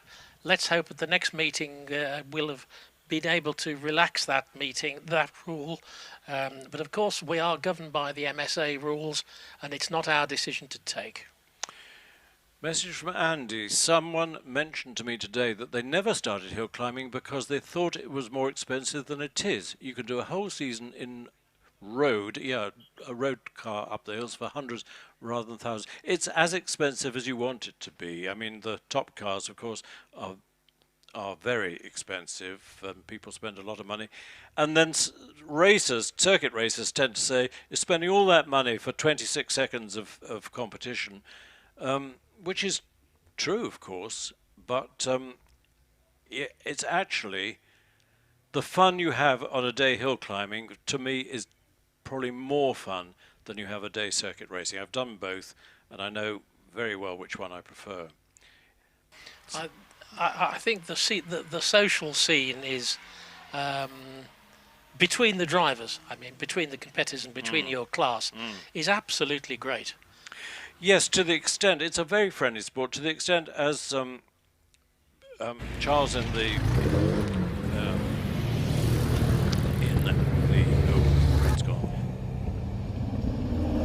He was set off Charles Hill on the line and something went wrong. And it can be expensive, but in terms of friendliness, he was astonished, being a circuit racer, that the other competitors in his class all gathered round to see if they could help repair the car. Well, that's right. About 1,000 years ago, when I was competing, my V8 engined MGB died instantly at one point. Will Hall's dad, Mike, came over to me and he said, that sounds like sparks, and we took the distributor cap off and he said, oh, you want one of these rotor arms or these paddles, and instantly went and fetched it and said, give it back to me at the next meeting, won't you? Yeah. So it was just like that. It was great. Someone said hill climbing is a garden party with a bit of hill climbing in the background to annoy you. Which I thought wasn't really fair, but it is a garden party. And the other nice thing about hill climbing, as you can see, obviously here, but on screen as well, is that it takes place in lovely parts of the country. Prescott is delightful, Loughton is delightful, Shelsley is particularly lovely in the Team Valley, whereas Stalag Silverstone is not such a lovely place. It can get a bit bleak there, can't it? It has its own microclimate, which is usually 10 degrees colder than anywhere else. Than the rest of the world. Yeah. Yes.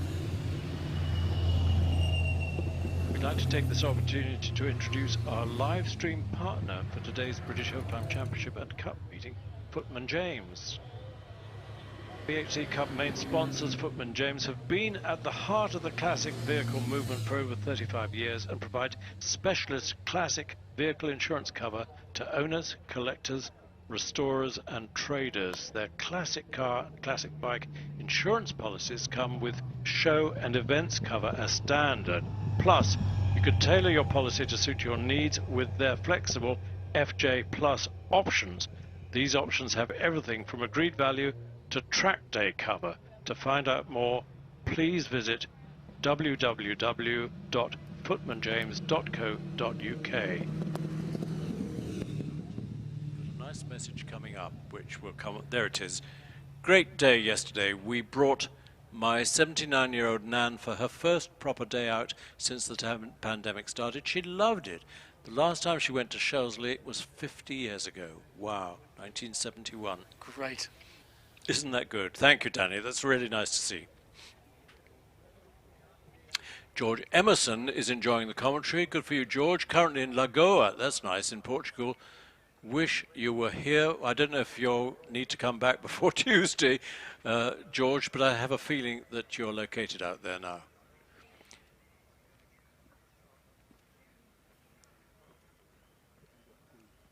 So that group of cars come back to the paddock, and our next class majors on the Pirelli Porsche Championship. We've got a Panzer group of Porsches to come. We've seen a couple of them already. I think those are the double-driven ones. Yes, they are indeed. That's Tim Barber and Ian Wadsworth. And Porsches from 924, 924 Turbo, Boxsters, Caymans, 944, which was the successor to the 924. Lots of 911s, of course, and we are about to get back into action, as you can see if you're watching the screen, with Stephen Cooper's Porsche 924 Turbo. 924, people tended to be a bit rude about the standard 924 because it had an Audi engine out of a van, but the 924 Turbo included one that Derek Bell raced at Le Mans one year. And in fact, they are picking up in popularity now. And the prices are increasing. Yeah, and they have beautiful handling, 924 and the Turbo, and particularly the 944, even more particularly the 968. I confess I haven't ever driven one. I think they have a transaxle at the back. They do indeed. Anyway, here's Stephen, 72 miles an hour into bottom S. Yes, into the bottom part of the S's. Just a little rattle over the drain cover to reassure himself it's still there. And he's planted well in the middle of the road and over the line. And Stephen's time is a 38.68. He's followed by David Watson in the Cayman S with its 3.4 litre flat 6 engine just behind the driver. They're nice cars, aren't they, David? Well, I think they are, but perhaps I'm biased. I don't know. Well, you wouldn't have bought one otherwise. No. He's fairly tentatively into bottom S at 59. I'm not sure if David's been to Shelsley before. I don't know, but I'm afraid. But as you say, possibly not, because approach to bottom S is quite daunting if you're not used to it, isn't it? It is. 39.68 for David. Here's Hannes Tanzer. I'm not sure if he's come over from Germany, although I think this Boxster has got a UK registration, so maybe he's based here. Anyway, it's 3.2 litre Boxster. It is. It's certainly a UK reg on it. Nicely handled. The Boxster, of course, being the unroofed version of the Cayman. Indeed. 41.7 for Hannes. Stephen Jory follows in the very rapid Porsche 944 3 litre 4-cylinder engine with the balancing counter shaft. Yes, beautifully into bottom part of the S's, and back out just a little bit under my box here because it was heading towards the bank, so a bit of understeer, pulled it back, nicely done, and he's over the line. Great time, 37.61 for Stephen. Andrew Soper in a Martini-sponsored Porsche Boxster S, looking nice. Don't know how modified it is, but we'll see how quick it is. I think it's not highly modified. You could pick up a Boxster for £3,000 nowadays. You can, yes. Probably not a wise thing to do, but... Well, they might have been to the moon and back, that's the trouble. Well, they can stand it, although they had problems with the centre bearing of the crankshaft, didn't they? They did. Yeah, or yes, I think it was the crankshaft bearing. And anyway. He's over the line. He is, and his time is a 43.6. Andy Fagan follows with another 3.2 litre Boxster. It sold well, obviously, and has wonderful handling. Oh, well, I think they were quite the saviour of the Porsche company at one point. Yes, and Andy Fagan with me tidily through S's again. No dramas at all. He's over the line. He is 37.31. I think the real saviour was the KN. KN. Yes. KN Pepper. Yeah. Yeah. It's rather sad that it takes an SUV to rescue companies. Yes, absolutely. Wayne Easton has got an early Boxster with a 2.5 litre engine. That was the first engine size that Boxster came out with. But it's quick, much modified and driven with purpose. 81 into bottom S. That's going some. As you say, yes. Driven with purpose, very much so. The back end just, stepped out under my box here. He had to just back off a little bit on the throttle. But he's over the line. He is, and his time is coming up, 36.66. David Hilton in a very rapid 3.6 litre 996 version of the 911. Wow, this is quick. And it took off the line like a rocket. 2.03 off the start is amazing. Yes, nicely done. Back end just drifts out, held beautifully. Oh, he's bit him this quite hard under the box here. He had to really back out of it, but got it under control. It's still a good time. It's in the 33s, 33.5, speed 91. Now we dial back a few years to an early 911 SC in the hands of Roy Stevenson. Lots of people prefer the very early Porsche 911s as the purest of the breed. Well, I mean, that so often happens with everything, doesn't it? Yes, here he is. Yes, I drove one of these down to London in the winter once with the heater didn't work. It was not a pleasant experience. That's the trouble with air-cooled engines. It's not easy to make them heat the car. And he's over the line. 39.65 now. Mel Spear, Porsche Carrera 2 Cup. Now the Cup was the fiercest road-going version of the Carrera, wasn't it? Indeed, and a lot of the Cup races have always impressed me. I do like them, and I like watching them in the British Touring Car Championship. He's over the line. 35.78. I don't know what sort of handicapping system the Porsche Club have for their championship, but presumably they're not all going on scratch time. No, I presume not, but we haven't been advised, so... Martin Leach, 911E, 3 litre. The E was the sort of one step below the S, wasn't it? It was, that's right. Martin Leach is actually past me and over the line. Tidy run. 37.31. Here's another Wadsworth. It's Nicholas. Is this the car that we saw earlier? It is, I think, yes. Yeah, SCRS 3.2 litre. Yep, it is. Here he is, yep. Left hooker on this one. Driven very tidily and competently through the S's and quickly. To record a 35.77. Here's Howard Cressy in a much more modern box to the 981 version. It's not the 4-cylinder one, is it? It's a 3.3 litre flat 6. The 4-cylinder one, people didn't like because it didn't make the right noise. It didn't make the right noise, and I did drive one of those, but I felt quite disappointed because it sounded like a grown-up Scooby. Yes, but I was driven around Goodwood in one and by a Porsche demonstration driver, and it was quick. Oh, bet it was. 41.19 for Howard. Geraint Evans, who's driven all sorts of things, but now with the 3.3 litre Carrera 3 litre. It bounces it over the drain cover and he has to back out of it slightly there. Got a bit to the right-hand side of the track on the finishing straight, but he's over the line. With a time of 36.38, followed by Justin Mather in a very hot 924 2.7 litre engine, supercharged, making all the right screaming noises. Yes, here he is. Into bottom part of the S's, turbo supercharger spooling its way up, back end steps out as it tries to take charge, over the line now. So Justin's time 36.31, 90. Yeah, there's plenty of power to take you up to 90 over the line. Where's Paul Watson and his Boxster? He's on the line still with the hood down, enjoying the sunshine, but he's retreating from the line and we're not sure why. Oh, I wonder, the speculation is that he's forgotten to put his goggles on, but so he's being parked in front of the Pirelli sign, which won't please Pirelli too much.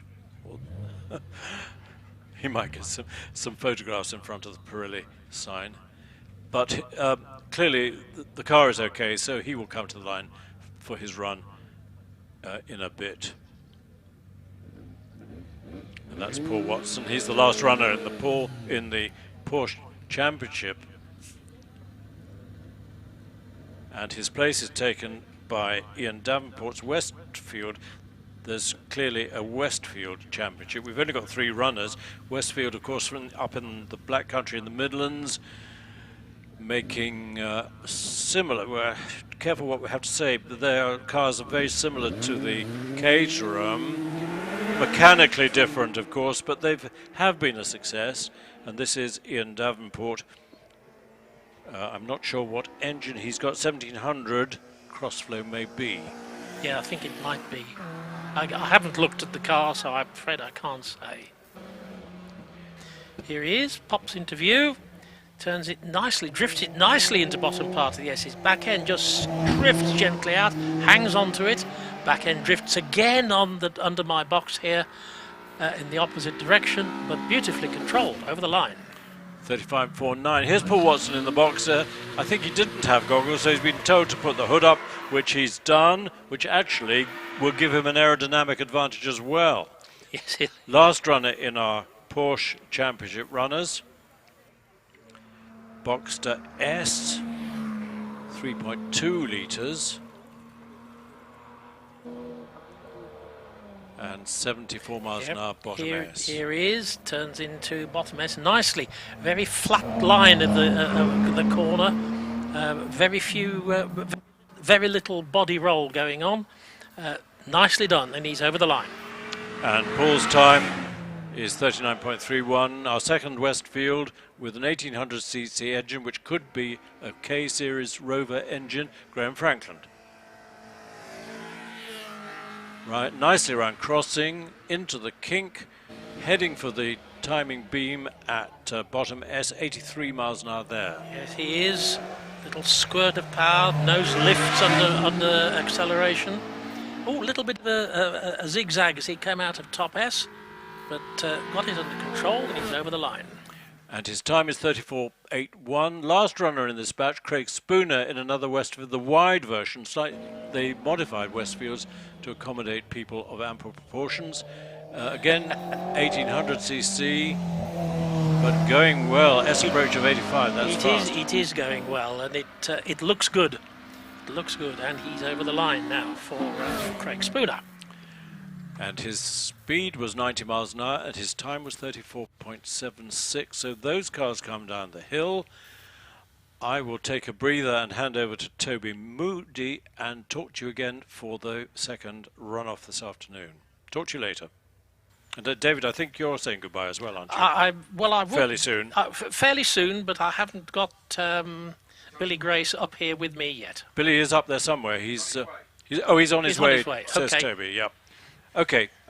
See you next time. Yes. Bye. We'd like to take this opportunity to introduce our live stream partner for today's British Hill Climb Championship and Cup meeting, Footman James.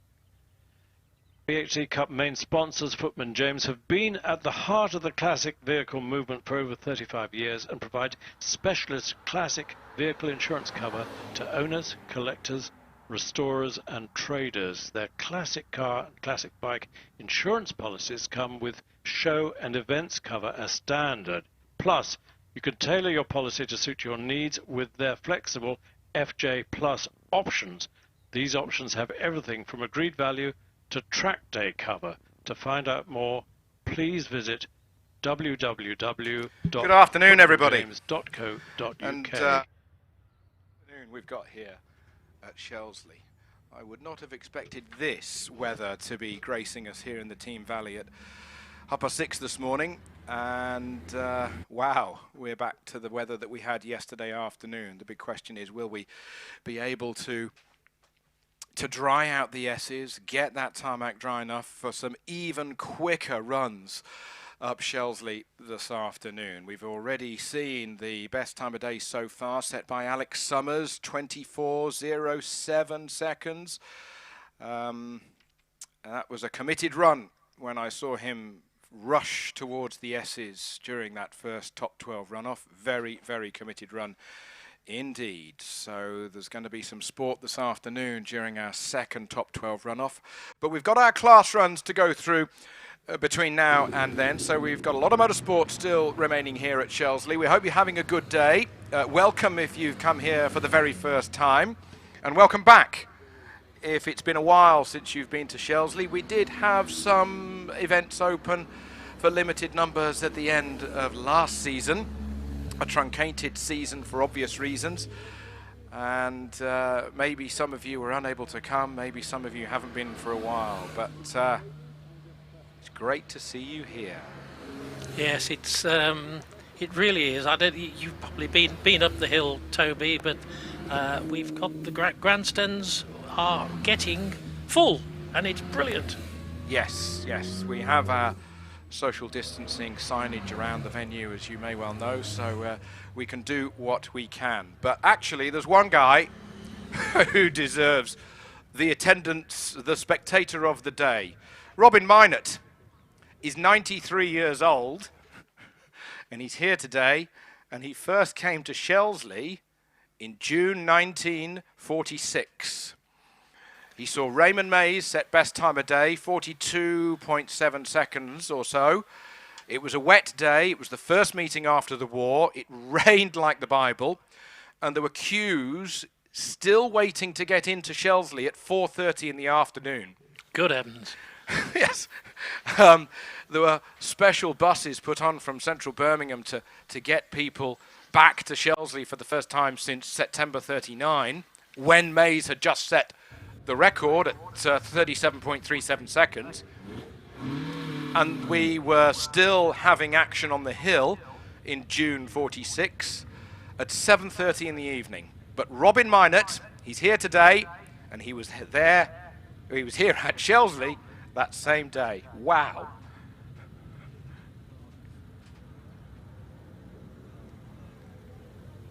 Perfect sunshine that we've got here.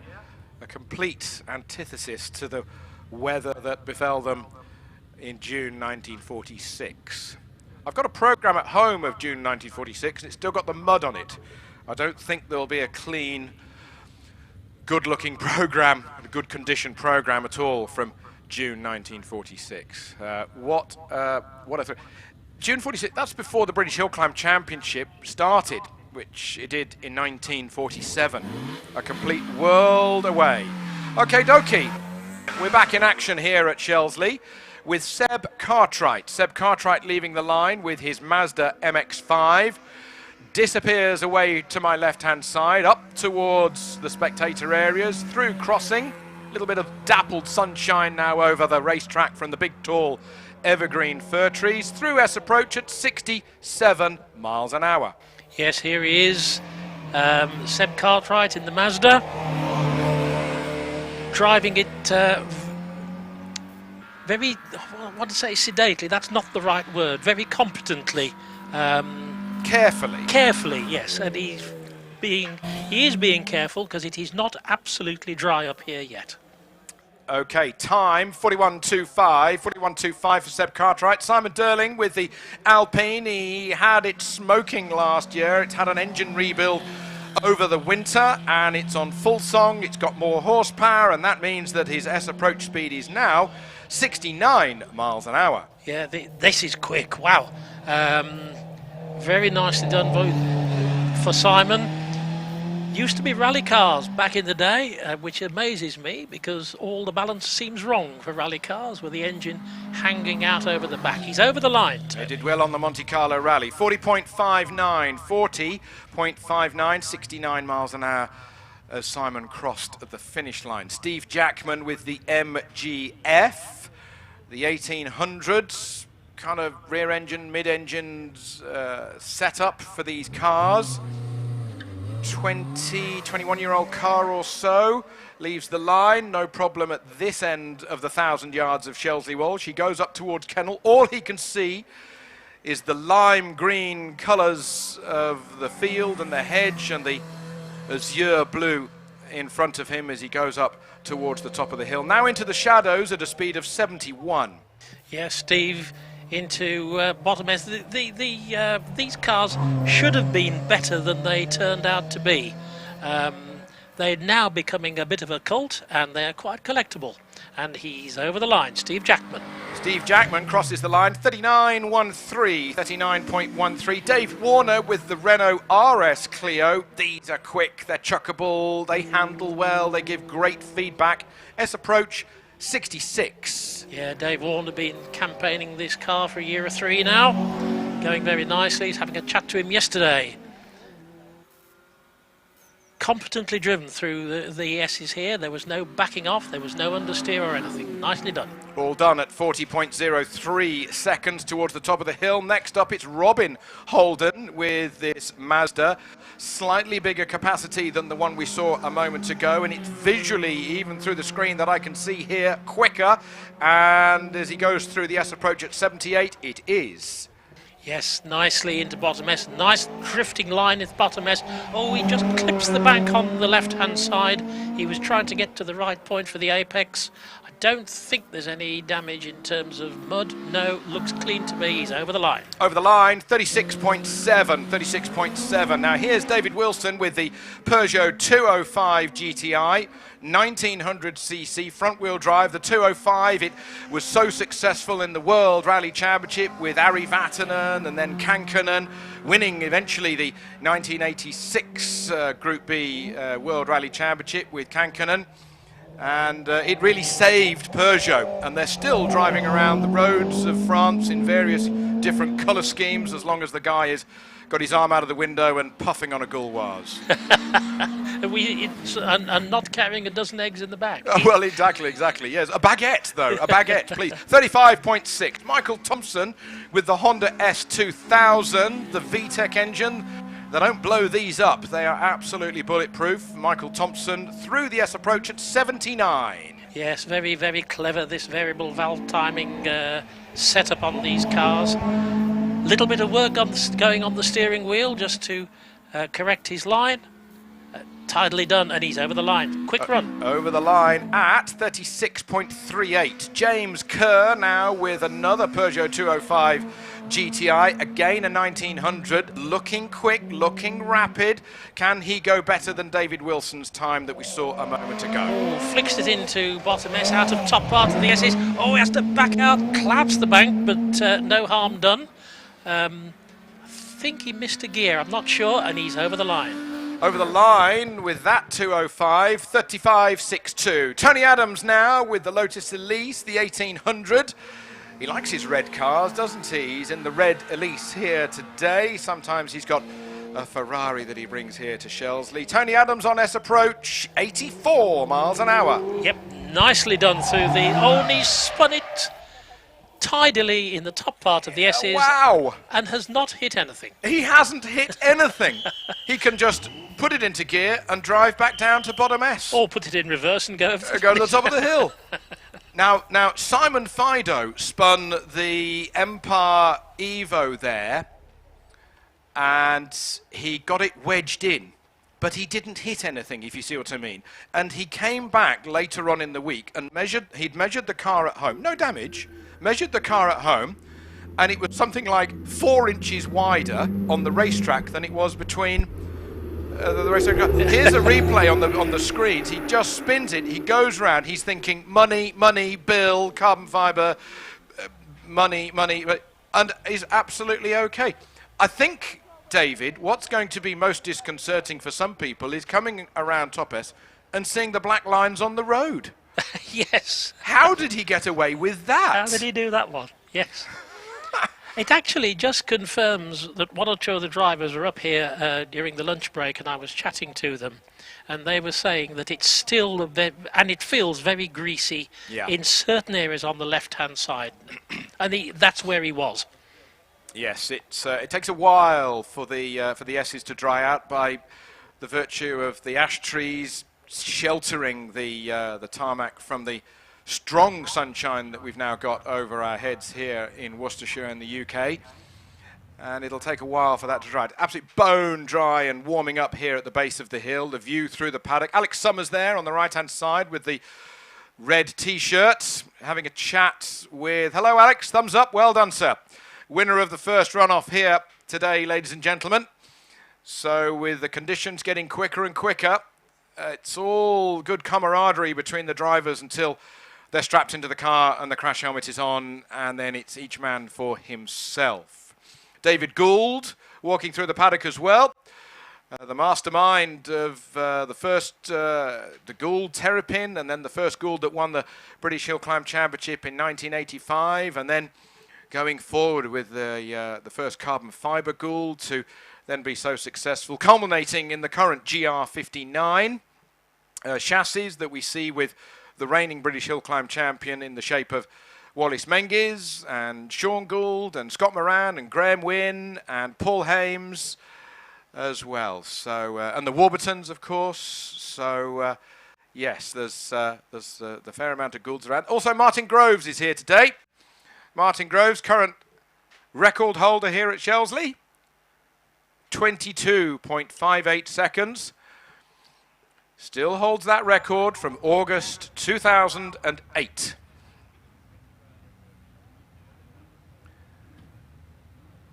Alex Summers last year did a 22.71, so there's still 0.13 of a second between Martin Groves and the next best time set by Summers last year. I worked it out on an average speed, which is just over 95 miles an hour. Average speed from a standing start.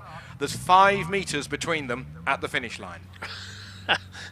It's pretty amazing, isn't it, really? I do remember that climb.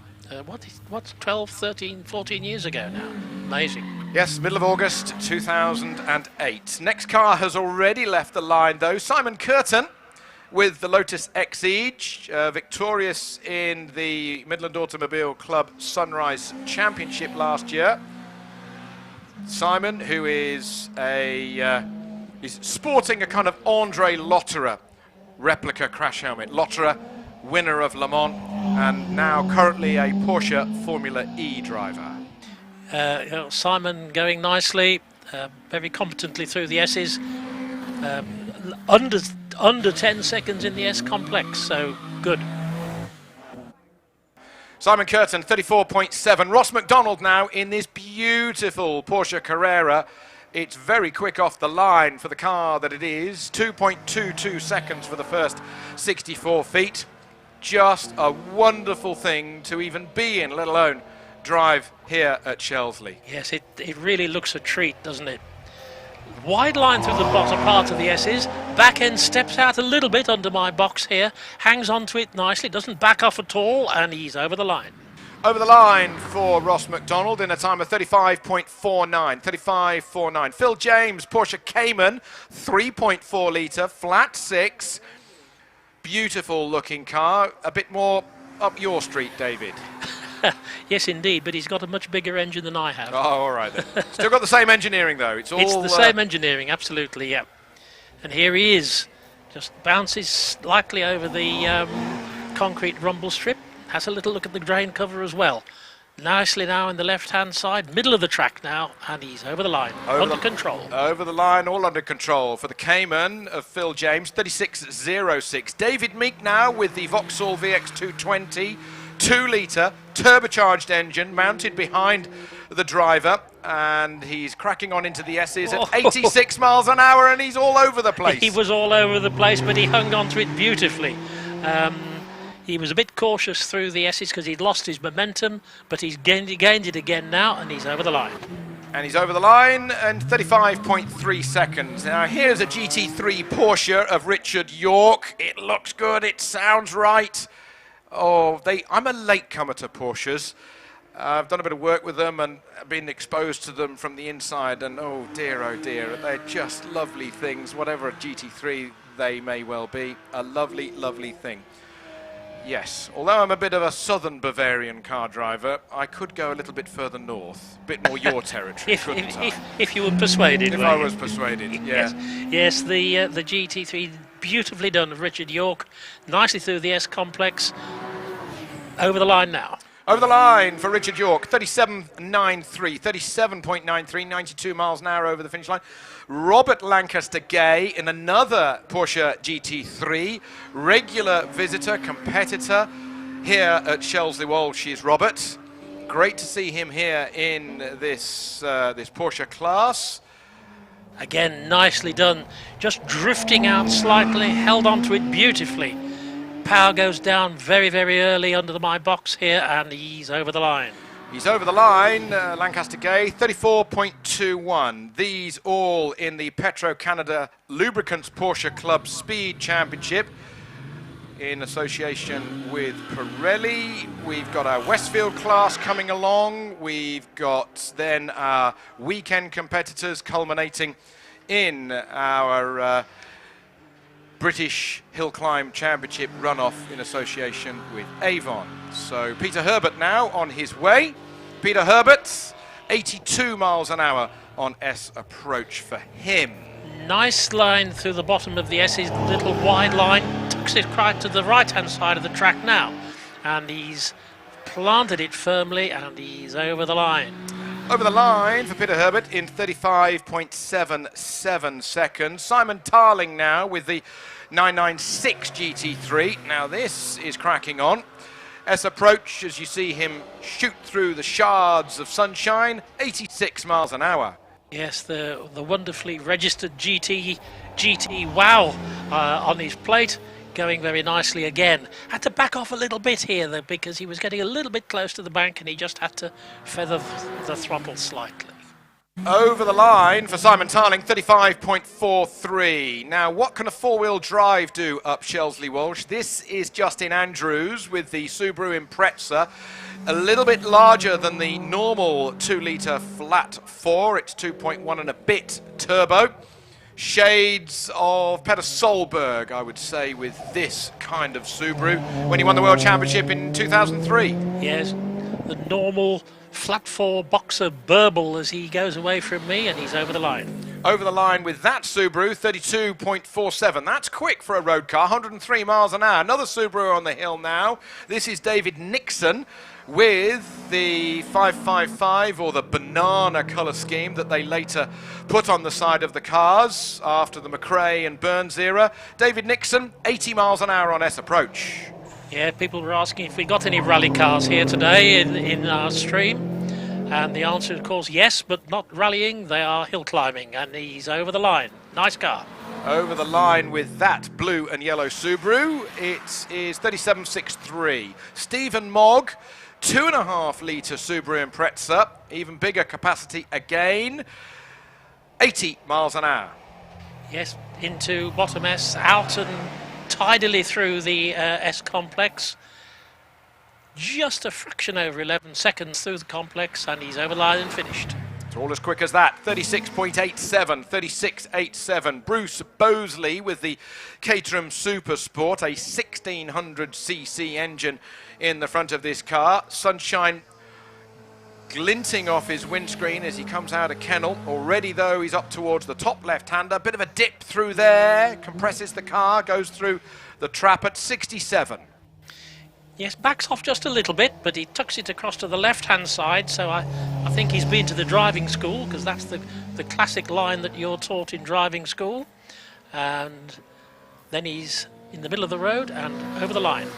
Over the line and far away to the top of the hill, 39.87, 39.87. John Pick with this AMS turbocharged Mutaria. It's quick, this. It's deceptively quick. Yes, he had a bit of an incident a couple of years ago, and his door's flown open. I've never seen that. Well, that's the second car today that the door's gone open. The Alfa Romeo did it earlier. It hasn't deterred him at all. He's just kept going. I suppose the salesman would say, they all do that, sir. They all do that, sir. They all do that, sir. 34.56, 34.56 for John Pick. Timothy Higgins with the Westfield.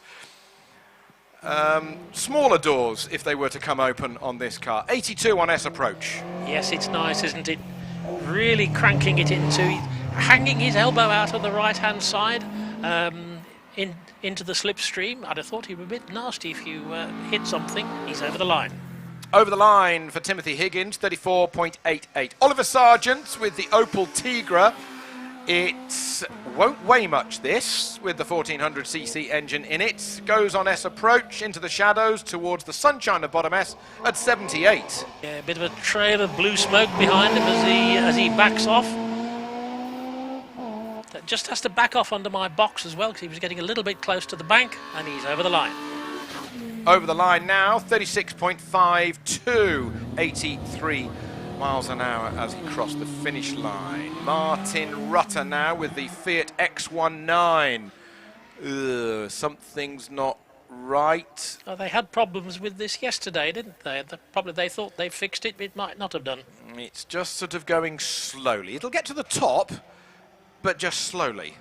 So he'll have time to admire the view. This happens when you've got a problem with the car. You can try and fix it in the paddock, you can drive it to the start line, but you can't run it, you can't give it a test drive until you're actually coming into the tyre warming area or then eventually on the hill. So this is one of the disadvantages of hill climbing. Is it a slipping clutch? Is it yeah, what? Who knows? Maybe he's stuck in first, who knows? He almost came to a stop in the bottom part of the S's and had to select first gear, I think, but he's gone to the top of the hill and he's done it. There we go, so an unrepresentative time for Martin Rutter. But Phil Tucker with this very well prepared Vauxhall Nova, 1400cc, weighs 600 kilos this. It's got a carbon fibre bonnet, it's got plexiglass windows, there's nothing inside it except the seat, the pedals, the gear shift, the wheel and the driver. This is a hell of a thing to chuck about, as they did in their day with Dave Metcalf, and he finished 4th on the Manx International Rally up against all the four-wheel drives. And he's handled it superbly, and he's finished. Over the line for the little Vauxhall Nova, 35.37. Andrew Russell now with the Ginetta G15. Knows its way up the hill. Andrew got his toe in through crossing, keeping the speed, goes through the top left-hander at a speed of 82. Yes, 82 miles an hour. We've seen Andrew Russell here an awful lot in this motor car. Knows his way nicely up the hill, streaking now at the finishing straight. Beautifully done, over the line. Over the line for Andrew Russell, 34.83. Gavin Neat in the 106 Peugeot, rapidly making his way towards the top of the hill at 85 miles an hour. This will be fun through the S's. Yes, it is. He's lifting wheel and trailing it slightly. Really keeping the power up. Under 10 seconds through the S complex. And again, he's over the line. Over the line for Gavin Neat in the 106, 34.01. 34.01. Well, from 4 cylinders to 8 cylinders. And double and a bit more the capacity. It's the Aston Martin Vantage, the GT4 car, 4.3 litre V8 out of Gaydon in Warwickshire. Andrew Fraser at the helm. Yes, waiting for Andrew. Here he is. Big car to be mauling up the hill here, taking all of the road. But it really sounds beautiful and crisp over the line. Over the line for Andrew Fraser, 35.02. Helen Evans now with this very special hill climb specification Porsche 911. It's a 3.3, but it's supercharged. Very, very quick indeed. Through the S approach at 72. Yes, here's Helen now into bottom S. Again, very experienced driver. She's driven here a lot with this motor car. Got it really, really well planted and over the line. Over the line for Helen, 37 exactly, 97 miles an hour over the finish line. Richard Price now comes to the line. This is car number 769. These are a host of dual-driven cars, so these are the first drivers. They're going to come back down to the base of the hill, and then we're going to get the other drivers jump in the dual-drive paddock area. So we're coming towards the end of a batch. The Caterham 7 uses traction control. Third gear by the time it gets to Kennel Bend. Let the steering unravel through Kennel. Same again through crossing. Use the power, use the road, and through S approach at 97. Yeah, a bit of a twitch as he under braking there. Back end steps out slightly, and again the top part of the S's, but handled beautifully. Hung on to it, didn't back off at all, and he's over the line. Big lock up on the way into bottom S, 30.92, 30.92, 101 miles an hour over the finish line. Quick run there, quick run indeed. So very happy to see everybody get to the top of the hill. Well, Tony Adams with that spin. He'll never do that if he tried it 100 times again in a Tesco's car park with nothing to hit. And not hit anything at top S between the banks. My goodness me. Toby, I'm going to take my leave, so goodbye to you and goodbye to everyone else. Lovely to see everyone here. Billy Grace is going to take over now for the rest of the meeting. Thank you, David, and thank you, Ali, who has already done the morning shift, and thank you, David, for being here yesterday and today. So thank you for that. We'd like to take this opportunity to introduce our live stream partner for today's British Hill Climb Championship and Cup meeting, Footman James. BHC Cup main sponsors Footman James have been at the heart of the classic vehicle movement for over 35 years and provide specialist classic vehicle insurance cover to owners, collectors, restorers and traders. Their classic car and classic bike insurance policies come with show and events cover as standard. Plus, you can tailor your policy to suit your needs with their flexible FJ Plus options. These options have everything from agreed value to track day cover. To find out more, please visit www.footmanjames.co.uk. Our locally based top automotive photographer. He's world renowned, does the Rolls-Royce catalogues at the moment.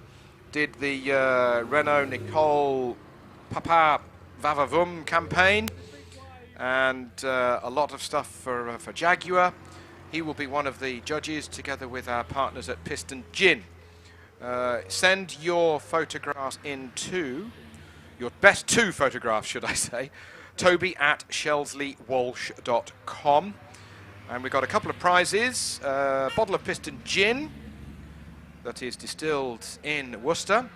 And for the under-21s, we've got a junior membership to give you free access for the rest of 2021 here at Shelsley Walsh. So a free membership for the under-21s and a bottle up for grabs. Keep in touch with our Instagram, our Twitter, our Facebook and YouTube pages. Obviously, some of you watching our live stream will be watching them through YouTube or Facebook. And don't forget, we've also got our TikTok account, which is very simply at Shelsley Walsh for our TikTok account. So log in and catch up with what we've got going on throughout the weeks and throughout the weekends, more importantly, throughout the summer of 2021. Toby, do you take entries from top commentary box for that photograph competition? Is that allowed? Well, it's not technically public, but if you send them to me, then maybe they will appear somewhere on the Interplanetary Webulator. Fine. Yes. Have you got one through the dappled sunshine, Billy? It's beautiful up here. Yes. It's really lovely. Yeah, the hill is bathed in sunshine. Yes, the track is pretty much dry up here now, and I think a lot more grip coming out of top S than there was this morning. It's one of the things that Raymond Mays said in Can May's book about Shelsley Walsh, is that the dappled sunshine through the S's, and it's still there today. Yes, it's absolutely beautiful, and it's great to see so many people up here as well, which is fantastic. Well, thank you for coming, ladies and gentlemen. It's great to see you here, and we're very heartened to put on a good show for you, and we want you to enjoy it. And we hope that you've had a good day. We know that the spectator area is for the spectators and the paddock area is for the drivers and mechanics. But let's see what happens after June the 21st. What will the government say? Let's keep our fingers crossed and hope that we can get back to something normal for our next meeting here at Shelsley on July the 3rd. On Saturday, July the 3rd, which is a club motorsport day. And then we've got the pre-war vintage meeting the day after on July the 4th for our pre-war cars that are coming here. For those of you watching on our live stream, we've got the calendar on the screen now. And then in the middle of July, we've got our classic nostalgia meeting. The week after, the summer spree meeting. Championship Challenge, that's the second visit of the British Hill Climb Championship here to Shelsley on the 14th and 15th of August, and then our autumn speed finale in September. But coming back to classic nostalgia on the 17th and 18th of July, we are celebrating 20 years since Richard Burns won the World Rally Championship in 2001, and we've got a load of Group 4 rally cars, Group B rally cars, Group A rally cars, and then into WRC from 1997. A whole host and mouth-watering array of rally cars that really do put on such a show. We've got also an ex-Sebastian Loeb Citroen Zara coming along. The kind of red one that had the white roof with Sebastian Loeb en route to one of his 9 World Rally Championship victories. So that's coming. We've got an original Lancia, Martini Lancia 037 coming as well. And fingers crossed, one of Richard's actual 2001 Subaru WRC cars with which he won the Safari Rally with in 2001. And it never rallied another rally ever again after that Safari Rally. It got put back together, rebuilt by ProDrive, and it hasn't really turned a wheel since. So we've got our finger on the button, and hopefully we'll have that car here. So lots of rally cars, some classic cars in the paddock, so we look forward to putting that show on for you. They will be pretty impressive off the start then. I would say 1.8, 1.9 second starts will be the order of the day. Certainly so, yes. They're, what, 1250 kilos World Rally cars. True. So they're, you know, they're still heavy for a hill climb car, yes, as you know, but they've got the traction, they've got the four-wheel drive. Carlos Sainz X, WRC Escort, the Repsol car, you know, those cars are really tramping on. Look at what happened with the 2000 RAC Richard Burns Subaru that sold at Silverstone Auctions. Oh yes, I saw that. It went for £661,000. Wow. It still had the same original Nokia phone in the glove compartment for Robert Reed, and it still had the serial bars in the glove pocket. Wow. It's unrestored, Billy, unrestored. It's just a time up. £661,000. Wow. If only I knew when I was leaning in the car interviewing him. Yes, yes. Toby was here is written on the inner door not as that well, I, isn't it? not that I could have afforded it to buy it out of Banbury and anyway, we can all dream, can't we? We can. We should have entered the lottery to win 111 on Friday night, shouldn't we? We should. We've got an Lotus Exceed just gone past Paul Jones in his Exceed. Very, very neat and tidy through the S's, and he's already across the line. Paul Jones, 33.57. Peter Turnbull now on his way with this Porsche 911 Carrera Cup car. 3.6 litre flat six, so a little bit of a bigger engine in the back of this than some other GT3s that we've seen so far today. On his way up the hill here at 82. Into my sight now, very neat and tidy and keeping it nicely across the left-hand side of the road before he turns into top S. Very smooth and takes an early gear change to avoid any loss of traction, accelerating up the finishing straight now and over the line. And he crosses the line at 100 miles an hour, 33.23 seconds for the ascent of the 1,000 yards at Shelsley Walsh in our 116th year of action here in the Team Valley in Worcestershire. Good afternoon here from Worcestershire. Good morning if you're watching stateside, a little bit further west from here. Tell us where you are watching from and we will bring you up on the screen later. Tim Painter now on the hill with the Aston Martin Vantage, already up towards the S's at 82. Into my sight now, nice and smooth from Tim. He's been hill climbing a very long time. Oh, he's gone a little bit wide as he exited top S, and he has had a rub with the bank. He's continued to the finish. Looks undamaged, but there will be some sweeping required as the Shelsley Walsh bank erosion program continues apace here at top S. Yes, yes. That'll be earth in bead of tyre, won't it? Definitely, yes. Earth in bead of tyre. So, yeah, that'll be Just about got away with that. He did. Just about got away with that. I was saying a moment ago about who's watching from where. Well, we have got Will Silk watching from South Central Pennsylvania, USA, giving a big shout out to my pals John and Paul, who are at Bottom S. John and Paul at Bottom S, your friend Will Silk from Pennsylvania says hello. So that's good to hear from him there. We've also got Peter Davenport, who's watching from Brittany in France.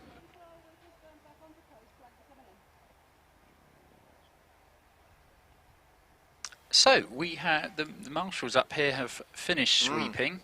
Had a lovely chat with them in the last batch that I was waiting to take over, and they do a fantastic job, the marshals here at Shelsley. So if you are watching from the other side of the barrier and you want to get involved in hill climbing, marshalling is such a fantastic way to be able to do that.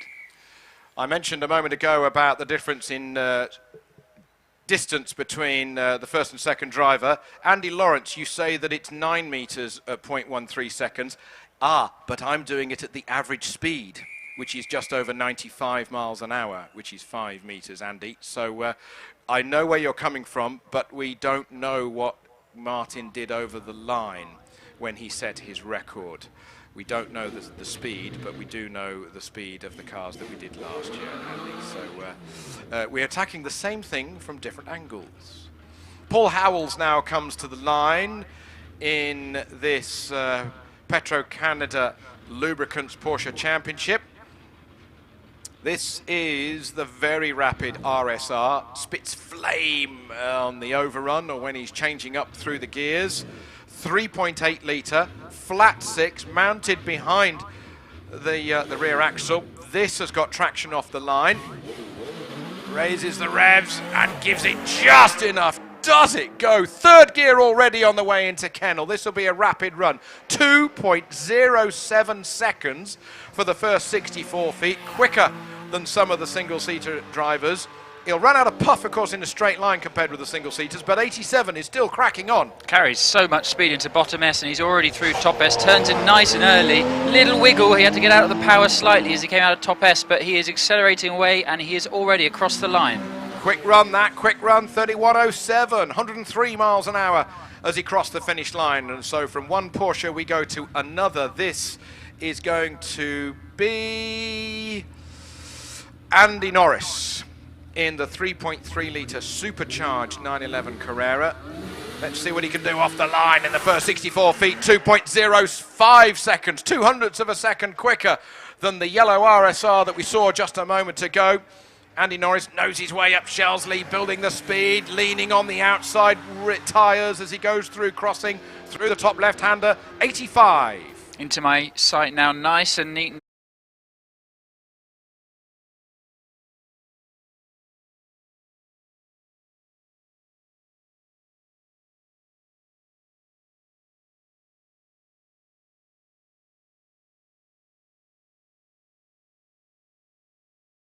Managed to catch it, so had quite a clunk with the bank.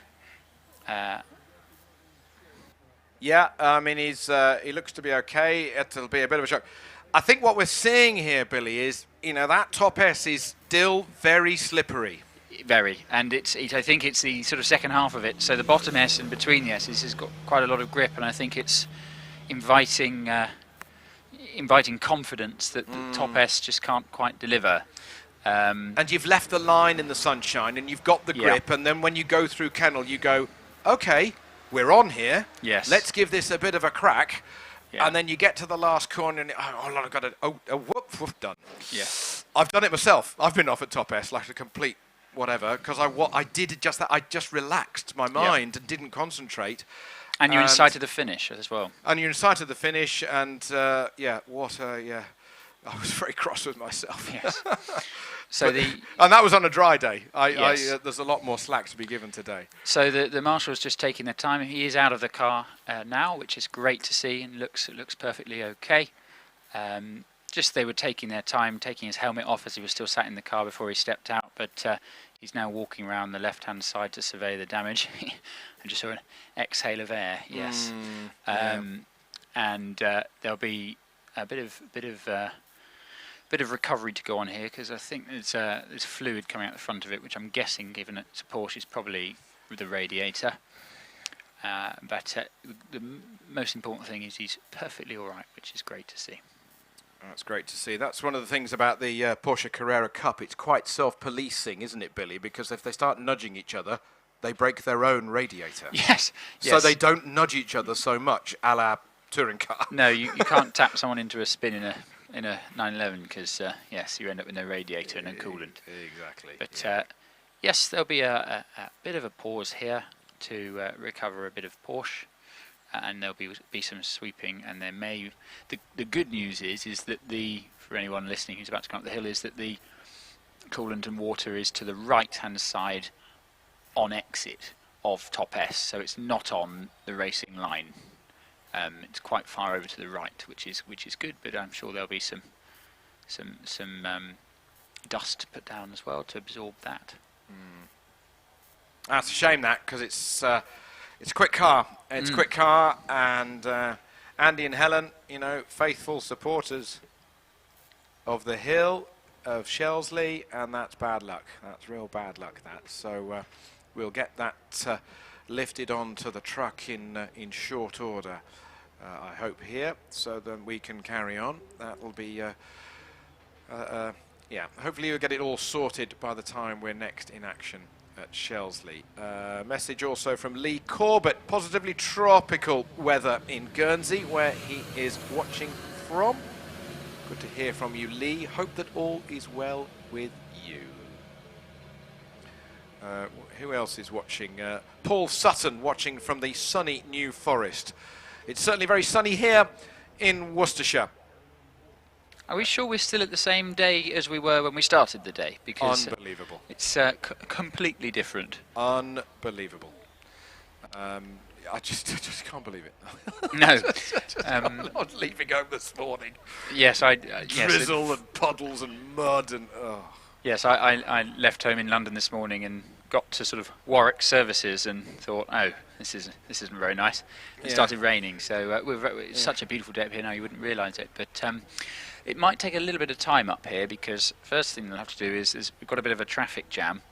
I saw that. Yeah, we've got the medical response team and the marshal's pickup truck, which has got all the quick dry cement and the like in, and we've also got the clerk of the course car to get out of the way before the recovery truck, which is at bottom S, can back up to pick up the car.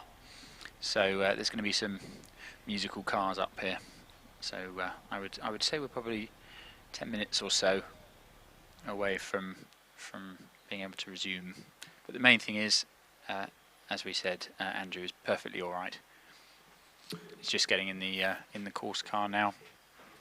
Edwin van Noorden watching from the Netherlands. Goedemiddag. From the Netherlands, from Haarlem. That's not too far from Amsterdam, if my memory serves. Edwin van Noorden. Dank u wel. Thank you for watching. That's great to have you tuning in. We're definitely going to have to challenge all our stream watchers to come and see us in person once restrictions are lifted. It's fantastic to have you all tuning in all over the world, and it would be great to see you here in person. Indeed, but William Boyson is going to have a 12-hour flight, because he's watching today from South Africa. Willem Boyson, watching from Kiesna. Niesna, if I pronounce that right, probably wrong. I apologise, Willem. Down there in South Africa, watching through our Shelsley YouTube channel.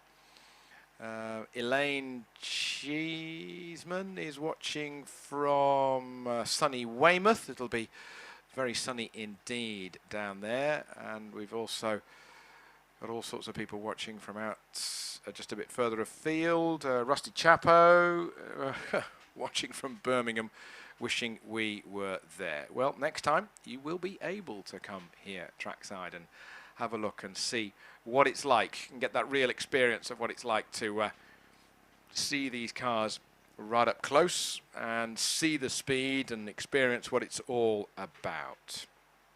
couple of cars there at the top of the hill.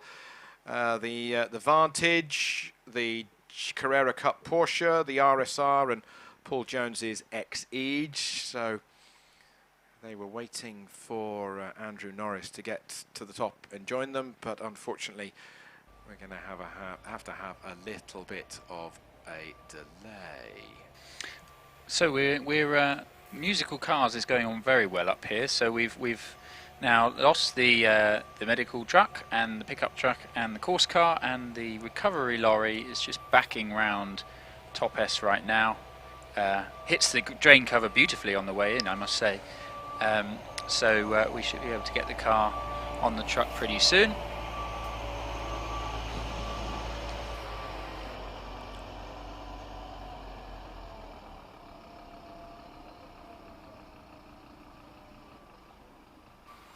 Sweeping continues apace as well.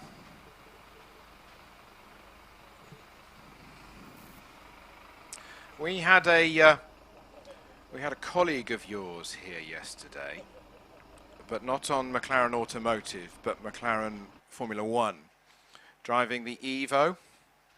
Oh yes. Hi. I've gone blank.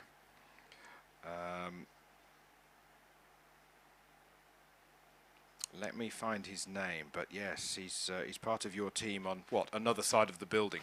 Yes, down the hall. Down the White Hall. I've never been, but apparently it's a wonderful place to work at. Yeah, it is. It's a bit surreal because the front of MTC is a museum of all the historic cars that have raced over the years. So Bruce McLaren's first ever Austin 7, which is actually not an Ulster, which was his first ever car, his first ever race car, which he actually started hill climbing as well in New Zealand, right the way through to this year's Formula One car. And we've got Lewis Hamilton's championship cars and Jenson Button's cars and Hunt and Lauda and Prost, Senna, Fittipaldi, the Le Mans winning F1. It's amazing, and it's occasionally you sort of forget where you work. And how lucky we are to wander past them all on our lunch break. So yeah, it's quite a special place to work. I saw the 1995 Le Mans winning car close up at a Gordon Murray exhibition. Yes. And I took lots of pictures of it because I just think it's just so cool, that car. It's brilliant. I just love it. It still sounds $1 million. Yes. 40 million actually is what it's insured for. Well, yeah. well, I was just about to come round to that, and if I could be so bold, the gentleman who was hosting the evening said, "Oh yes, it's insured for the 46 million quid." Yes, yes. I just that was 4 years ago. I still can't get my head around it. No. Yeah. Anyway, I then, as you may well know, I do some work in WEC, and Yannick Dalmas is there, and I showed him a picture of the car that I'd seen a couple of weeks earlier, because he's involved with WEC, and of course he was one of the drivers to win Le Mans. He won Le Mans with 4 different types of manufacturer. Well, BMW, McLaren, I'm going to put myself in a corner Porsche, here. I think. Porsche and Peugeot. Was it Peugeot? Was it really? Was it Peugeot? Yeah. No, it was earlier than Peugeot, I think. Oh, actually, no. You mean the Group C Peugeot? Oh, yeah. Right. Yeah, sorry, I was 91, thinking 92. Stuff. Yeah. Not the diesel, not the oil burner. No. And I showed him these pictures, and there was a drink in our hands, so it was a good night. And he said, "But this is not original." And I said, "What do you mean?" He said, "Our steering wheel was not round." Really? Yeah. Wow. I didn't know that. And I just thought, there's a racing driver, because Yes. that's his view. Yes. That was his view for the week, the month, the year. Yeah. And the rumour is that the only thing Ron Dennis was disappointed by is they didn't road register it to drive at home. It was that close to the road car. It would have been pretty much road legal, apart from taking the slicks off.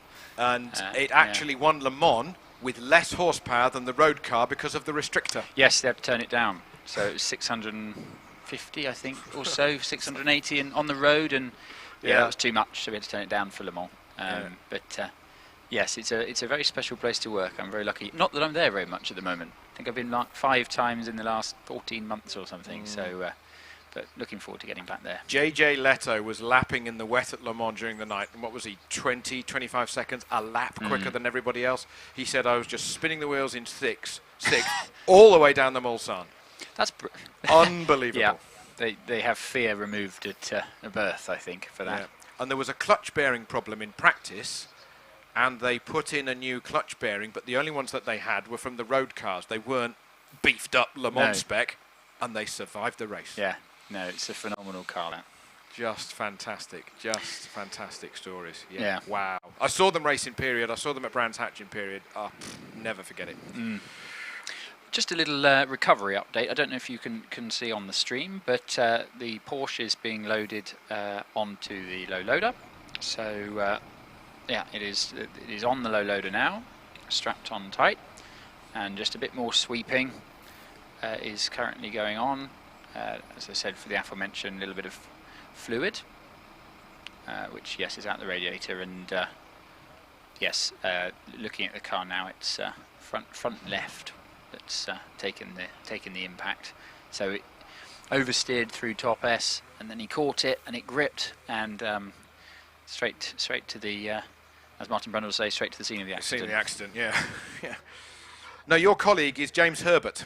Okay. Who's got a very highly modified Evo 5, Evo 6, lightweight, a lot of launch control mapping, and he was very, very quick here yesterday indeed. Very quick. I think it's got, 550, 600 brake. Wow. Crack on. Yes.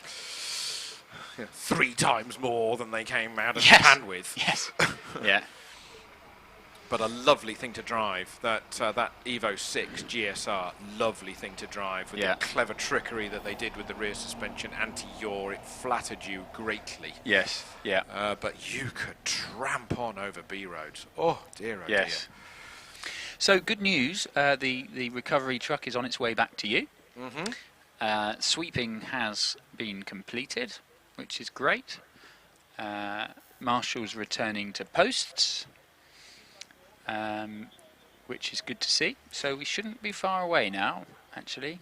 Maybe a minute or two and we should be good to go. So working at McLaren Automotive, what's been your pinch me moment? Is this really happening to me? Have you been somewhere? Have you met somebody? Have you just no matter how big, no matter how small, what was the that's pretty cool moment? I think we launched when I was quite new at the business.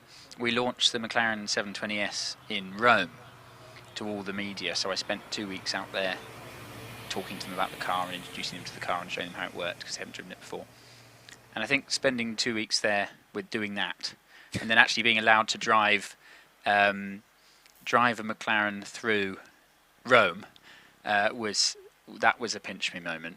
And seeing the reaction of the Italian public to the car was incredible. I remember once there was a scooter went past and the guy on the back spun round and started taking photos of this brand new car, but facing backwards. The scooter didn't stop, he was still doing 50, but it sort of looked like the Wallace and Gromit sketch with a sheep on the scooter where they're also doing a formation flying. So that was very funny. And then another time I realised the car next to me was no longer overtaking me, and that's because he was holding his steering wheel with one hand and taking a selfie of me through his window with the other hand. Only in Italy. There's only one of these, so if you wouldn't mind being a bit careful. That was a pinch me moment. That was a great moment. Yeah, great time. Yeah. And Senna launch, GTR launches. Yeah, we did. Yeah, GTR launch. We did that at Goodwood at the Revival a couple of years ago. Yeah.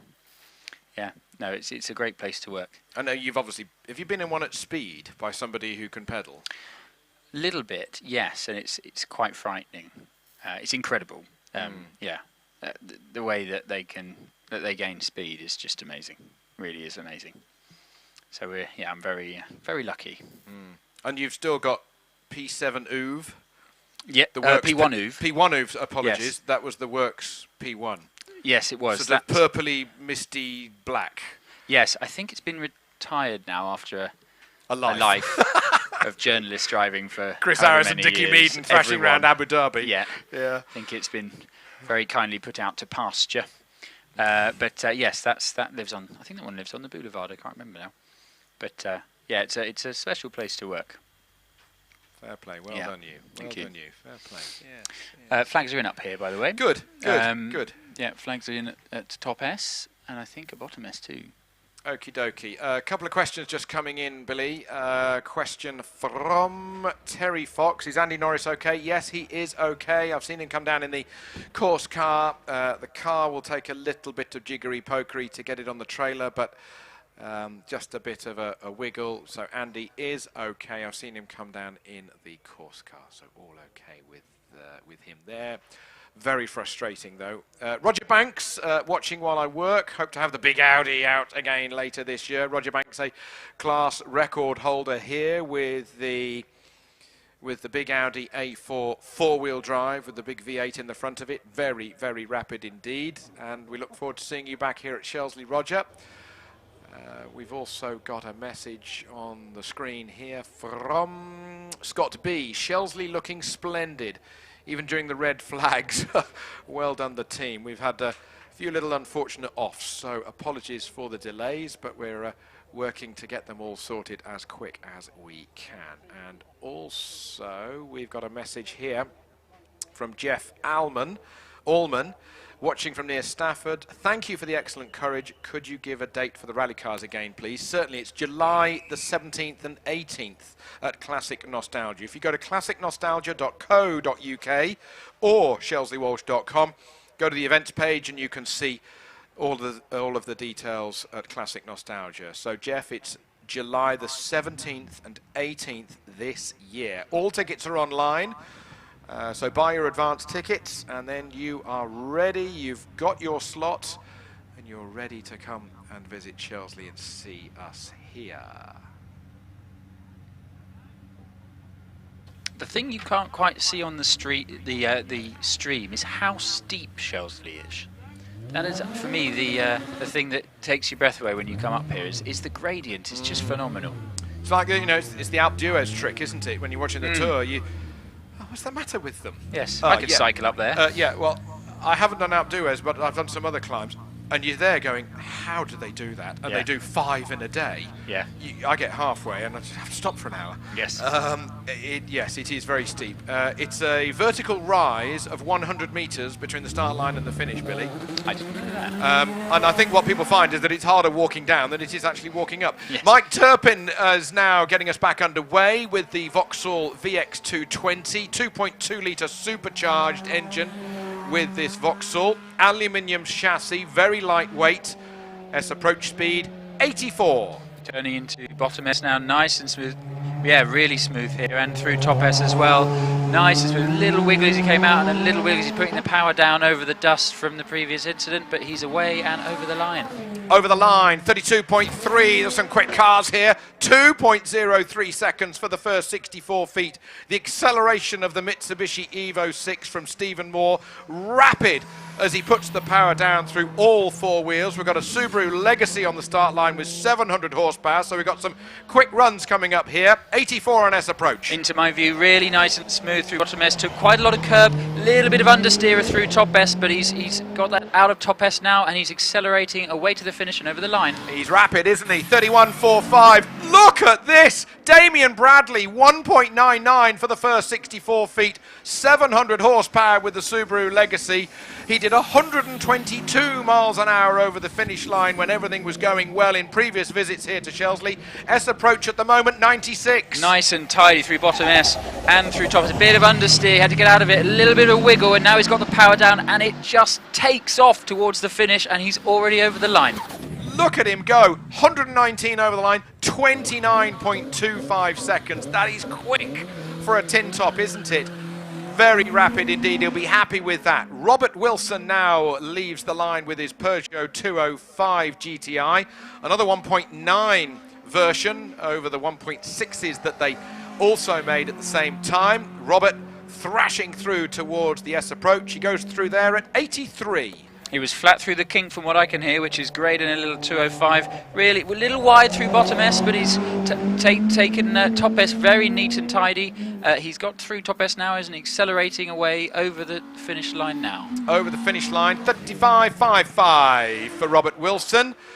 Phil Goff now on the hill with his Caterham Hayabusa 1300cc engine, 1340 is a Suzuki Hayabusa, 4-cylinder motorcycle engine, strong gearbox, sequential change for Phil, 88 miles an hour. Nice and smooth through bottom S and through top S now. Little bit of a wiggle as he came out because it's quite dirty up on the track up here, but he's accelerating over the line and he's across the finish now.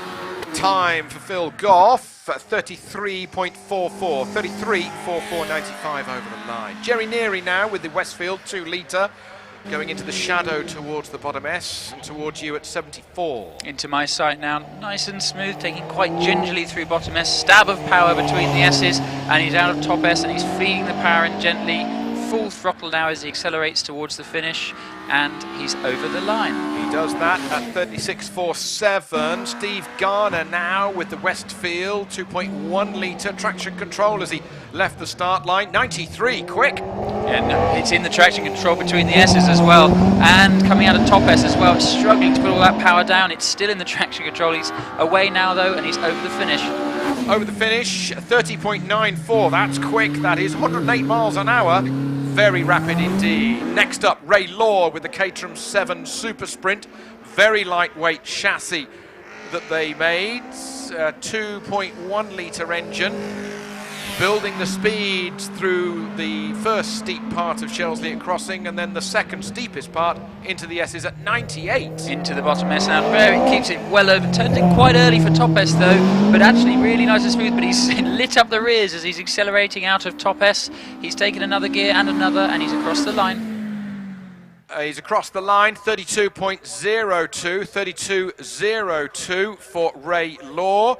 Tom Price left the line, but he's been given a red flag, so he's gone straight through triangle and he will be back down into the dual drive area in just a moment. So he got a red flag there. Maybe there's a bit of sweeping somewhere on the hill. Yeah, nothing up here, so I think it may be between where they go out of your sight and through bottom S, so maybe Kennel or Crossing.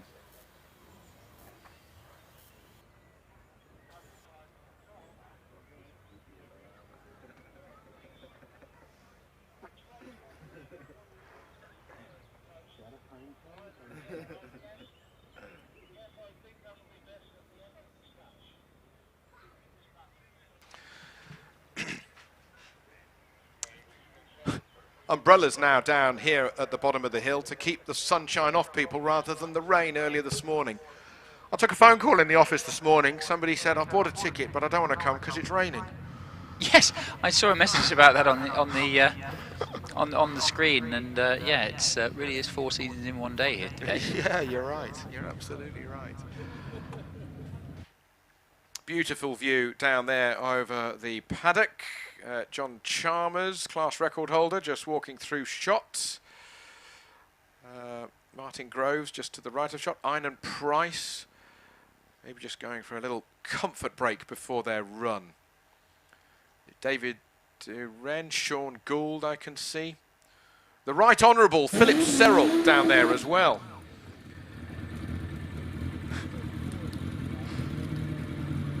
Great supporter of Shelsley Walsh. You may have seen him on the television, Philip Serrell. And great supporter of us here at Shelsley. Good to see you here, Philip. Good to see you here. Ash Mason now comes to the start line with the Westfield 1300 supercharged. Leaves the line in 2.16 seconds. This will be a very, very rapid run. He's driven single-seaters here at Shelsley with great aplomb. And with this Westfield, he just seems to get quicker and quicker. 97. Carries so much speed into bottom S there, Ash Mason, and very nicely through top S and getting the power down now, and it pops and bangs it, changes gear, this car. It's so fast, it's already over the line. Quick as that, isn't it? 29.35, 29.35. Tom Price, equally as quick as he makes his way up towards Kennel and Crossing. Was that a little bit of a slide through Crossing? He sorted it all out. S approach, 97. Ooh, big oversteery moment coming in bottom S, but he caught it, and a huge oversteery moment through top S as well, and it's in the traction control as he gets the power down. Wow, what a dramatic run. He's over the line. That was good stuff, good stuff. 29.99, broken the magic. 30 seconds, 101 miles an hour over the line. Ash Mason, 116 over the line. Westfield. That's just brilliant. Yeah. Now this will be another good run with Simon Jenks, but has he got a technical problem on the line? He's just dropping it back. No, okay, my mistake. He's just going to... I think he broke the beam, but he only travelled a couple of yards, which doesn't count as a run, because you have to have your rear wheels cross the start line to count as a run. Seems to be looking down at the dash, maybe getting launch control sorted. Just looking at those split times from the last two, from Ash and from Tom, and you saw that Tom was actually up all the way to bottom S, but just those two oversteering moments through the S's allowed Ash to nip ahead again on the run to the finish. And he loses out on top speed by 15 miles an hour. Simon Jenks got a good start though, 2.11 quicker than the pair of them that you mentioned, Billy. So he's up on the split to Kennel, he's up on the split to Crossing. The race is on. S approach, 97. 97 miles an hour into bottom S, nice and smooth and tidy through bottom S, and just clips the drain cover as he comes through top S, but pretty neat and tidy as he gets the power down.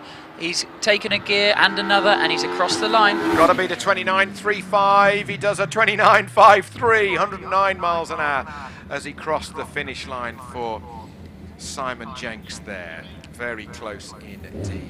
All three of them 97S approach, so that's VMAX for a Westfield into bottom S. It won't go any quicker. Now, huge wobble at the start line here for Mark Puddle. Mark Puddle with this Red Cloud Motec Lakota motorcycle engine. He got it all sideways. He had a look at the barrier underneath the commentary box here. Not a good look, but he's been swatting flies inside there with arms and elbows, and he'll be having a cool run, I suspect. Yes, quite gingerly through bottom S, and he's just going through top S now and getting the power down. Again, relatively gingerly, but he's got the power down now. He's accelerating towards the finish, and he crosses the line. Crossing the line, 38.66. Martin Watts with the Silver Riots on his way up through the S approach at 85. Already into my view here, nice and tidy through bottom S, keeps it to the left-hand side of the road before turning to top S, clatters the drain cover, little wiggle as he came out of top S, so he had to get out of the power, which will have cost him some time, but he's away now and he's over the line. Over the line, 33.50, 33.50. Andrew Burt with the Malak Mark 32. 2-litre car. I think it's road registered because it's got all the lights and indicators and everything else if you so wanted it to be. Not that you'd get on well with the sleeping policeman. S approach, 85. Into my view now, nice and tidy through S approach, just clipping the curb, just getting well over to the left-hand side before he turns into top S, which means a very smooth run. Really nice run out through top S, got the power down really early, and he's already across the line. Across the line, 33.66, 95 miles an hour. Robert Penrose with the OMS. We're into a few dual-driven cars here for the single-seater classes. The 1100s, the 1600s, they are going to be on their way soon. The action is going to get quicker and quicker here in the afternoon at Shelsley Walsh. Nice and smooth by Robert Penrose, through bottom S and through top S, feeding the power in, bit of wheel spin as he came out of top S, but he's got the power down now. I think he's got a slipping clutch actually, and he's across the line. Crossing the line, 34.87, 34.87. Mark Lawrence, former Midland Hill Climb champion. He's driving this OMS. It's an 1100cc bike engine in the back of this. It's looking good on the screen. S approach, 105. Flat through the kink, you could hear from the top commentary box. Nice and smooth through bottom S. Clatters the drain cover, but carries a lot of speed through top S, accelerating away and over the line. This is going to be quick. It is a quick run, 27.56, 27.56. Now it's the first of the Greenan brothers, Adam Greenan, with this incredibly well-driven Empire Evo. 1100 Suzuki in the back of this. It'll be flat chat from the start line all the way to S approach at 115 in an 1100. That's massive. A big wiggle through top S, but so neat, and that car is so pointy, it changes direction brilliantly. This may be good enough for a qualifier for the runoff. Yeah, you never know. 25.25. Wow, that is a massive time. Brilliant run from Green and Tom Weaver. Van Diemen with the 1600. Young Tom sharing with Richard. He's getting quicker and quicker. He's driving at all the hill climbs all over the country in a real, well, a little acorn for the future. Yes, and great car to start in, and carries a lot of speed through the S's, which is so important in the Formula Ford. So it's relatively underpowered, but carried so much speed, and he's already across the line. Across the line, 33.90. 33.90. Bernard Kevel in the year older Van Diemen. Normally with his V8 OMS, not here with it this weekend, so he's sharing as always with Simon. So Bernard goes first, Simon will go second. That's the last car in this batch. S approach 80. Into my view now, nice and tidy through bottom S, and just touches the drain cover as he comes through top S, but really smooth and great exit, so he'll carry a lot of speed to the finish. He's motoring up the finish straight now, and he's across the line. Well done for crossing the line, 36.33, 36.33. That time from Adam Green. That's quite wow. in an 1100. Yeah, that's a time. That's cracking on that. Yeah. Yeah. I mean the record was. Oh, the record's in the I think in the 24s. In Robert Kenrick. Yeah, yeah. Well, he did a 24 the first time at June 18. June 2018. Oh, what a run! Yeah, no, fantastic there from Adam, and carried so much speed into bottom S, and a little bit of a moment, but it didn't seem to then affect his momentum out of top S and towards the finish. Commitment, eh? Yes, so important to get a good exit of top S in an 1100 though. It's a long way to the finish after a bad exit from top S. If you're in an 1100, but that could be good enough for the runoff. We shall see. It's a lot quicker this afternoon than it was this morning. Still a little bit slippery. I noticed on the screen, Billy, that a lot of people are giving themselves space through top S. They're just hugging the right a bit and not going too far left in case they need to oversteer. Yes, giving the bank a bit of respect on exit. But yeah, a couple are clattering the drain cover on the entrance. I can hear them. Yes. Some prefer to avoid it, some prefer to stay tight. There seems to be a preference to each driver is a bit different, but yeah, they're really pushing through here now. That's good, and very warm indeed under this perfect sunshine. We'd like to take this opportunity to introduce our live stream partner for today's British Hill Climb Championship and Cup meeting, Footman James. BHC Cup main sponsors, Footman James, have been at the heart of the classic vehicle movement for over 35 years and provide specialist classic vehicle insurance cover to owners, collectors, restorers and traders. Their classic car and classic bike insurance policies come with show and events cover as standard. Plus, you can tailor your policy to suit your needs with their flexible FJ Plus options. These options have everything from agreed value to track day cover. To find out more, please visit www.footmanjames.co.uk. Automobile Club, the club that runs Shelsley Walsh. Huge value for money for the year.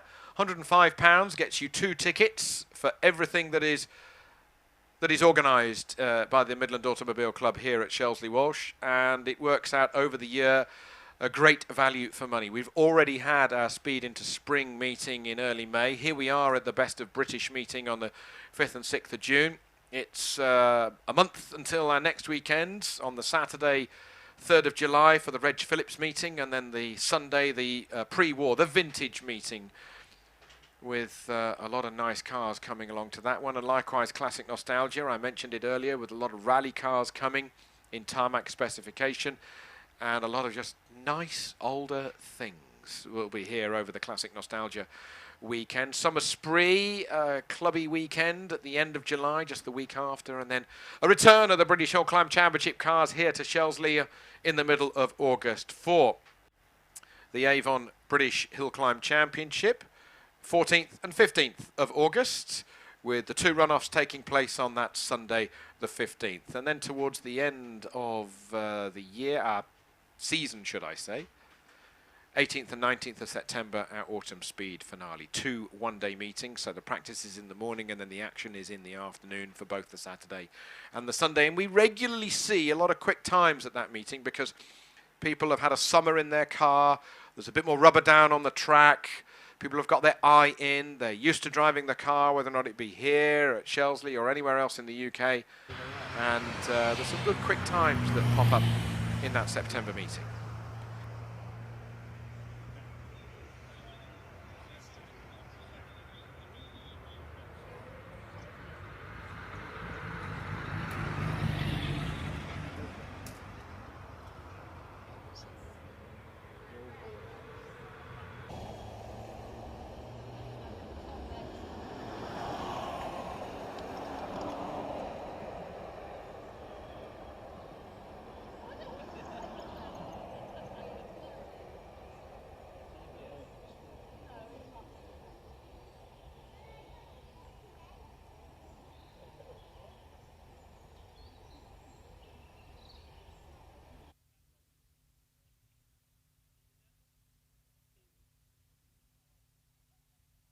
View down onto the paddock here, live at Shelsley Walsh. Alan McDonald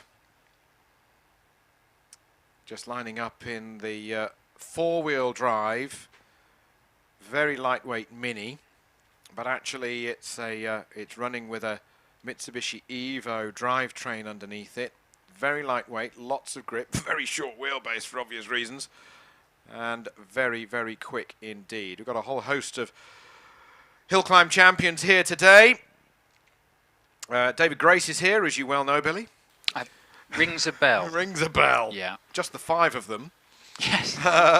Roger Moran, Scott Moran, of course. Martin Groves, Shelsley outright hill record holder here.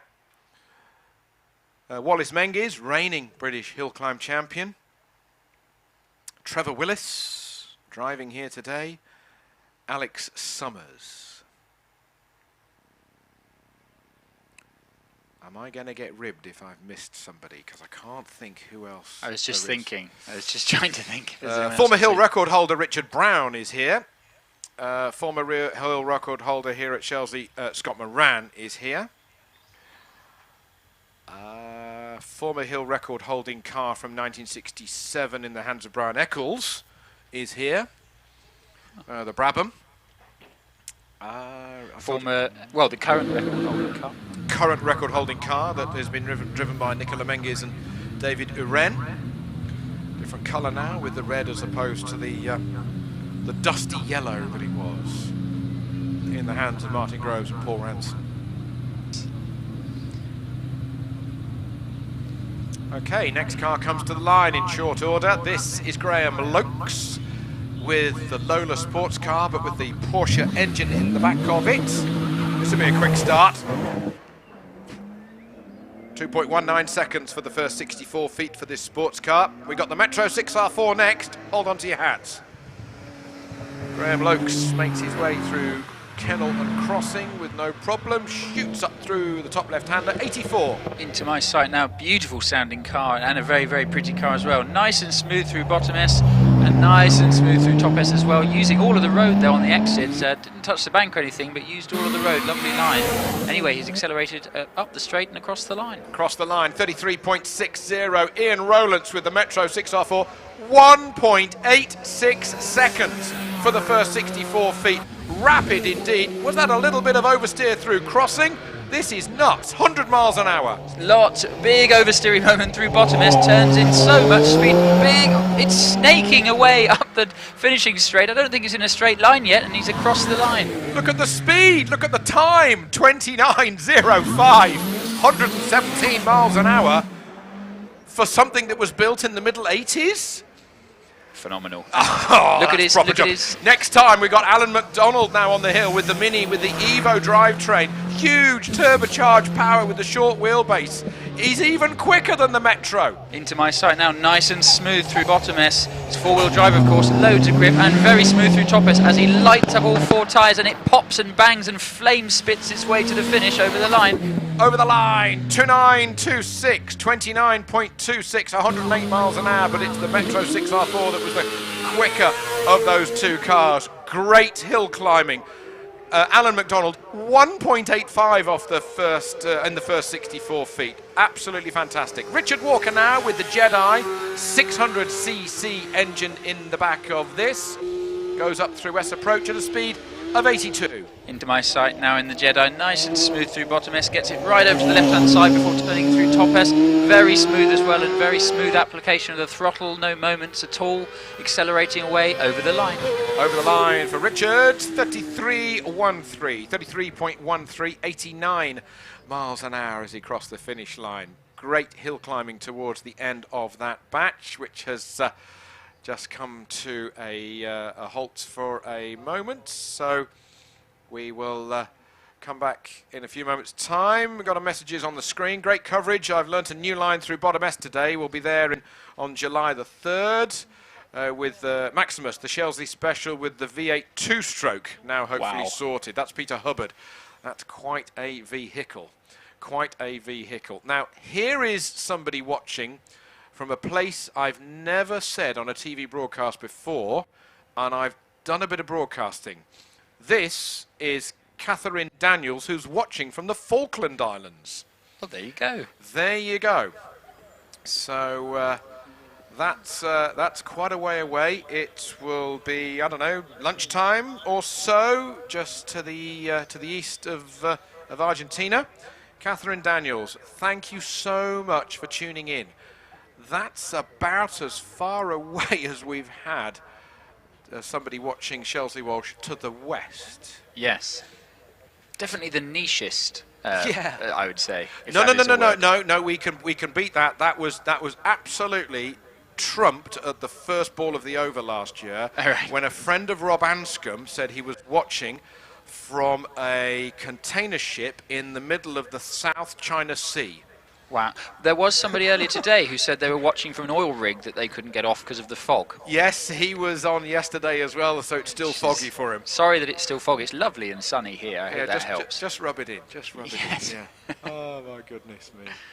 Looking at the S sector time, so the time between the entrance to bottom S and the exit of top S, and both Anna McDonald and Richard Walker in the Anna McDonald and Ian Rowlands, the 6R4 and the Mini, high 8 seconds, which is phenomenal for a production car, given that the single seaters are low 7s. Yeah. Carried so much speed through the S's in those two cars. Very, very quick indeed. And, you know, it's also the atmosphere in the paddock that builds you up. You know, the sun is beating down. You know that the tyres, even on a closed car, have got a bit of temperature in them, because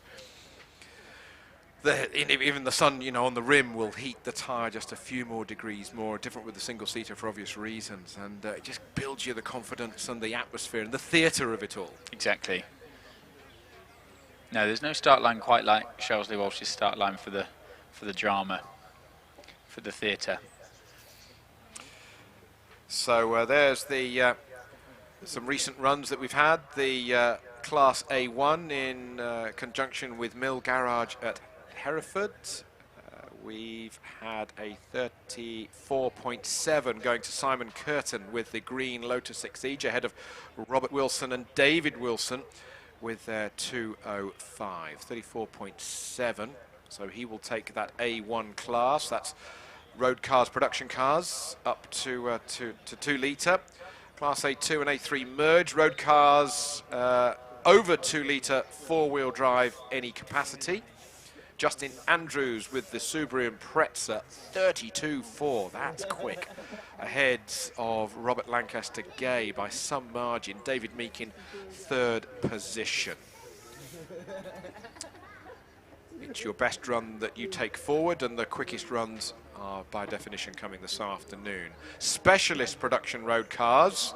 John Pick with the AMS Mataya, 34.56. The specialist production car class with VDP, Vernon, Print and Design. That's an impressive time, given that the door decided to open as he was coming through bottom S. So he's done that time and closed the door. I think that's mighty. You get a black flag for that at Le Mans, don't you? Yes. Here you get a round of applause. Okie dokie. Back with the action cars on the line. It is the OMS. Looks like Robert Penrose. Yes, indeed it is. With the 1000cc OMS. If it's a CF04, was it built in 2004? I should... was it built in 2004, Lynn, if it's a CF04? Steve, Lynn, can you hear me? No, they're not listening, they're just watching. Anyway, Robert Penrose, he makes his way up. Sounds a little bit flat, or was it just me as he went into kennel? Yes, I thought I heard a slipping clutch in the last run. Ah, yes, you did. Yes. Yes, it's slipping. Yes, it's slipping clutch. So he's into my view now, but this probably won't be representative, but nice and tidy through bottom S, gets it right over to the left-hand side before turning through top S, accelerating up the finishing straight. Yes, that's not quite sounding its healthiest, unfortunately, but he is across the line. You'll smell it soon. Robert Penrose gets to the top of the hill. Gregory Barton with the Empire 00 1000cc engine on his way up towards you already. You won't miss it. Yes, into my sight now. A little bit of smoke as he broke it, as he was breaking through bottom S, but very tidy through bottom and top S. He's already out of the top S, accelerating away, and he's over the line now. Over the line, 30.44. Mark Schlanker with this Force HC 1000cc engine, immaculately prepared car, quick driver car combination, beautiful looking thing, on his way up at 106. Absolutely flat through the kink, very quick through bottom and top S, and it even cocked a wheel as it came through bottom S. Really neat and tidy, carried a lot of speed. He's up and over the line. Over the line, 27.42. Good run, 27.42. Steve Marr with the PCD Saxon 1100cc. Car number 90, building the speed now. Car for sale, as you can see, along the side of it. S approach 106. Nice and tidy from Steve through the bottom S, and carries quite a lot of speed through top S. Bit of a wiggle as he came out of top S and put the power on, and a small flame as well as he changed gear, but he's over the line. Makes you go faster, that. 27.69, 27.69. Harry Pick now on the hill. 2 seconds exactly for the first 64 feet. This will be a quick run, ladies and gentlemen. Commitment is everything with Harry Pick. S approach already 109. From what I can hear here, absolutely flat through crossing and the kink. Takes a lot of curb at bottom S and clatters the drain pipe through top S. A really committed run, as you said, and he's over the line. Over the line, 26.22. Now look at this next run, ladies and gentlemen. Here's Andy Greenan on the hill now. 1.99 seconds for the first 64 feet. Flat through kennel. He'll be easy flat through crossing. Sparks will be coming from the underneath of the car. S approach 115. Big bit of oversteer as he came through bottom S, but he collected it nicely. Clatters the drain pipe much smoother than his first run, actually. This could be very, very quick. He's sparking and it's across the line. 25.75, 25.75 seconds, 111 miles an hour as he crossed the finish line. Catch your breath. Now we go into our Formula Ford class. This is Les Buck with the Prignat Mistral. The Mistral, the wind down the back straight at Paul Ricard. The wind in that part of the world, on top of the hill, just back of Bandol. 76 miles an hour on S approach. Very pretty little car this, very neat and tidy as well through the S's. Power down nicely as he leaves the top S. He's accelerating up the finishing straight. Very nice run, he's over the line. Over the line, 36.95, 36.95, 80 miles an hour as he crossed the finish line. Richard Weaver now with the family Van Diemen up towards you at 82. He's through bottom S and he's already through top S as well. Missed the drain cover that time, didn't want to go anywhere near it. Had to get slightly out the throttle as he came out of top S, but he's accelerating way over the line now. Over the line, 34.02, 34.02. Simon Andrews, we saw the car in the hands of Bernard Kevel a moment ago. Simon on his way, 83. Into bottom S now, very nice and smooth and neat and tidy. Again, just touches the drain cover as he comes through top S, but again, very smooth, neat and tidy. I wonder if he's going to be able to beat Richard Weaver to the line, over the line now. Over the line, time to beat 34.02. Simon Andrews, 34.62. Richard Summers now, all the way from Tenbury Wells, as they say. Richard, dad of Alex Summers, I spoke to him earlier. He's really enjoying driving this Formula Ford this weekend. I think when I spoke to him, his son had just won the runoff, which also helped. But very neat and tidy, lovely run, and he's already over the line. Over the line for Richard, 34.05, 34.05. Here's the Empire Wraith. This is Caroline Ryder on her way, 1.97 seconds for the first 64 feet. Handy. Now building the speed through S approach at 98, 1600cc. Into bottom S, nice and tidy from Caroline there. Misses the drain cover on the exit of top S, gets the power down nicely, really smooth this run. She'll carry that momentum all the way to the line. She's across it now. Cross it now, 28.66, 2866, 108 miles an hour over the line. Olivia Cooper now with the Force, another 1600, shares it with husband Liam.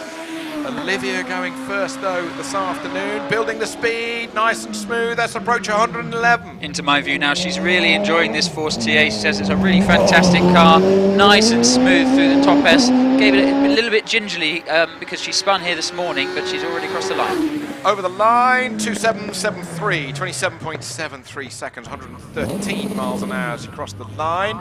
Next up, we've got another 1600, another dual-driven car. This is Alan Warburton, sits on the line, visor goes down, traction control engaged, and now launch done. 1.98 seconds for those 64 feet to kick him off. Already gone out of my view through Kennel, builds the speed, more through crossing. S approach 115. The lightest of lifts through crossing and flat through the kink. Very smooth through bottom S and through top S. Little bit of traction control in the traction control as he came out of top S, but he's accelerating away and across the line. This will be quick. Time 2621, 26.21 seconds, 113. Nicky Cottrell with the Pilbeam MP82 2-litre engine that is in the back of this Pilbeam. They had all sorts of trouble with their new car at the beginning of the year, but going back to the trusty Pilbeam, short term. Bit of a wiggle as she came through the S's there, so between bottom and top S, but much smoother through top S, and she's accelerating now up the finishing straight, taking another gear and over the line. 31.53, 31.53 seconds. Nicola Dearden with the very slim Gould Dallara, 86 on S approach. Into my sight now, very nice and neat and tidy through bottom S. Turns in quite early for top S, bit of a wiggle as well, and it's slipping and sliding out of top S, so it's still a bit slippery up here, but she's accelerating away now and over the line. Over the line, 31.15, 31.15. Jonathan Evans with the Swallow, another 2-litre car. Speed building once more, last car in this batch before the 1600s, the 2 litres, and then the big car. 75 mile an hour. He missed a gear, I think, through the kink. The unmistakable sound of a car not quite in gear, but nice and smooth through the S's and accelerating away towards the finish now and across the line. Across the line, 33.75, 33.75, 98 miles an hour. That brings that batch to a close for the time being. And then those guys will come back down the hill. So then we've got the Lanzarote Camel. The Mini Evo hit the bank and kicked the right wheels into the air on his run. Didn't slow him down though. Goodness me. That's quite a... Where was that? That must have been before he got to me. That must have been somewhere between you and the bottom S. That's quite mighty to have a moment and continue yes, on. he had it on crossing approach. He had it on crossing approach. There's a picture there on the stream that he cut that corner a little bit too tight on the way up to crossing. That's an interesting manoeuvre. Didn't quite understeer as much as he thought it might. We shouldn't be understeering there. No. But yeah. So we've got the batch coming back down towards me now. Led, I think that's Harry Pick coming down first. Yes, see a little OMS 3000M, one of the latest of the OMS crop.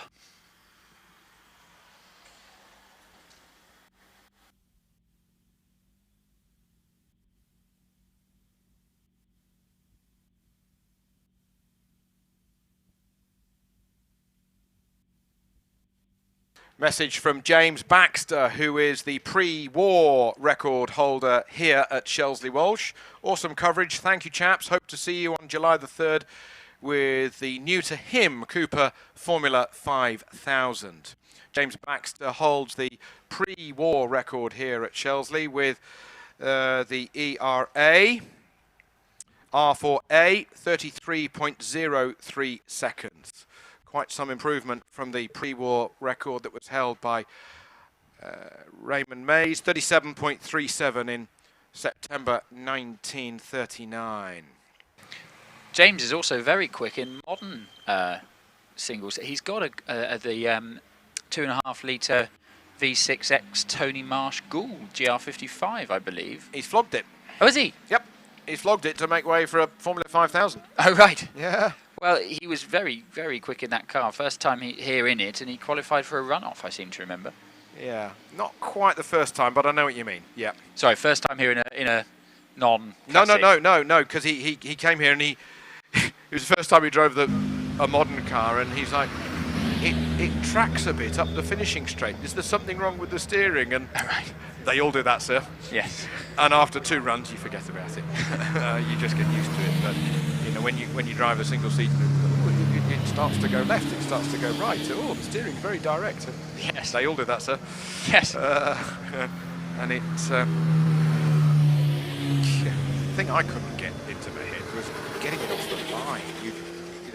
You're so used to driving a road car or a fast road car or whatever you've got, and when you drive a single seater off a hill climb start, you've got to have 0 mechanical sympathy.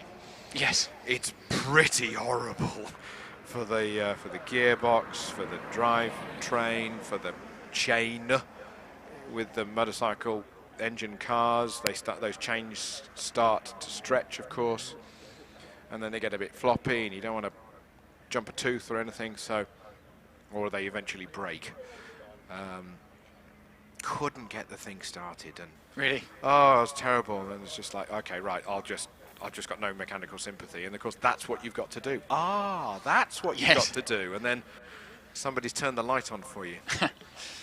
I don't know if you can see the next batch lining up, but is Charles Hall lined up to come in the Empire Wraith? Because he had a problem in his first run. He coasted to a halt at safety switch to do with oil temperature, oil something or other. So I believe he is on his way, and he will be on the way. Here he is. He's just coming to the tyre warming area. I expect this to be quick. Yes, it's only his 4th run up Shelsley Walsh ever. I suppose it is the Works Empire Wraith. Bill and Ronnie in the background. Charles Hall, he raced the junior single-seater formula against Kimi Räikkönen and Lewis Hamilton and beat them occasionally during Formula Renault days before the pair of them went on to Formula One success. So here's Charles using the speed, 1.93 for the first 64 feet. 1600cc, Suzuki engine in the back of this, S approach 109. Carries lots of speed into bottom S, gets it big, bit of a twitch as it came out top S and used all the road on the exit, millimetres from the bank, perfectly positioned over the line. Over the line, 2606, 2606, 110 miles an hour as he crossed the finish line for Charles Hall. Now we've got Darren Gumley on the line with the Force 1600. Leaves the line a little bit too much wheel spin maybe, 2.31 seconds for the first 64 feet. Now it really starts to tramp on with Gummers at the helm. S approach, 112. Flat through the kink and into my sight now, turns in beautifully into bottom S. That car changes direction fantastically. Had to get out of the throttle as he came out of top S. I think that will cost him, but he's accelerating up the pin, finishing straight now and over the line. 2678, 26.78 seconds, 112 miles an hour as he crossed the finish line for Darren Gumley here at Shelsley Walsh. 1600 class in progress at the moment. Now here is a replay of what we were talking about a moment ago. Oh dear, Alan McDonald. Yes, the 2 right-hand wheels going up the bank on that slight right-hand kink towards crossing. Bit of a heart in the mouth moment. Toby, listening to Charles Hall up the finishing straight, I don't know if he couldn't use top gear or if he's got it's quite short geared, but he was in the rev limiter before the finish. So if you look at his finishing speed, it was 110, I think he ran out of gears. Okay, right. Another Empire Wraith comes to the line. This time it's with Matthew Ryder. We saw it go up with Caroline a moment ago. Guy Martin drove this car during one of the Speed with Guy Martin television programmes you've seen on Channel 4, Channel 5 was it? And it was the programme where he learnt about hill climbing before he went to Pikes Peak International Hill Climb in Denver, Colorado. Good start by Matthew, 1.90 seconds for the first 64 feet. The race is on. The youngster is into his stride. Look at the speed, it's building. S approach 109. Into my sight now.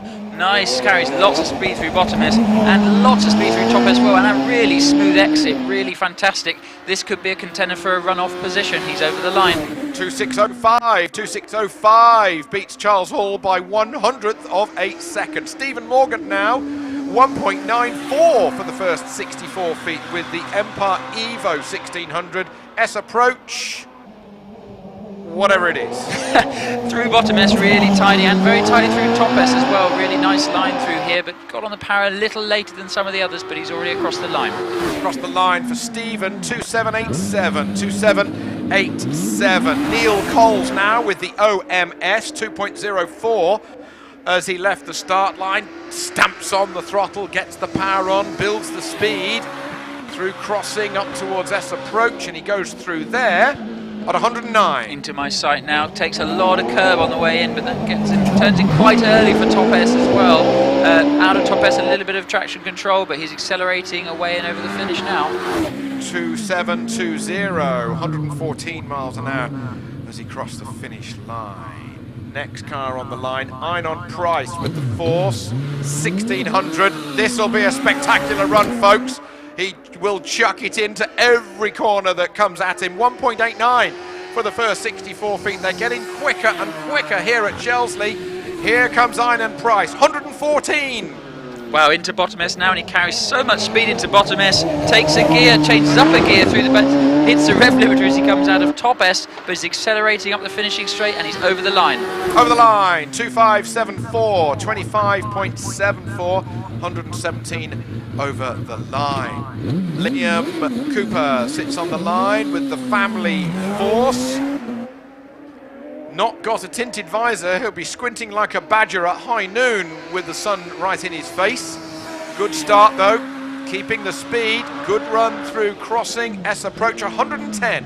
Into my sight now, Liam, and he turns in beautifully through bottom S, changes up a gear through the S's, very nice smooth exit as well, and accelerating up and over the finish. This will be fast. It will be. 2708, 2708, 111 miles an hour at the top of the hill. David Warburton, number 10, got 10th position in the 2019 British Hill Climb Championship. Didn't have one last year for all sorts of reasons, but we're going to have one. Oh, was that a start? 2.13. Seemed to judder, but he'll be all right. He'll qualify. It'll all go well with the Gould GR59. Look at the speed, 119. Flat through crossing, flat through the kink, very fast through bottom S, turns it through top S, and it's in the traction control on the exit, but he's accelerating up and over the finish. This will be a very fast time over the line. Over the line, 2515, 2515 for David. The speed builds. Now we've got John Cottrell with the Pilbeam MP82, 2-litre engine. On the live stream, you can see him in the sunshine, now into the shadows as he comes through crossing. S approach 89. Into my sight now in the X-Works Pilbeam, I believe this was. Nice and smooth and tidy, just touches the drain cover on the exit of top S. He's accelerating up and he's over the finish now. All done and dusted. 31.43, 31.43 seconds. Andrew Henson now with the Gould Dallara 1994 Formula 3 chassis. Nice line through crossing, all good on the exit through there. Some sparks through the dip. 112. Had to have a second bite at turning into bottom S. He turned in a bit early, but he's managed to keep it all together through top S. Nice smooth exit. He's accelerating up and over the finish. Over the finish now, 2787, 2787. Kevin Craven, 2.02 for the first 64 with the Swallow. Must have been a Formula 3 car today. I'm sure that it was, in fact, yes. On his way up towards you, though. Into my sight now, into bottom S. Nice and tidy through bottom S. Just touches the drain cover through top S. Nice and smooth application of the power, and he's accelerating away up and over the finish line. Up he goes, 32.21. Ian Tucker with the OMS, 1700cc, so he's in the 2 litre class, rapid run. S approach 94. Into my sight now. Quite just clatters the curb a little bit on entrance. Quite nice and smooth from top S as well. Accelerating up over the finish. He's crossing the line now. Crossing the line, 29.83. Charles Williams with the Pilbeam MP87. Well prepared, tidy car this. Charles goes up. Shelsley at the moment at 89. Turns into bottom S, nice and smooth through bottom S.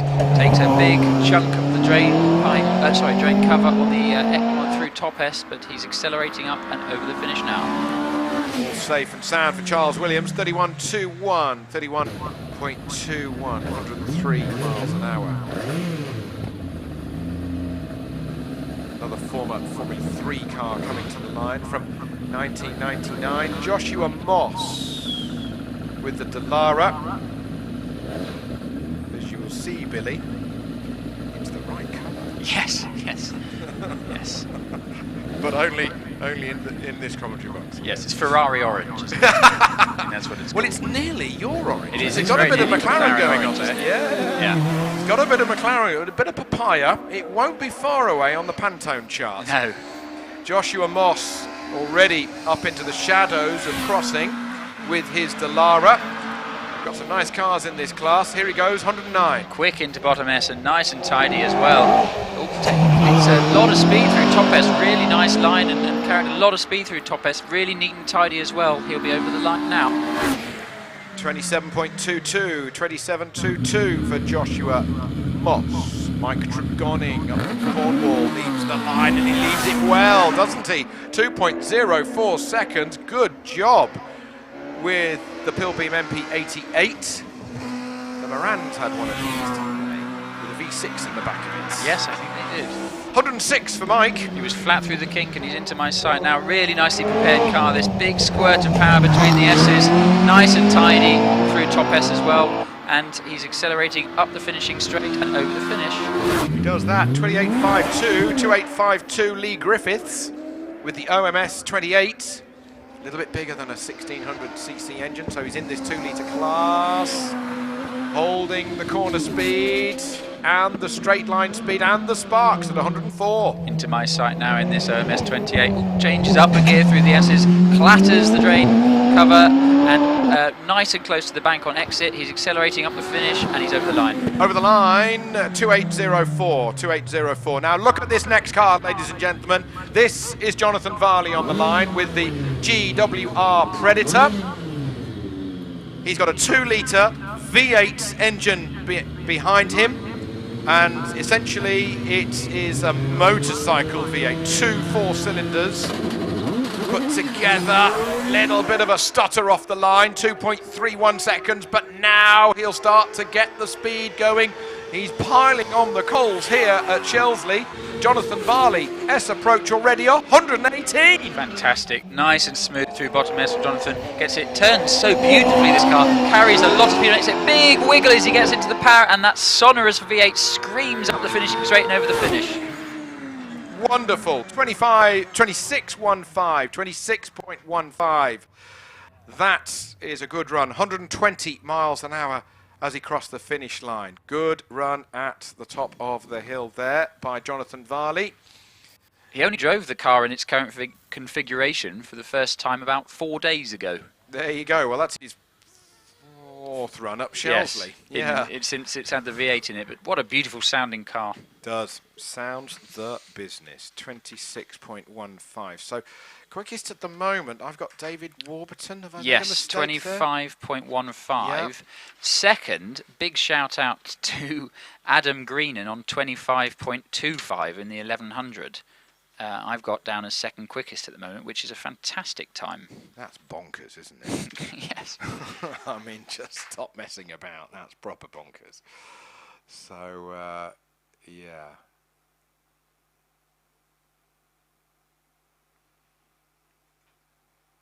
Yes, I think that will be...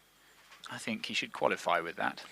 Another message from Will Silk. Great job by the production team here. Thank you for the really super coverage. Thank you on behalf of everybody. Will, that's very kind of you to say. Thank you very much. we've also got a message from Paul Morris. Hello, Linz and Denzel, Kathy and Julian, all enjoying their first motorsport event post-lockdown. Paul Morris.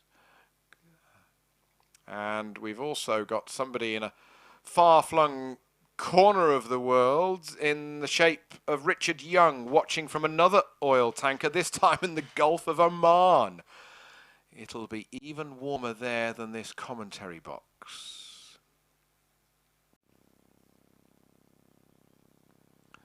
Another message from James Baxter, about whom we were talking a moment ago. Yes, exactly so. I presume, James, you're talking about the steering and the feeling that you had when you went up the finishing straight the first time. Do you remember that? Bringing the ERA Riley on July the 4th too for our vintage meeting here at Shelsley. A wonderful, eclectic, different view of motorsport that it was from the 1900s through to pre-war and then immediate post-war as well. All of the details will be on shelsleywalsh.com under our events page, and you can see the dates to put in your diary. If you're filming up the hill today, tag us in your coverage that you may put up online. Just use the hashtag Shelsley Walsh, Instagram, Twitter, Facebook, TikTok. Tag in Shelsley Walsh, and then other people can see what you've been taking pictures of or filming throughout the day. Maybe you haven't got any mobile phone service for the time being, but you will when you get out of the valley or you get home to the Wi-Fi and upload your videos and pictures. It would be fantastic to see them and share them. And for those of you taking photographs, and if you want to win a prize, send in your best 2 photographs to toby@shelsleywalsh.com by midnight Monday night, midnight tomorrow. And you may well win a bottle of Piston Gin from the distillery in the centre of Worcester. Or if you're the younger generation, you may well win a year's junior membership here at Shelsley Walsh. Give you tickets and access to all of the Shelsley meetings throughout this 2021 season.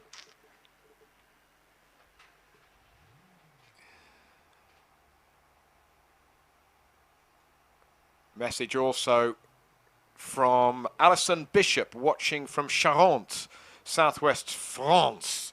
Great coverage, enjoyable event. Une belle course de côte ici, Shelsley Walsh. Une belle course de côte. Le ciel est bleu. And coincidentally, another message coming in straight off the back of that from A310 man. Must be a Renault man, is that? Brilliant coverage, excellent commentary. Well, that's all down to Billy, watching from the southwest of France. Thank you. They're very kind, very kind comments.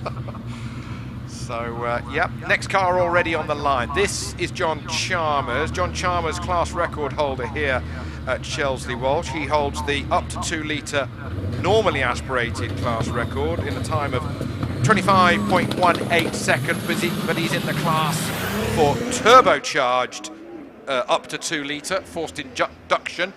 Quick run this will be with the Ralts, former Formula 3 car.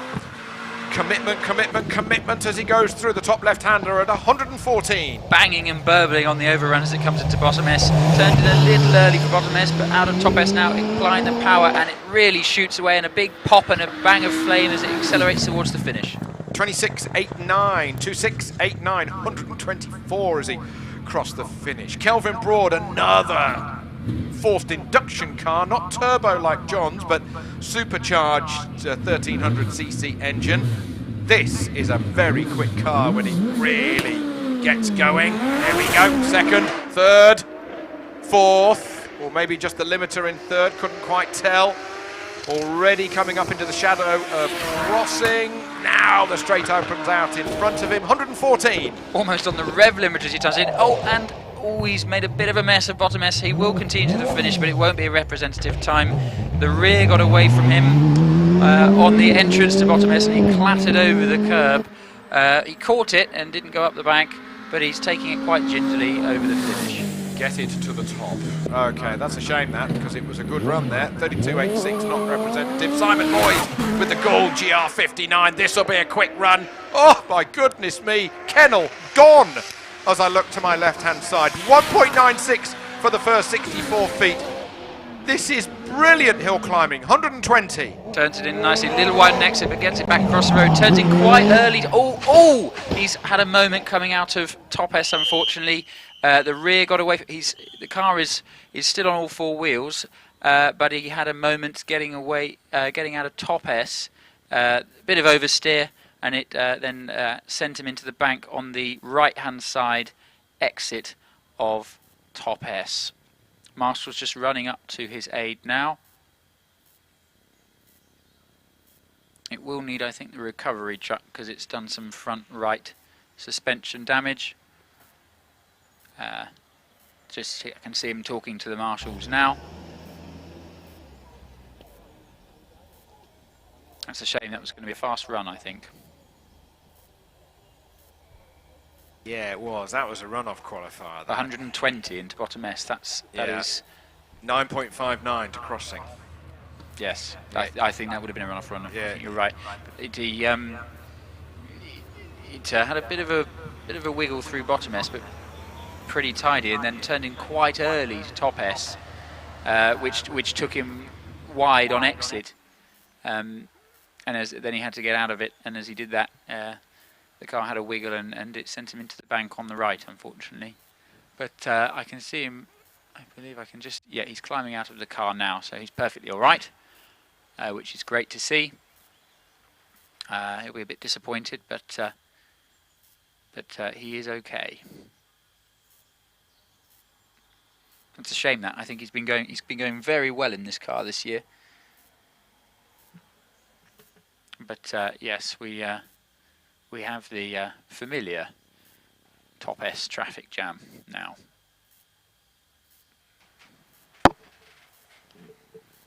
It's a shame that. It is. As you say, he's had a good run of late, and that was a good run. Really good run. So let's have a quick catch up with some other classes that we've had here today. Paul Jones in the modified production car up to 2 litre class, 33.56 seconds with his Lotus X Edge. Modified production cars over 2 litre, 4-wheel drive, any engine size. Damien Bradley, 29.25 with the 2.35 litre turbocharged Subaru Legacy. I think Colin McRae, Piero Liatti will be proud of that. Yes. Ash Mason winning the Mod Prods production car class, 29.35 from Simon Jenks, 29.53. Tom Price, 29.99 in association with Wilden Industrial Estates. Sports Libra, sports cars, up to 2 litre. Martin Watts, 33.5 ahead of Andrew Burt in the Mallock, 33.66. Just over 1/10 of a second difference between first and second there. With the Vanity Hall sponsored class and sports cars over 2 litre. The Metro 6R4, 29.05 seconds. That's within 1 second of the tin top record. Wow. It's not ideal conditions today, so that's good coming. Yes, the Alan McDonald has nibbled it, but within 1/10, if not 2/10 with the Mini, but very close indeed.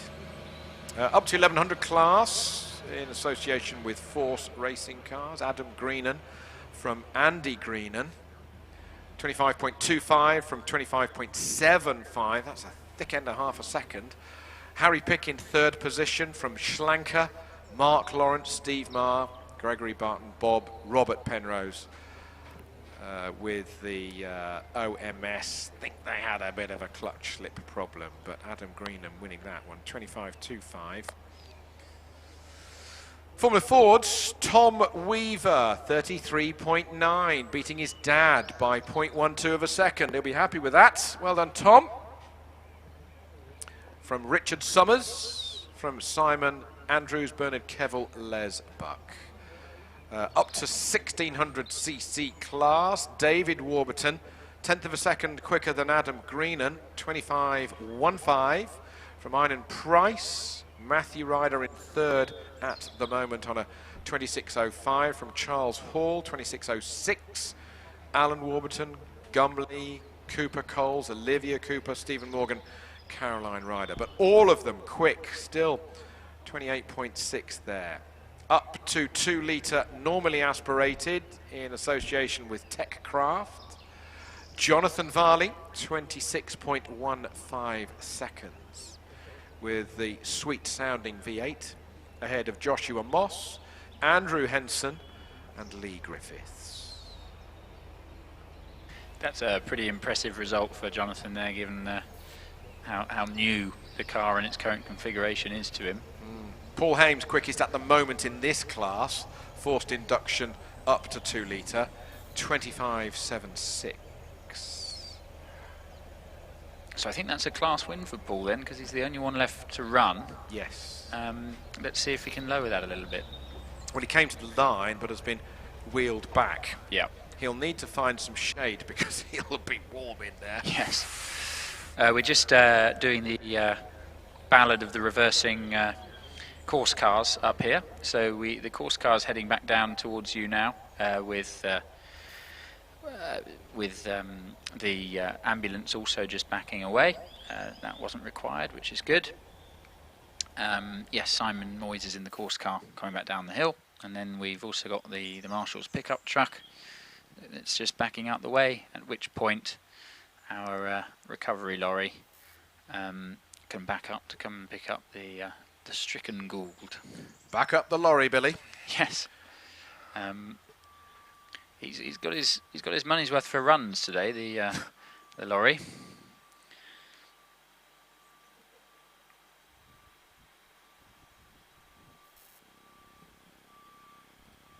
Yes, and shouldn't be too much sweeping. The marshal's done a very good job of pretty much tidying the course up already. So hopefully, once we get the car loaded onto the truck, we should be good to go. Doesn't weigh very much, does it? So no, I think its weight starts with a 3. Yeah. Oh yes. Oh yeah. Yes. Yeah, which is phenomenal. So yeah. What was the rumour of the Kenrick GWR? Oh, I think it's like 290 kilos or something. Yeah. I've heard he sold it. Yeah, he has. Did I hear? It's in Scotland. He's gone to Scotland, yeah. Yeah. With our little orange force, we were 273, but that's not comparing apples with apples because we had a 600 and we didn't have any bodywork on it. No. We didn't have that was absolutely a cigar tube and some suspension. 273. Wow. But it's not the same. It's not the same. That's why hill climbers can't run on windy days, because all the cars blow away. We were at Clay Pigeon karting, Somerset Way. Jensen Button cut his teeth there, all that kind of stuff. Right. And there was a little sprint there. And we were lining up through this building, and Bill and I looked to the left, and there was some scales. So we put the car on it. Oh, really? 273. Wow. Probably just bathroom scales for a car like that. Yeah, well, you take the fuel out, and it's 272. By my maths, you were running about 1 kilogram of fuel. Yeah, I'm good at things like that. It's a litre of fuel is 0.75 of a kilo, though. Yes. So, so we're just getting the flat bed of the truck down. The driver's just got out to take a look. The Kenrick GWR, thanks to John Brown writing in, has gone to Richard Matossian in Scotland. Forgive me if I've pronounced that surname wrong, but it has gone to Scotland. That's a very fast car, that.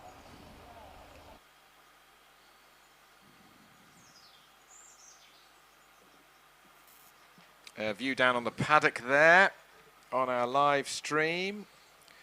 Hamesy getting ready on the left-hand side with the white car with the blue flashes on the front of it. And then there is Oliver Tomlin Yes. Hi, Oliver. Yeah. Yes, Oliver Akustis. Yes, there's Sandra on the left-hand side.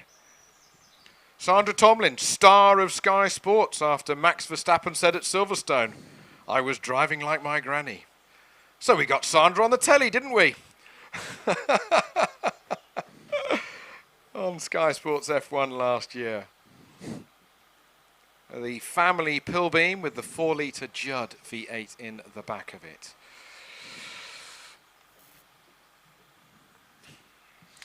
So we're going to use, we're not lowering the flatbed, they're going to use the crane. I'm guessing because of the front right suspension damage, they don't want to drag it on and do any damage, so they'll be picking it up, which, as we discussed with a car this light, is quite easy.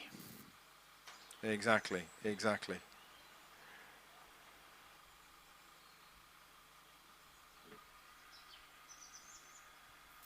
Still beautifully sunny up here. That's what we like to see. Yeah. It's what we like to see. And here, and here. Yeah. But you know, Top S is pretty much in shade all day, so you can see why it catches people out, because it's just a bit colder and therefore just less grip. But your tyres are warmer there than Kennel, but Kennel is bathed in sunshine. Yes. And, you know, you turn into Kennel and is it going to turn in? Is it going to push? Ooh. Oh, okay, right. Oh, it's gripped. Oh, hello. Hello. Yes. Right, well, this will be fun. Yeah. Again, coming up in the course car, when I came up earlier, you get a sense for just how blind Kennel is. You cannot see round it.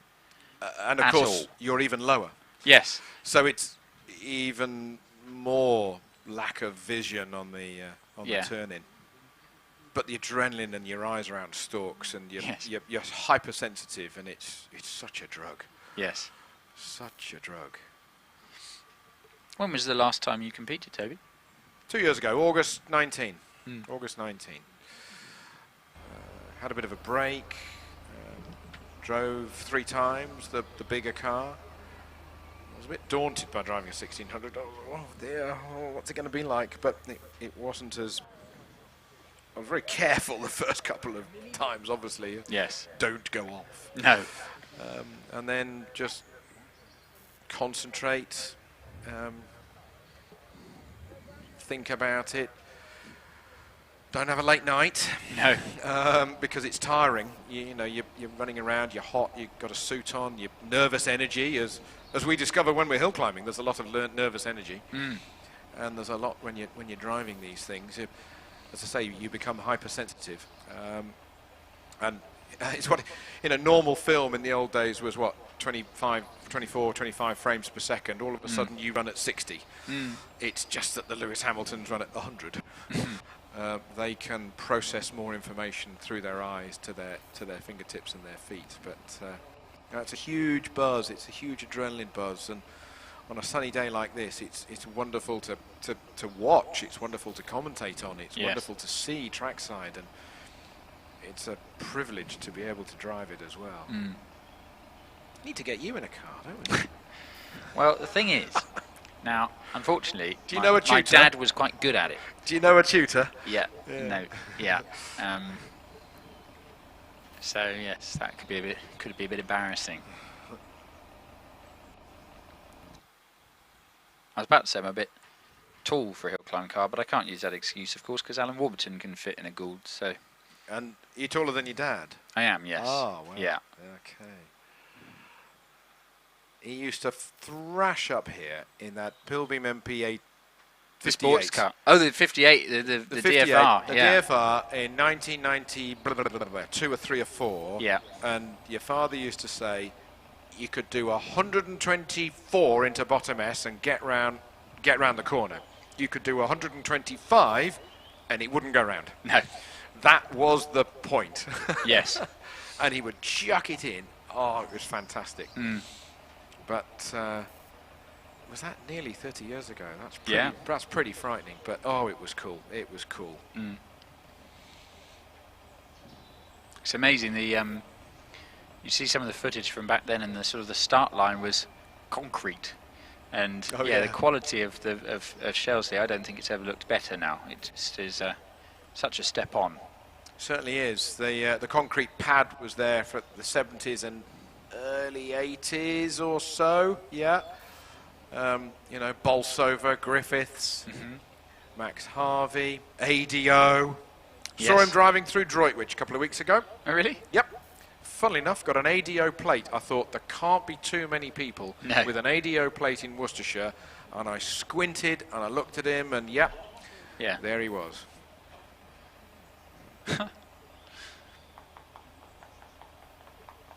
Yeah, the big Gould went very well. But there's one later which we'll be able to actually in this batch, isn't it?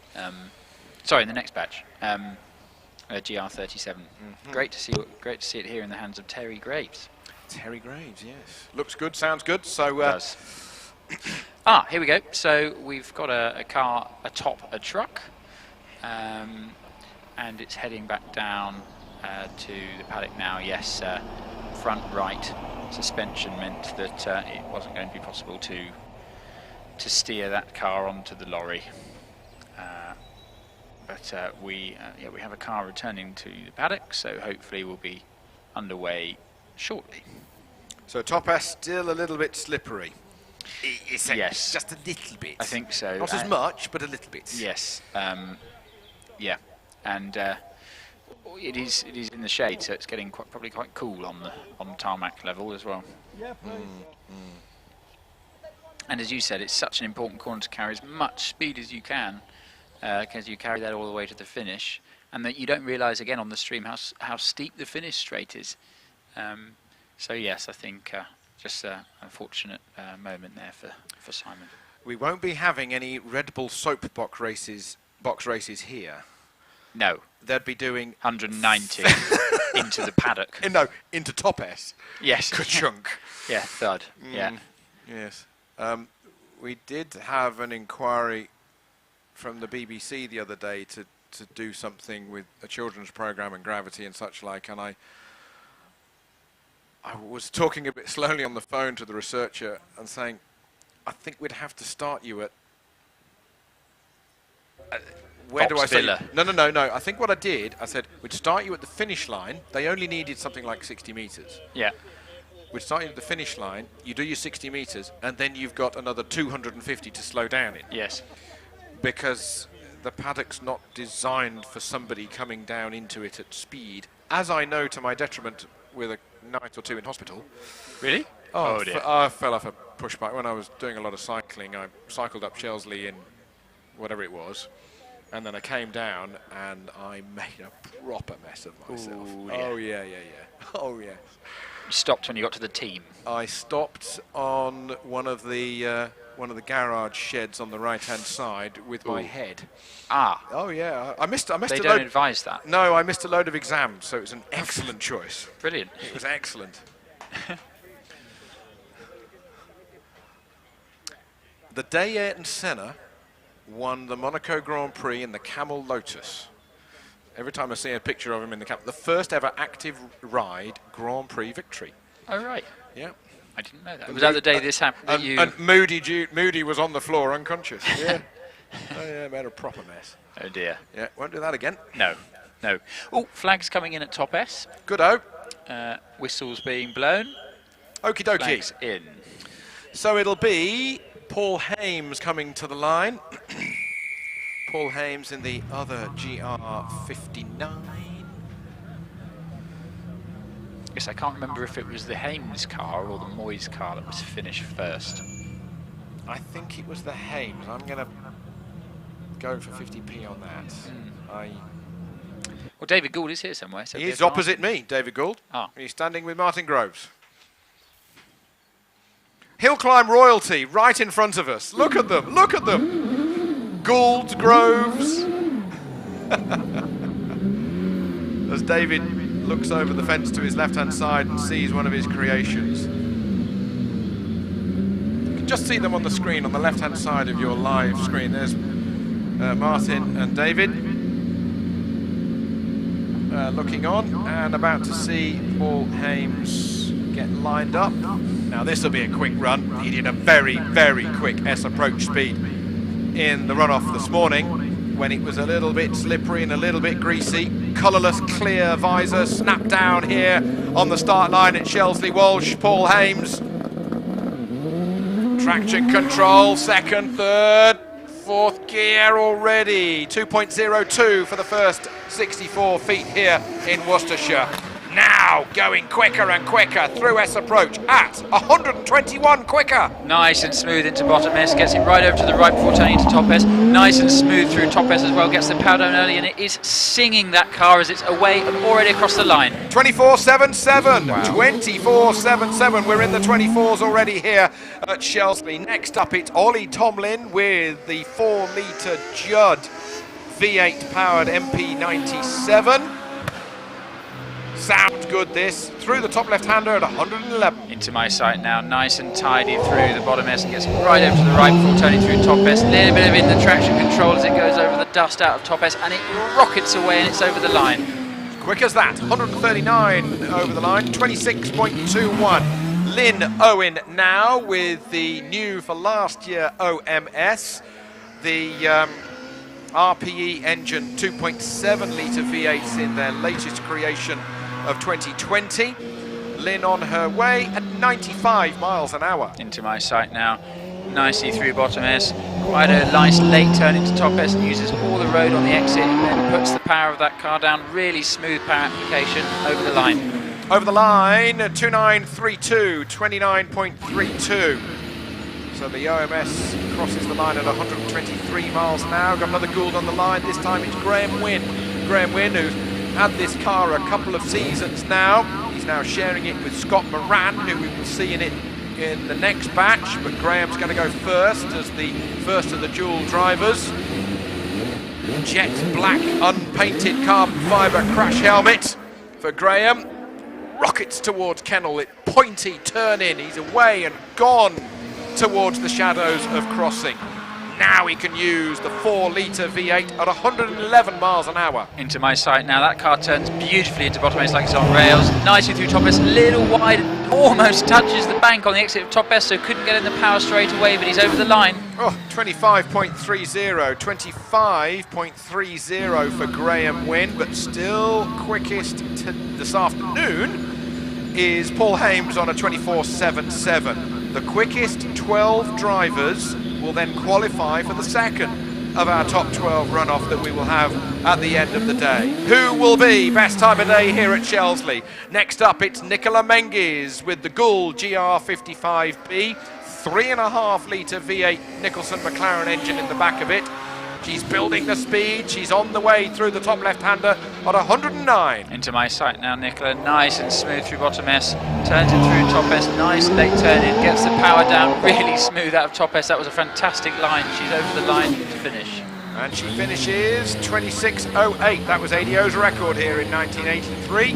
26.08. Lindsay Summers now in the battle of the ladies. Whoa, great start. 1.93 seconds for Lindsay as she's already up underneath our camera at Crossing Bend with the DJ Firestorm with the Cosworth V8, 106 miles an hour. She's into my view, turns it nicely through bottom S, nice, smooth and tidy. Nice line through top S too. Gently eases the power on and then foot to the floor and she's over the line. Time 27.08, 27.08. Nicola Menges, quickest of the ladies there. 26.08 for Nicola. Next up, it's Amanda George, the third of our ladies in quick succession here with the Chevron B19 ex-Joe Siffert Swiss raced car, the Curie Eiger. Very Swiss. Comes with a free Toblerone, Billy. Into my view now, what a beautiful car this is. Nice and tidy through bottom S and through top S. Nicely feeds the power on. A little bit of wheel spin out of top S, but feeding it the gears now, and it's over the line. Over the line, not quite to the top of the Eiger, but to the top of Shelsley Walsh. 32.61. 32.61. Joe McCrell with the Tiga, 1600. Pretty little car this, and into my view now. S approach speed there of 76 miles an hour.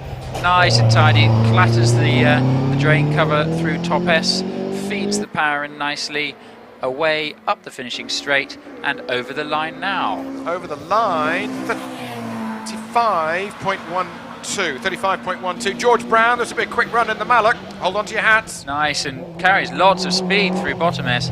Nice wide entry into top S. Really, really nice line through top S, and just uses all of the track on exit, millimetres from the bank. Really nicely done by George, and he's over the line.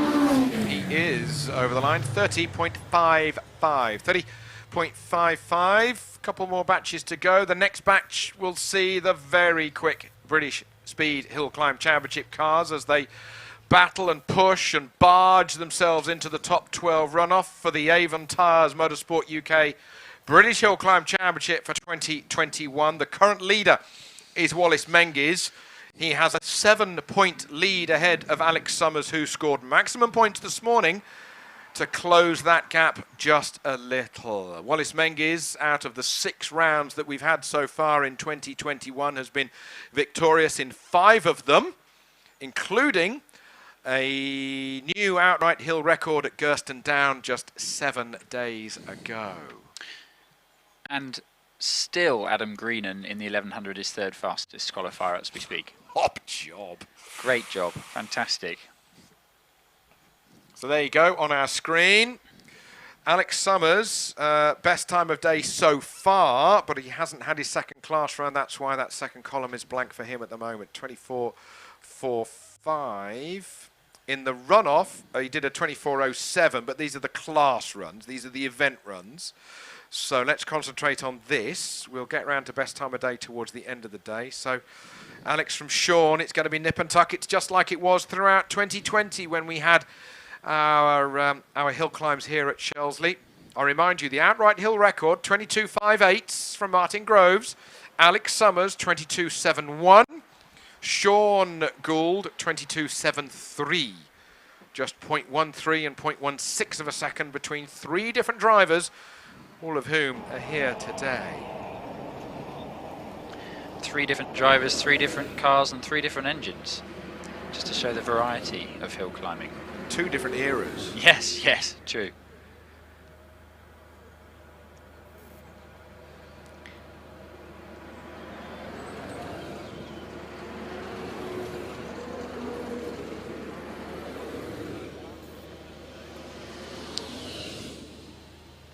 So the cars are coming back past me now, back down the hill. Paul Hames will be your last car back past us. And the course car stopping to refuel the marshals with water here at Top S. Hot work in these boiler suits they have to wear.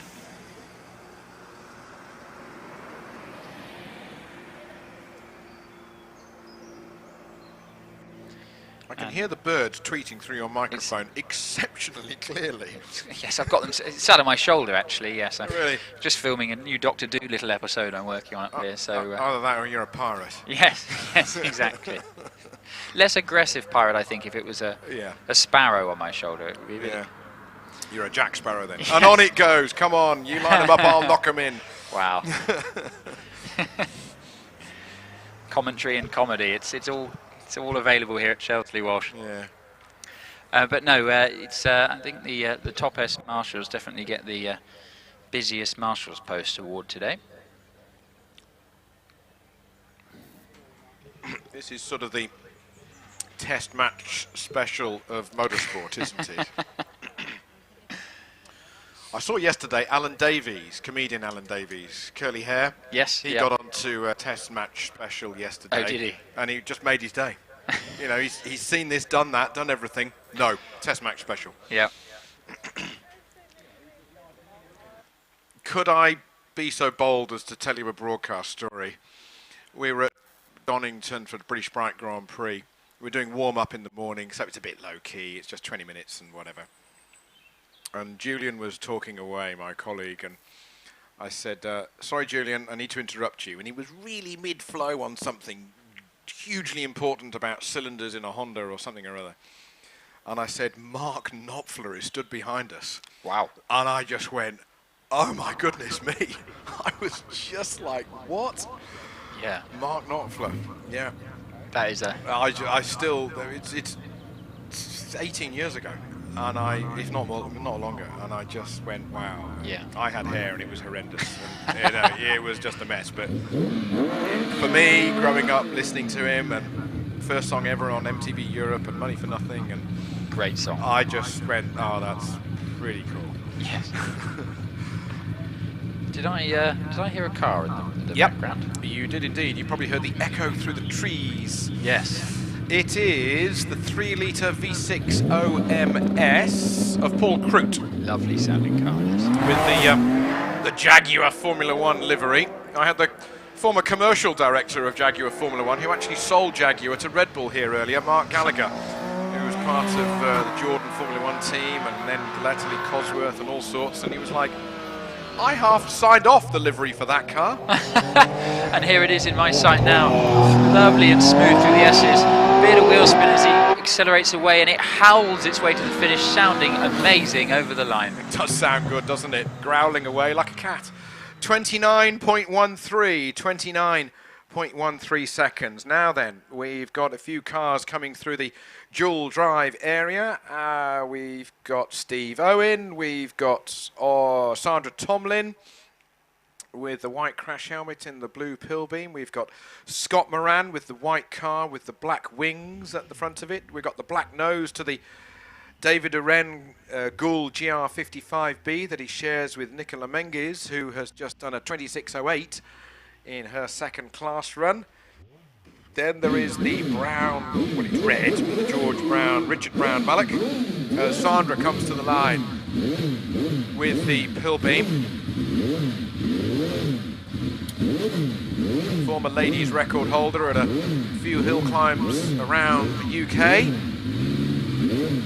Current ladies record currently held here at Shelsley by Sue Young, with a time of 24.73, if my memory serves. Eyes wide open. Whoa, they're as big as saucers as she came past this Fox Villa commentary position. Sandra Tomlin, 2.02 for the first 64 feet. S approach for Sandra, 89. Lovely sounding car, this as it comes into my view here. Nice and tidy as you'd expect from Sandra through bottom S, and nice and tidy through top S. Gets it all straight in the traction control as she puts her foot to the floor and she rockets over the line. Away and gone and over the top of the hill. 29.11. Terry Graves now with the Gould GR37. Mid to late 90s car with a Ford DFR X Formula One engine mounted in the back of it. 3.5 litre. Wonderful. Yes, a combination very close to my heart. Turns nicely through bottom S, clips the curve of it on the bottom S, and through top S. Had to get out of it because he was understeering towards the bank, but he's got it in a straight line now, and it sounds wonderful as it crosses the line. Takes us back, doesn't it? 28 seconds exactly for Terry Graves with the Growling Goulds with the DFR. Kind of engine that was back in Formula One, late 80s, early 90s, Benetton and such like. They use that engine. Next up, Steve Owen with the OMS, 2.7 litre V8. He's getting a lot of confidence and he's getting a lot of speed in this car of late. Really getting it sorted into 2021. S approach for Steve, 110. Carried loads of speed in, a little bit of oversteering bottom S, but nicely controlled, and a bit of a wiggle through top S, and it's in the traction control. It's accelerating over the line now. I think he needs a 25 to qualify. Will he do it? 26.13, 26.13 for Steve Owen. 125 miles an hour over the line. Next up, we've got 6-time British Hill Climb champion Scott Moran on the start line.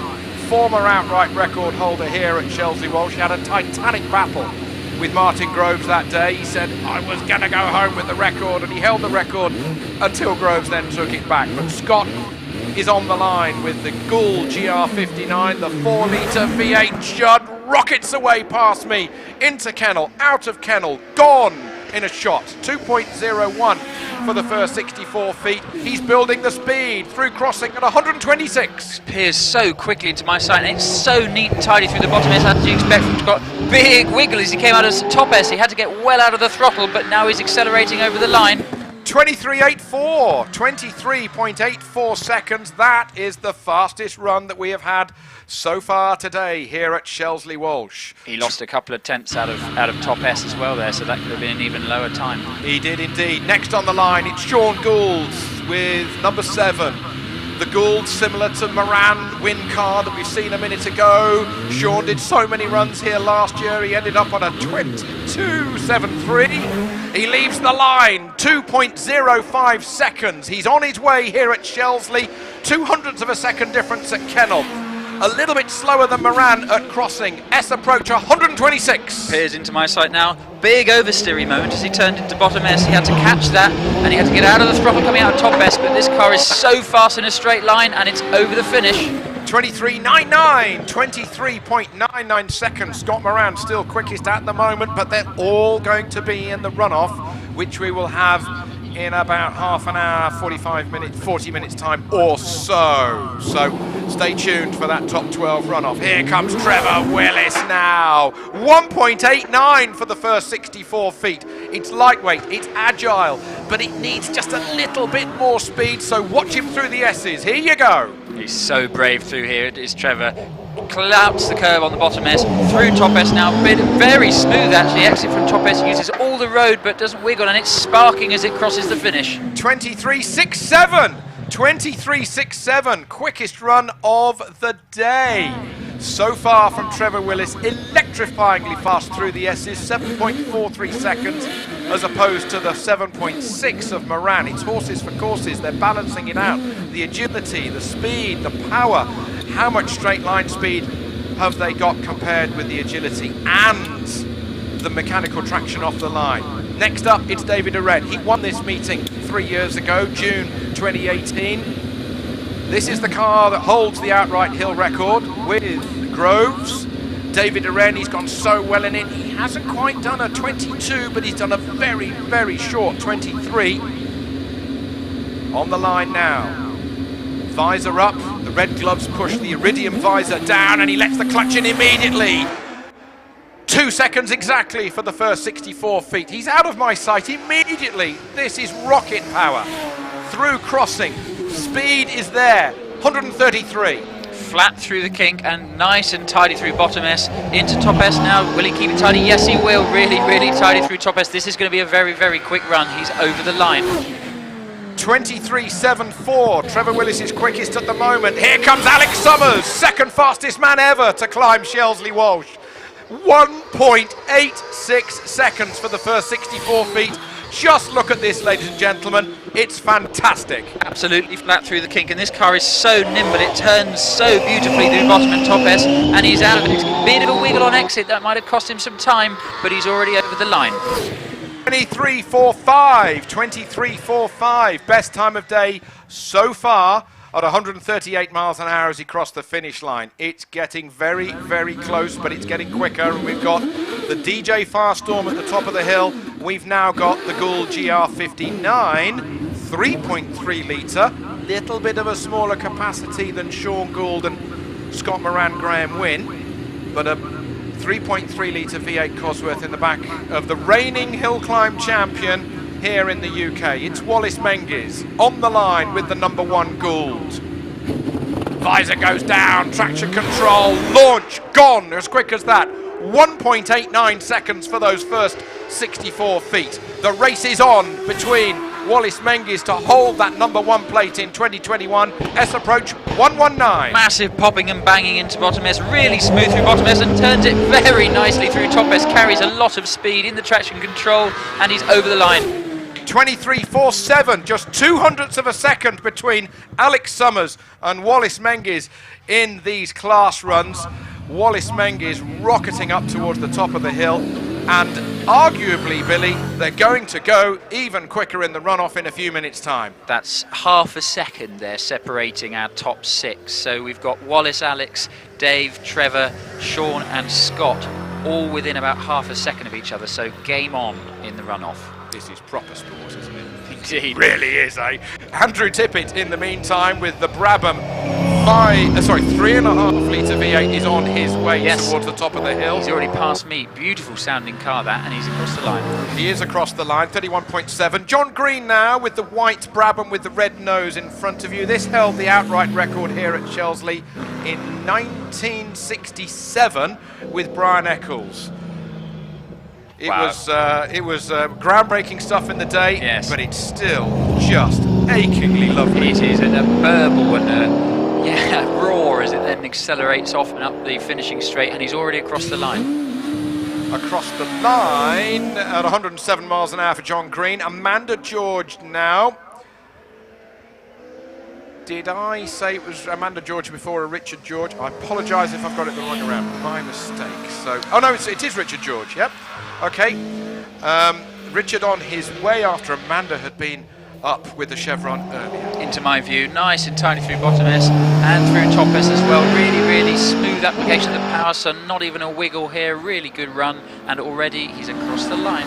Across the line for Richard, 32.64. 32.64. Roger Deans with this big Formula 5000 Lola. A 5-litre V8 in the back of this. That'll rattle the pigeons out of the trees, won't it? Yes, big Formula 5000 car into my sight now, and it's turning through top S, and as he just runs it right out to close to the bank, and as you apply the power, it sounds fantastic as it burbles its way up to the finish. Growls its way. 35.41 for Roger Deans. Robin Johnson now with the Tiga, 1600. Building speeds. The Yellow Peril at that. Through S approach at 82 miles an hour. Into my sight now. Again, really, really pretty, this little Tiga. Nice and smooth line, clatters the drain cover on the way through the top S. Turned in quite early for top S, but out of top S now. Changes gear and is over the line. Over the line for Robin Johnson, 33.66. Richard Brown, former record holder here, 25.34 seconds he set at this meeting in June 1992. Held the record for 9 years before Graham White Jr. took it. Richard Brown, his 7th decade of driving here at Shelsley Walsh. Lovely and smooth through the top S. It's as if he knew his way up here very well indeed. Really, really fast through the S's, and he's already across the line. 7 decades of driving here at Shelsley. Get your head round that. Alan Foster with the Morgan Plus 8. Drives to Shelsley with the burble of a V8, drives up Shelsley, takes the numbers off, drives home. Very Easy. nice. And he's into my sight now, turns it into bottom S nicely, gets it right over to the left-hand side before turning into top S, smoothly through top S, and applies the power now. Sounds lovely as it accelerates up the finishing straight and over the finish. Over the finish at 80 miles an hour. Alan Foster, 37.28 seconds. That is the end of a batch. Those cars will come down the hill, but don't go far away, everybody, because the top 12 runoff is approaching soon. We're going to have a few cars in the meantime, and then those guys will have their top 12 runoff, and arguably we will see the best time of day set. At the moment, the best time of day stands to Alex Summers on 23.45 seconds. 23.45 seconds. And as you say, Billy, how many people within half a second? 6. Wow. Yeah, we've got, according to my records, we've got Alex Summers on a 23.45, Wallace on a 23.47. We've then got Trevor Willis on a 23.67, and then Dave Uren on a 23.74. Scott Moran on a 23.84 and Sean Gould on a 23.99. Super stuff, great sport. Just to continue my submission to the Green and Fan Club, both of them have qualified for the runoff. Both there Adam and Andy in the 1100, they're both in. Well done you, well done, good spotting. Okie dokie. I'm going to stand down because Chris deserves to do the runoff because it's exciting. And Chris did a mammoth job this morning when I was elsewhere. So I'm rather envious, I have to say, but it'll be good fun. It'll be great fun indeed. So Billy will talk you through together with Chris Druitt down here in the bottom box. I'll sign off. We'll have a prize giving at the base of the hill at the end of the day, so we'll have a few people at the base of the hill, and who will get best time of day? That's the big question. I think a few pound notes might stay in a few people's pockets. Outright hill record 22.58. Don't know we're going to do that today. We're still thick end of a second away, but let's see. I'll see you later, Billy, but from myself, thank you for everybody for coming along to Shelsley. We've still arguably got the best part of the day to come. Thank you, Toby. Yes, I completely agree. I'm very much looking forward to this runoff as the cars head back down the hill, led by Sean Gould in Gould. I think 6/10 of a second covers the 5/10 of a second covers the top 6, and the man who we know is very fast up this hill, Sean Gould, only qualified in 6th. We'd like to take this opportunity to introduce our live stream partner for today's British Hill Climb Championship and Cup meeting, Footman James. BHC Cup main sponsors, Footman James, have been at the heart of the classic vehicle movement for over 35 years and provide specialist classic vehicle insurance cover to owners, collectors, restorers and traders. Their classic car, classic bike insurance policies come with show and events cover as standard. Plus, you can tailor your policy to suit your needs with their flexible FJ Plus options. These options have everything from agreed value to track day cover. To find out more, please visit www.footmanjames.co.uk.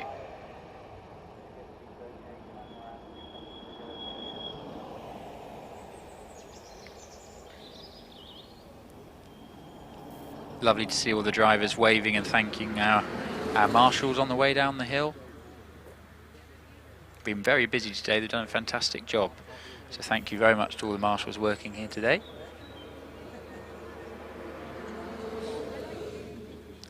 So I believe that was the last car just coming past me now.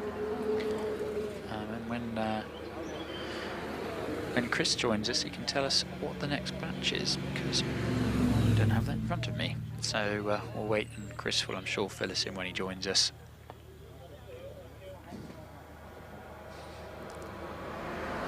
Yes, if you are near the top of the hill, I would recommend having a stroll to the spectating bank by the finishing straight, because the speed they carry up there is just phenomenal. 150 miles an hour over the finish, and to watch that is quite a spectacle. So if you are up here, that's a great place to watch as well. So flags are back in here at top S and at bottom S as well, I think. Billy, hello. Hello. How are you doing, Chris? I'm all right. I've had a good rest, and Toby's been working hard, and so have you. It's easy work, this. It's great. Yes. Yeah. But what a qualifying runs from the big boys. Wow. Just yeah. Staggering. Yeah. 6 cars, 5/10. That is one wiggle, one moment, yes, and you drop 4 places, as it should be. But has top S cleaned up at all? It has. It's still a bit grubby, and it's still easy to. People are losing time through here. That if you get it right, it's really smooth. Yeah. But otherwise, for the first sort of 20-30 meters, you're trying to get the car out of the traction control, and you just carry that all the way up the finishing straight. Sure. But yes, it has cleaned up a little bit. Yes. Yeah. Touch wood, as I'm now doing. What were the finishing speeds like? Well, 164. But so just tootling along. Isn't it interesting that Alex was 2 hundredths slower, 2 hundredths quicker, I beg your pardon, Yep. and 24 or 26 miles an hour slower? Yeah. Well, Alex came out of the top S so well. Yeah. But also that both Alex and the DJ are so quick in the bottom half of the hill. That's right. But was Alex having difficulty getting the power down out of top S? Little bit of traction control. Yeah. But the 2 biggest wiggles was Scott and Sean, actually, were the 2 that struggled the most, and I think that's why they've qualified, according to my records, 5th and 6th.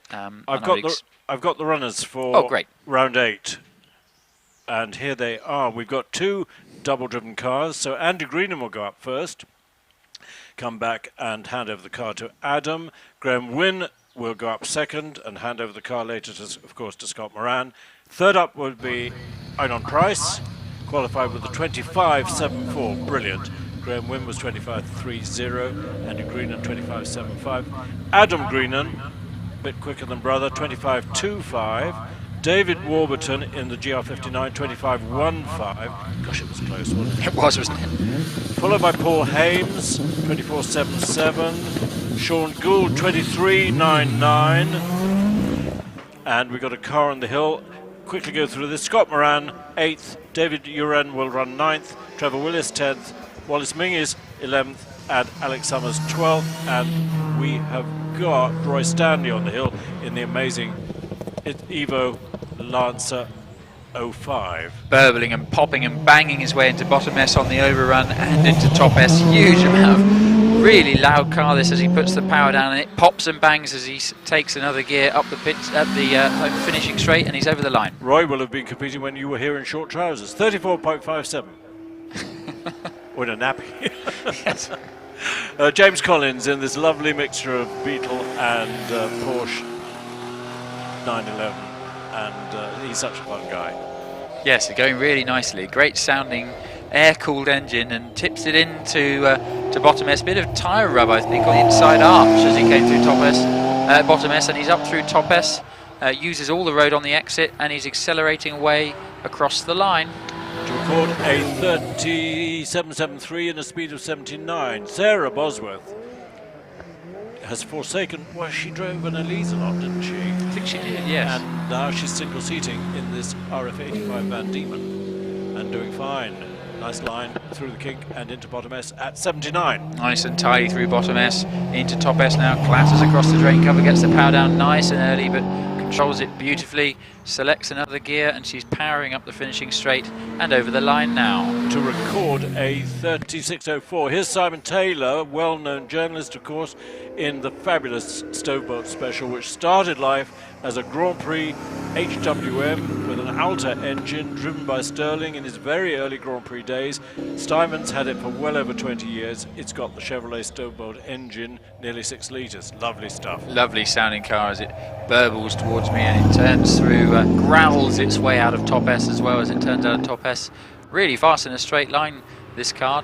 Seems to be popping and banging a bit, and he's over the finish. 37.73, and Simon drives it home back to Chiswick. Never has a trailer. He's followed by Bill Drysdale in the home-built Porsche 904. Not many people build a Porsche at home. Build it. Very pretty car this as well, and sounds fantastic with another flat 6. Turns it out of top S now. Really nice line through top S. Lovely sounding car as he powers up the finishing straight into the sunshine, and he's across the line. And he's such a great character as well. His time, 39.16. He's followed by Mike Hawley. Really happy to have got his Healy Silverstone back from Germany. It's got the Jaguar engine, and it's gone a bit scruffy since it was been in Germany, but that doesn't matter, it's still going fine.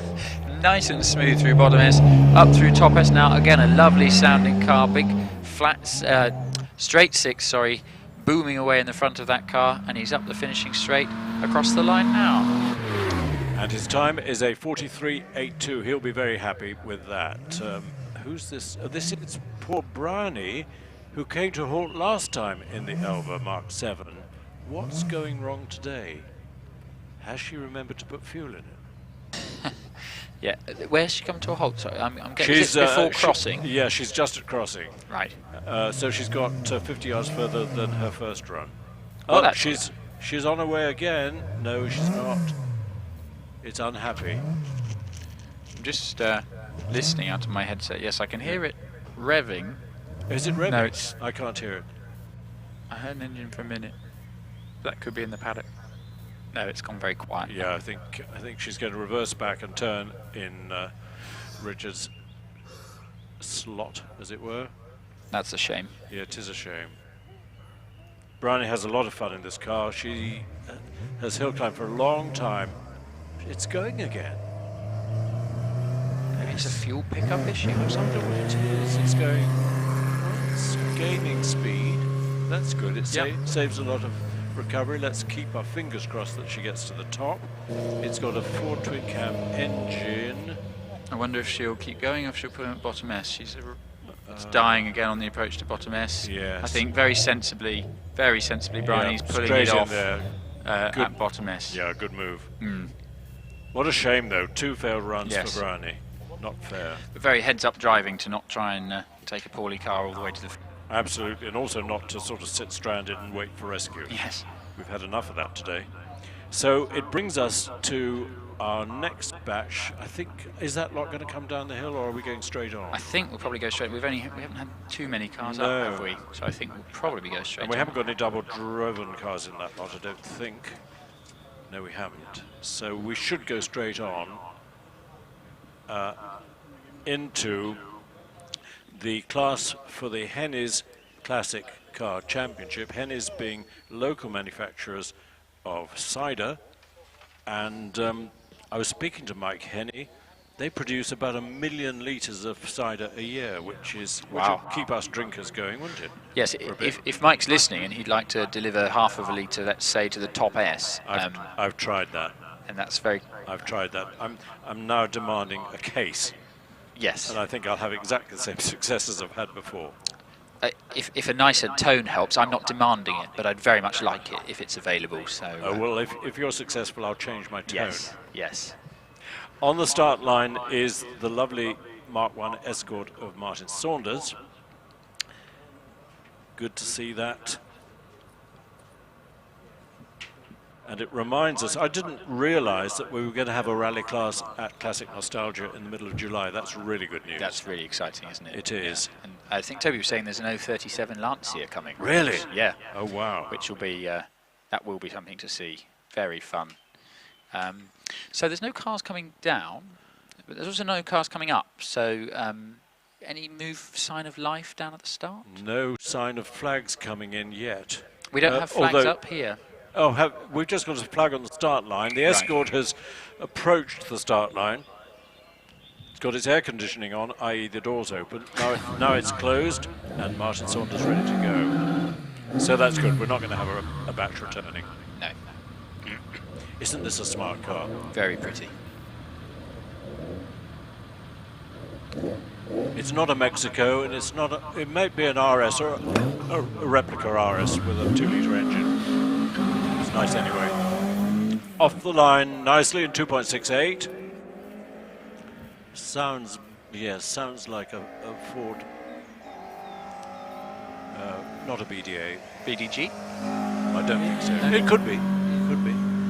It's 2-litre, so that does mean BDG, doesn't it? Yes. Into my sight now, braking nicely into bottom S. Just stays away from the curb in bottom S. Quite a good late turn into top S. Turns nicely through there. Really smooth line. Accelerating up towards the finish. Really pretty car that. Across the line now. Yeah, beautifully presented. And it's a 39.53. He'll be pleased to be in the 30s. He's followed by the Mark II of Mark Hobbs. It is a little bit quicker, 75 yes. Bottom S. Already in my sight, takes a nice chunk of curb on the way into bottom S. Nice tight line through top S as well. Feeds the power in nicely, not to get caught out by top S. Accelerating away over the finish. I wonder if he will do a sub 39. Yes, he will. He does, 38.08. Followed by Dave Parr in the Anglia, much modified. Yes, into my sight already now. Braking nicely into bottom S. Nice smooth line through bottom S. Turning through top S. Yeah, nice and smooth, very nice line here. Accelerating away up the finish. I think this will probably be another sub 40-second run. Could even be a 39. No, just into the 40s. 40.26, just. Yeah. Simon Braithwaite is already with me in his beautiful blue Escort. Really pretty car. Nice. Carries a lot of speed through top S actually. And nice and neat through bottom S as well. This will be a quick time, and it sounds lovely, that car, as it accelerates away over the line. Really does. And it's quick, 36.22. Now watch Matt Clark's Mini into bottom S. It's really, it would almost look like a rally handbrake turn, but it's a very rapid Mini with its big engine. Watch it closely into bottom S. It's into my sight now. Is it cocking rear wheel, and it's lovely drift, four-wheel drift into bottom S. Carries so much speed through top S. It was a lift, a slightest of lift to go through top S, and accelerating way over the finish now. This will be a quick time. It is quick. My goodness, 36.5 for a Mini. That is something. It's really good going, isn't it? It is. Anthony Ward in the BMW 2002 TII. One below the 2002 Turbo, which was a fairly wild device. Yes, sounds nice as well. already up through top S, actually accelerating out of top S, up the finishing straight and across the line now. Time for Anthony, 38.55. Times are very close together. Yes, very in this competitive. lot. Terry Clifford, Alfa Romeo GT Junior, but with a 2-litre engine. Very pretty little car this. Sounds lovely as well. I can already hear him up through crossing and flat through the kink, and he's braked nicely into bottom S. Nice and tidy through bottom S in the Alfa. Very pretty car this. Turns in quite early for top S, but really good smooth application of the throttle. Uses a good amount of the road, and he's up the finishing straight over the finish now. Very experienced driver, 39.61, so he'll be pleased to be under the 40s. Gary Cox, we've lost one scimitar already. Let's hope we don't lose any more. Very, very pretty car this. They are pretty. Really lovely, and very, lovely sounding V6 as well.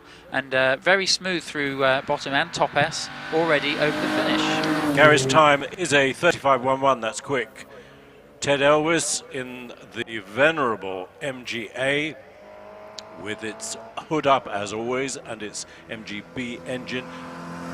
Body based on, very few people know this, the Fraser-Nash Mille Miglia that raced at Le Mans. Oh, really? Inspired the MGA body shape. Wow.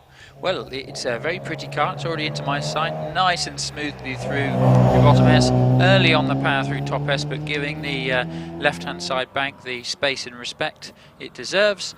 Accelerating up the finishing straight and over the line. Good run from Ted. 40.95. Now, what can Josh Sadler do? Can he get into the 35s? Hard on the brakes into bottom S. Nice and smooth through bottom S. Gets it right over to the side. Carried a lot of speed through top S and uses a lot of the road. Little cough as it came out of top S, but nicely up the finishing straight and over the line. This is quick. It's a 33.62, 93 miles an hour. Terrific run by Josh Sadler in the Porsche. What can Ian Moss do in the... I said I've used Venerable once already, can't use it again. But it's an Austin Healey 3000 from the mid-60s. Lovely car, already with me, nice and tidy. Got to be careful the rear end doesn't step out, but he's nice and tidy through top S as well. Accelerating up the finishing straight and over the line. Time for Ian, 41.25. Just been having a chat with Steve Fenner about this MGB, which came back from the States. He's done a lot to reduce its weight, and the engine's got plenty of power. It's a quick car. Yes, it is, and very, very nimble, very quick through bottom S. Lovely tidy line and through top S, and using lots of the road on exit. Really nice line. You can see this car's got a lot of grip, and it's very nimble, and it's over the line. It is, and Steve's time is a 39.44. Terence Cox in another of these lovely Scimitar coupes. Over 3 litres, so I think the original Essex engine was 2.75? Was it? Something. Very nice sounding car again. Yes, It's it is. lovely howling V6, nice and neat and tidy through the S's, so none of the dramas we had earlier, and already over the line. I don't know who designed the body, but he did a good work. 40.47. Yes, very pretty car. Here's our cider man. We need you to talk nicely to Mike Henney in the Lotus Elan. He's not pulling over to drop off a cider, which is a shame. Really quickly through bottom and top S. Took a little bit of the manhole cover on the way through top S, accelerating with that very lovely little Elan over the line. Pretty car, 36.97. Roger Beard, guess what? Another Scimitar coupe. 3 litres, V6. The original few tens of coupes had a 2.5 litre straight 6 engine, but pretty quickly they put the 3 litre V6 into it. Oh, is it V6, is it? It's a V6, yeah. Really lovely sounding car into bottom S, taking it nice and steady as he turns through bottom S. It's sort of hopping across the road a little bit through bottom S. Nice line through top S, and using the torque, the low down torque of that V6 to power him up the finishing straight and approaching the finish over the line now. Roger Beard's time, 42.19. Here's an unusual car for hill climbing. We were a bit rude about Triumph Stags earlier, but mostly because British Leyland didn't develop them properly. But now, A, they're getting much more valuable, and B, they are much more reliable. People have sorted them out. Yes, it's on the long list of cars that could have been better if British Leyland had sorted them out. Exactly. V8 engine, lot of people, as David said earlier, have replaced this engine with the Rover V8, which is a shame, but a lot of them are getting the Triumph engine back again. But it was a cruising car. Well, it's cruising very nicely right now through bottom S, using that low down torque. Oh, he's got the roof off as well, how lovely. And up through top S, yes, the deep bellow of that V8, using the torque of it to power himself up the finishing straight, takes another gear and crosses the line now. Could have been a huge success in the States. His time, 50.07. Ian Stainburn's Reliant Scimitar, just under 3 litres, but quickish, 66 bottom S. Yes, nice, quite quick into bottom S. Nice and tidy through bottom S. Oh, he's got his Trilby on the back shelf of the car. He wins man of the meeting for style there. That is fantastic. I love that. That's brilliant. That's made my day. Anyway, he's over the finish line now. That's good. He records a time of 41.59. Here's a lovely car, the Brabham BT35 of Mike Bainbridge, which has been in the States, it's been in Germany, he got it back. It's sat in the corner of a workshop for 12 years. Mike found it, restored it, got a BDA in the back. It's lovely. It's already over the line. Very pretty. Very pretty little car. 33.65 for Mike. Little Vixen with the imp engine in the back in the hands of Jim Scott. Yes, into my sight already here at bottom S, turning in nicely. Oh, little twitch, a little bit of oversteer as he came through bottom S. Nice and tidily through top S, accelerating up the finishing straight. Sounds very nice, that car. Very pretty little car over the line. Lots of inexpensive fun to record a 39.54. Another Elva Mark 7, similar to Bryony's. Very popular in the States. Most of them in the States had BMW engines. These two have got 4 twin cams. It's a very pretty little car and going very nicely indeed. Very neat and tidy through the S's, not taking any risks there, and powering up the finishing straight over the line. His time is a 37.64. Nick Stevens in a Mark 11B Mallock. Coming thick and fast. He's already with me in the little Mallock. Nice and tiny through bottom S. Turns nicely through top S. Runs it right out towards the bank. Nice, neat and tidy run in this Mallock. And he's accelerating up and across the line. Time for the Mallock, 36.4. Now Carol Nichols in the Nike built by her dad.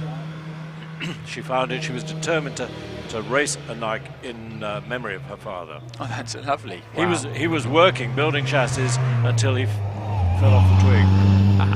Well, what a beauty. Well, that's a lovely tribute to race a car built by her father. She's already up through the S's and across the line now. Carol records a 40.56. Grant Cratchley, long-time campaigner of this lovely BT21B, reminds us of the launch to fame of Jochen Rindt at Crystal Palace when he won the race against Graham Hill, Jimmy Clark and all sorts of stars, and burst onto the scene. And Grant records a 33.66. He's closely followed by this wild Porsche of Tim Barber 996 GT3 with its 3.6 litre. I think this was the last air-cooled Porsche, wasn't it? No, this was definitely water-cooled by now. So the air-cooled, I think the last one was 993, but 996 was definitely air-cooled, definitely water-cooled. Sorry, but he's already over the line. He is, and it's quick, 32.26 for a speed of 90. What can Ian Wadsworth do? He's got just over 3 litres, but much lighter car as a spec. Yes, sounds great as well. You can't beat a Porsche flat 6 echoing through the trees of Shelsley Walsh into my sight here. Nice and tidy through bottom S, gets over to the right-hand side before turning the top S. Nice and smooth and tidy through top S as well. Powering up the finishing straight, takes a gear, maybe one more. No, finish over the line now. With a 34.43, that's a quick time. It's 3 seconds or so quicker than the previous Porsche. That's quite some going. It is. And that is the end of our batch. Yes, I think those two cars might be dual driven, but yes, I think you're right. Possibly because they've run early, which makes me think they might be seen again. They're the only double driven ones in the Porsche Pirelli Championship. Yes, who are coming very soon. But that lot will have to come down. The top paddock is full. Yes, they're already heading back towards me. Leading the way is Tim Barber in his 996 so he probably hardly had time to turn it off. So what remains is 20 or so Porsches doing their own thing. 3 Westfields in the Westfield Championship, and then hold on to your hats because it's going to be a sensational runoff to follow. Now, I don't want to tempt fate, but it's getting a little cloudy up here. Oh. Yes. I don't know which way the wind's going. I can't really tell from inside the commentary box. No, we have our own sort of microclimate here. The clouds appear to be coming one way, and then the weather arrives from a different direction. Toby has rigged a curtain for me because the sun was pouring into Vox Villa, so that I couldn't see the screen, but I should probably rip it down very soon. Yes, previously there were rays of sunshine on the lead into bottom S and sort of flickering through the trees, and then you went out into the sunshine up towards the finish, but no longer. But I think it was Paul Hames showed me the rain forecast on his telephone, and there didn't seem to be any rain heading this way. So keep your fingers crossed. Yes, I will. Everybody, even if you're in New Zealand. Yes. If you're still. We'd like to take this opportunity to introduce our live stream partner for today's British Hill Climb Championship and Cup meeting, Footman James. BHC Cup main sponsors, Footman James, have been at the heart of the classic vehicle movement for over 35 years and provide specialist classic vehicle insurance cover to owners, collectors, restorers and traders. Their classic car and classic bike insurance policies come with show and events cover as standard. Plus, you can tailor your policy to suit your needs with their flexible FJ Plus options. These options have everything from agreed value to track day cover. To find out more, please visit www.footmanjames.co.uk.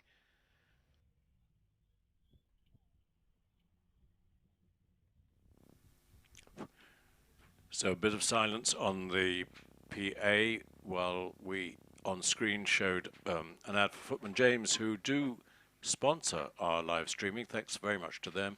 They can offer some amazing deals on insurance. And I've got a visitor in Vox Villa. Hold your horses.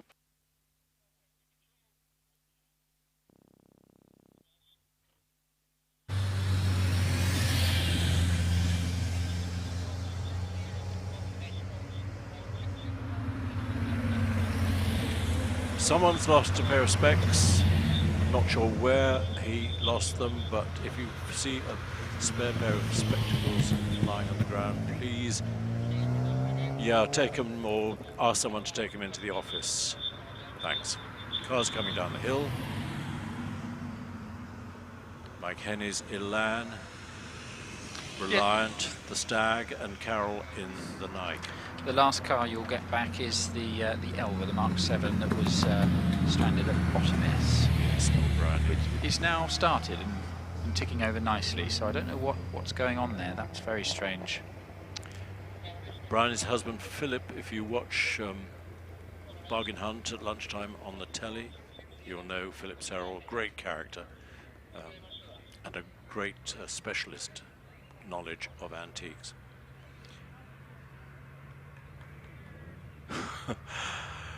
Bryony giving an ironic wave. What's nice about hill climbing, you'll notice when you see batches coming down to the paddock, I was particularly noticing at Lowton Park on the live stream from there a couple of weeks ago, everybody waves a thank you to the marshals as they come down. Yes, I was commenting on that earlier. It's lovely, isn't it? It is. And rightly so. Absolutely. Yes, our chaps up here at Top S have had quite a busy day. Lanzarote Camel, I'm at the other end of the Morvens tune. No rain here. Oh, good, thanks, Lanzarote. And the clouds are going from me to you. Well, thanks. That's a kind of mixed message, isn't it? Yes, it also could be from the Michael Fish school of weather reports. Yes, there isn't going to be absolutely a hurricane. No hurricane here. We got a car coming to the line. Surprise, surprise, it's a Porsche. It's Stephen Cooper's 924 Turbo. Rapid car. I was mentioning earlier Derek Bell competed in one of these at Le Mans, and I think Porsche gave it back to him. He's got it as a classic car to keep. Oh, wow. So round kennel using most of the road, not right into the bank at crossing, but going nicely through the kink into bottom S. Yes, coming into my sight now, brakes hard, little lock up on the way in, but nothing to worry about. Nice and tidy through bottom S, turns it out through top S now. Sounds lovely, popping and banging as it's heading up the finishing straight, and it's over the line. And it records a 38.91 for Stephen Cooper, followed by the Cayman of David Watson. Here it comes. Pretty car, mid-engined of course, and flat six. They tried, I'm not sure if it's still on the market, the 4-cylinder version, but nobody liked it. No, they do it, but the lower, they're the sort of the lower down models. The GTS has gone back to flat six after everyone didn't like it. They So complained yes, about the noise. It sounded like a Scooby-Doo. yes, it sounds like a lawnmower. Anyway, across the line. 37.99 for David Watson, followed by Hannes Tanser in the Boxster again, but with the 3.2 litre engine, which I think is as big as you get a standard Boxster. Yes, I think because even the well, I know apart from the Boxster Cayman combo now, they do the GTS. I think might be a 3.8 or is it 4 litre? I can't remember. But anyway, yes, into the S's now. Oh, roof down as well. Why not on a lovely day like today? Accelerating out of top S, nice and smooth. Nothing to worry about through the S's and over the line. And this is time 42.01, speed 73, quickly followed by Stephen Jory in the 9.443 litres. Into my sight now, nicely into bottom S, carried a lot of speed into bottom S, and nicely through top S, used all of the road, just kiss the edge of the tarmac, but beautiful line, and accelerates away over the finish. His time, 35.85, speed 81, is followed by a Boxster, spelt wrong on the captions, with 3.2 litres and Martini sponsorship. Hope he's getting a lot of sponsorship from Martini. Colours look nice anyway. Yes.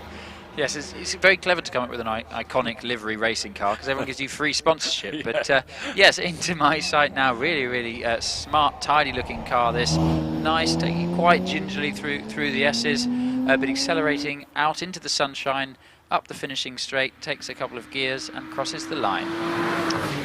Excellent. Meanwhile, I've got the next car already. So wow. The next Martini coloured car is going very, very quickly. I'm sorry, it's a Golf Stripes on that one, blue and orange Golf Stripes, but already up through the S's and accelerating over the finish. It's a big time. Alan Cross the 37.28, Andy Fagan the 36.2, and he's followed by Wayne Eason with a very early Boxster with a 2.5 litre engine.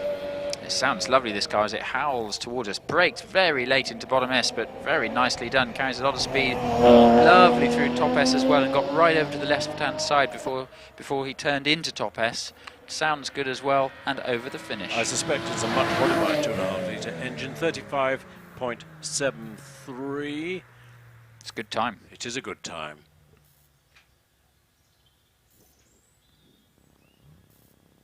I've lost the times on the screen. I'm sure we'll catch up soon. We've got 911s approaching. Looks like an early 911. Is it David Hill? Is it number 251 by any chance? I've lost the screen. I think it probably will be the... Is it a 996? Yes, a 996. Is it a I 996? think so. If it's 251. It's Roy Stevenson Oh, right, okay. in the 911 SC. I see, right, okay. Classic shape, not too broad. They've got bigger and bigger as the Yes, time they goes on. Yes. Sounds lovely as I can hear it echoing up through the valley, approaching, just coming up through the kink now and braking towards me. Turns nicely into bottom S, nice and smooth. Stays over to the right-hand side before turning into top S. Gives the bank on the left-hand side a good amount of room. Very nice run, nice and neat and tidy, and across the line. His time is a 38.64. His speed was 82, and he's followed by Mel Spear. Here he is. Patriotic Italian colours on the 964 Carrera. This was a nice model, the 964. Yes, good car. Sounds nice. Off the line in 2.45, which is good. Yes, I can hear it accelerating towards me now. Just up through crossing, accelerating up through the kink, carrying lots of speed by the sounds of things, into bottom S with an S approach speed of 79. Very pretty car this, an ex-Carrera Cup car. Nicely controlled through the S's as well, carried lots of speed and accelerating up the finishing straight across the line now. And Mel Spear's time 35.65, speed 88. Nice sound from Martin Leach's 911E. Early-ish car, S-Reg. Not sure what that means. A late mid-80s, isn't it? What's this? Yes, yes. Very pretty car actually. Again, nice and turned through bottom S nicely. Ooh, sounds fantastic. Nice and tidy through the S's as well. Accelerates up the finishing straight and over the line now. Martin Leach records a time of 37.5, so he's up there with the other Porsches. Now Nicholas Wadsworth in this earlier SCRS 3.2. Takes a nice bit of curve as he went through bottom S, just a little bit, and lovely tight line through top S. Uses all of the road on the entry and the manhole cover, and runs right out to the bank on the exit over the line. This will be fast. It will be fast. It's 93 over the line, which is quick, 35.15. Here's a very recent box to the 981. I think this is the current model. Yes, possibly. It could be, might be the one that's just been replaced by the new by the new one. But yes, this is it's only 2.7 litres. Right. Okay. It's interesting. Definitely, just listening. Yeah, definitely 6 cylinders, definitely, but nice and neat and tidy through the S's. Again, what a lovely day to have a roof down racing car, accelerating up the finishing straight across the line.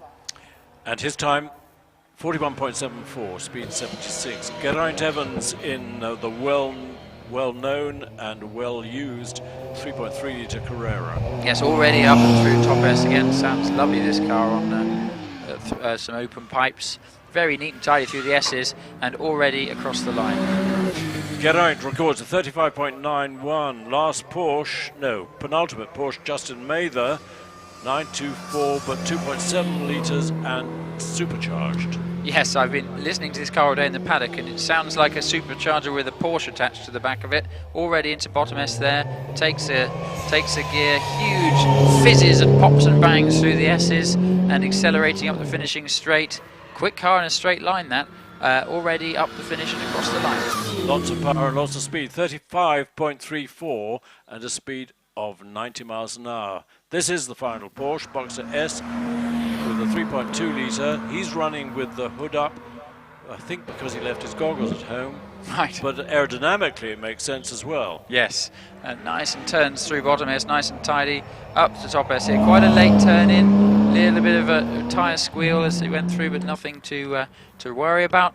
Accelerating up the finishing straight and over the line now. And his time is just under the 40s, 39.95. Meanwhile, Ian Davenport is already with me in the little Westfield SE. Nice and tidy through the S's, runs it nicely out to the back. Had to wait a little bit to get on the power out of top S, but already across the line.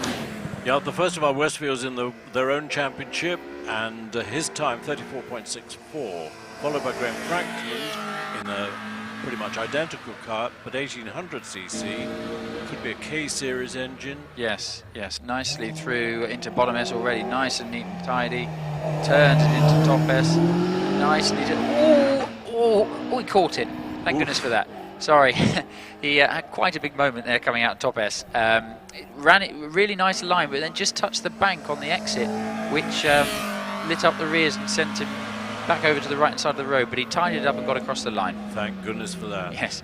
Into my sight now is the last of the Westfields, the last in the class, Craig Spooner. Nicely through bottom and top S, a lot less drama than the run we've just seen. Accelerating up the finishing straight towards the finish and across the line. Graham Franklin's time has disappeared from my screen. It was in the 34s. 34.59 actually, so just Craig Spooner just takes the class win there on a 34.53. I think Graham will be kicking himself a bit there, because if he'd had a neat and tidy exit from top S. I think the class win was in the bag. Yes, and we should have mentioned that this meeting is around the Midland Hill Climb Championship as well as the British Hill Climb Championship, and the difference is that the Midland Championship scores points in your class. Yes. So very often the winner of the championship at the end of the year comes from one of the, I won't say, well, I say junior classes, but you know what I mean, not the top.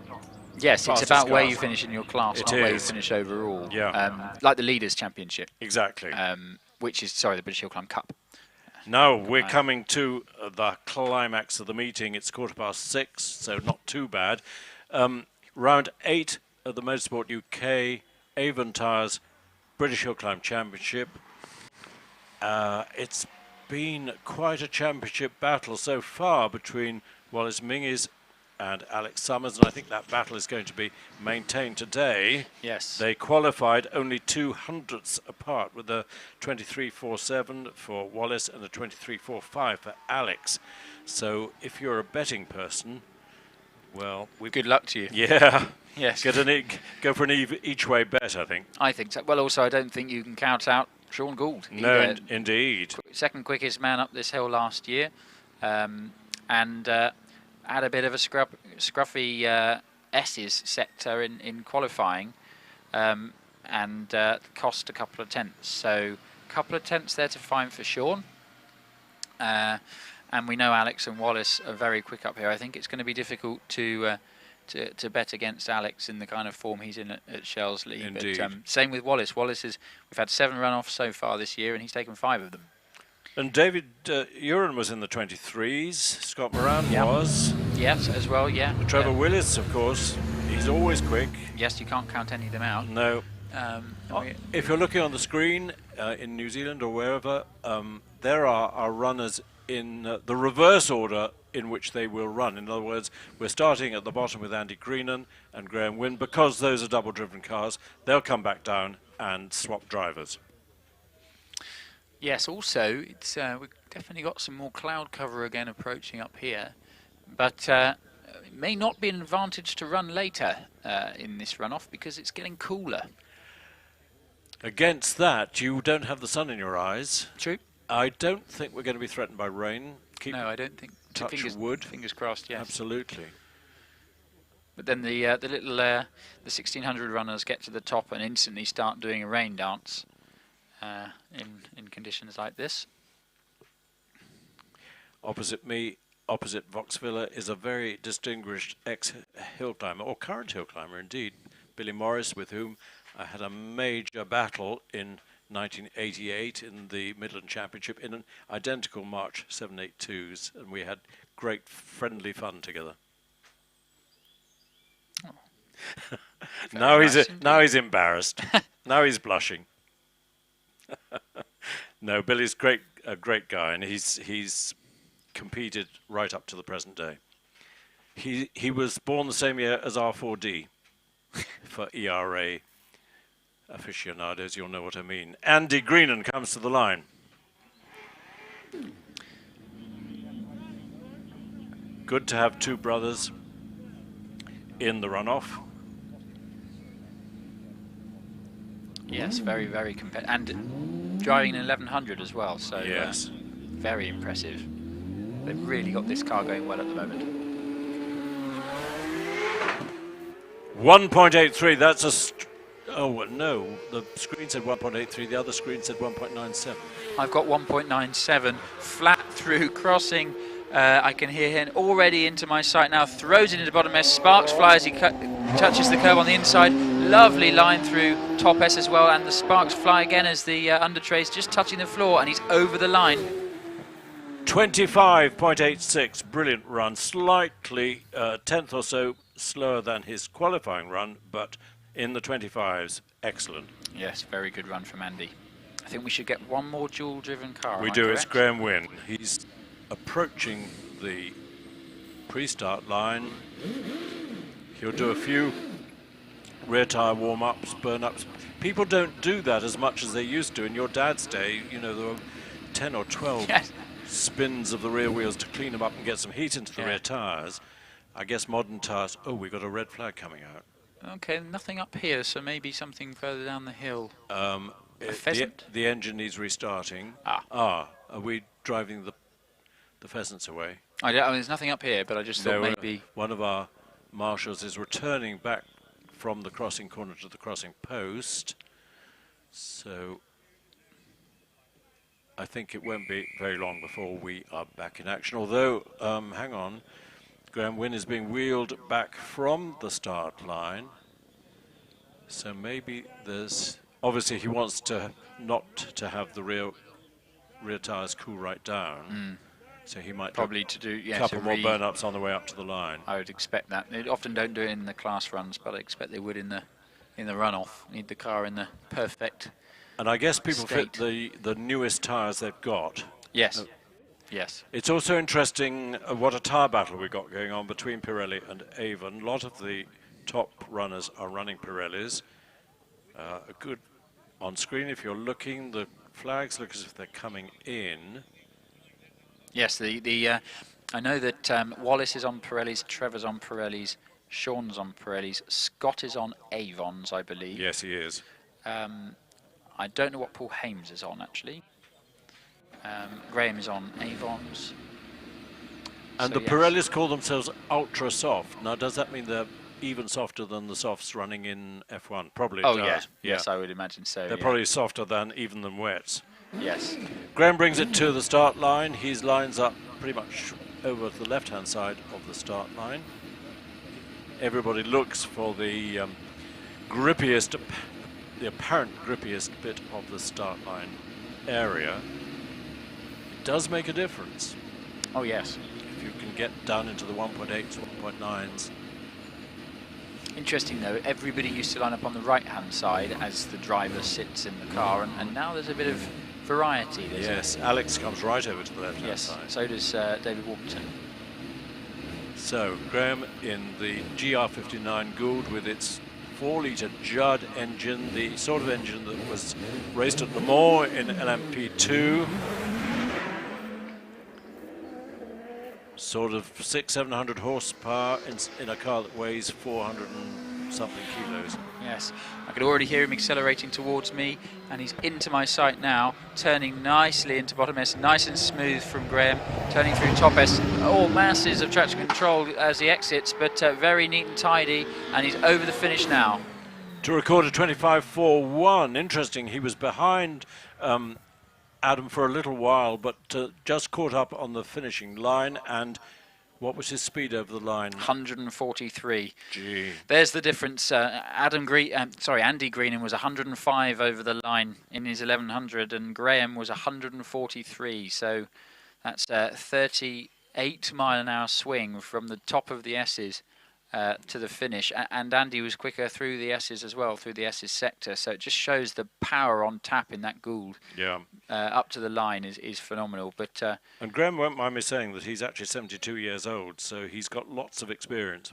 wow, that is impressive in a car such as this. But yeah, talking to Scott earlier, and Graham's done a PB this weekend here, so he's really starting to get to grips with this car. Yes, as somebody said earlier in commentary, and I don't know if they noticed the pun, but it's a win-win, or in this case, a win-Moran. I think I said that, but I didn't realise I was offering a pun. You teed it up. You know. Okay. She's I'm back glad of the somebody net. noticed. Oh, yes. Next up will be Einon Price with a qualifying time of 25.74. So he qualified 100th quicker than Andy Greenan.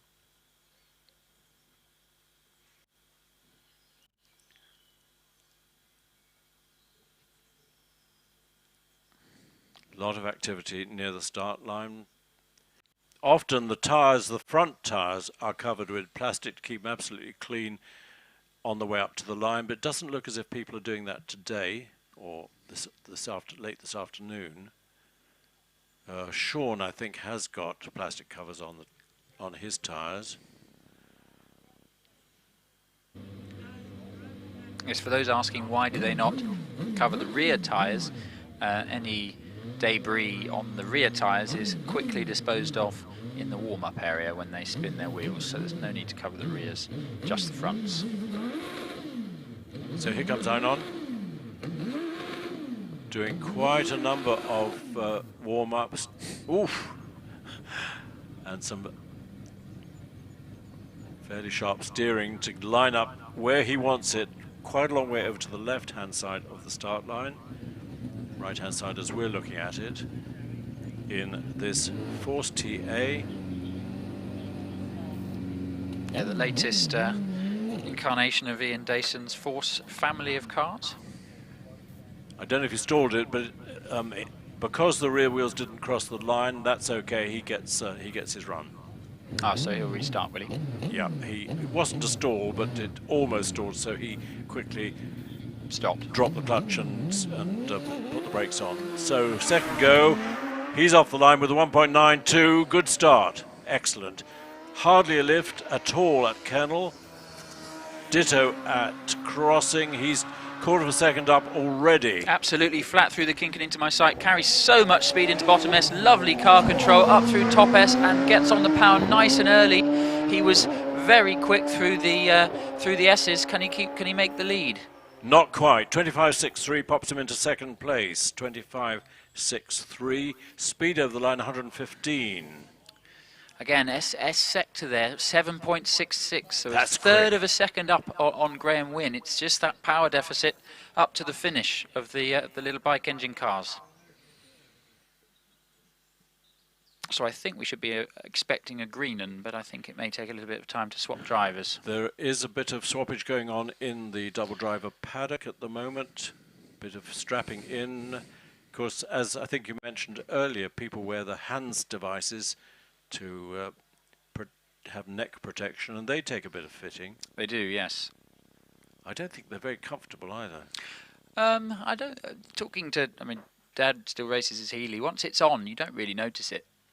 It's a bit of a faff to get it on, but once it's on, and they are invaluable. The kind of clatters into the bank that we've seen today are exactly the kind of thing where the HANS device comes into its own. Exactly. Here's Andy coming to the line. Again, lining up well, slightly to the left-hand side of the start line. Empire Evo, built by Bill Chaplin, of course. But it's, as Billy said earlier, just 1100cc. It's got a quick car.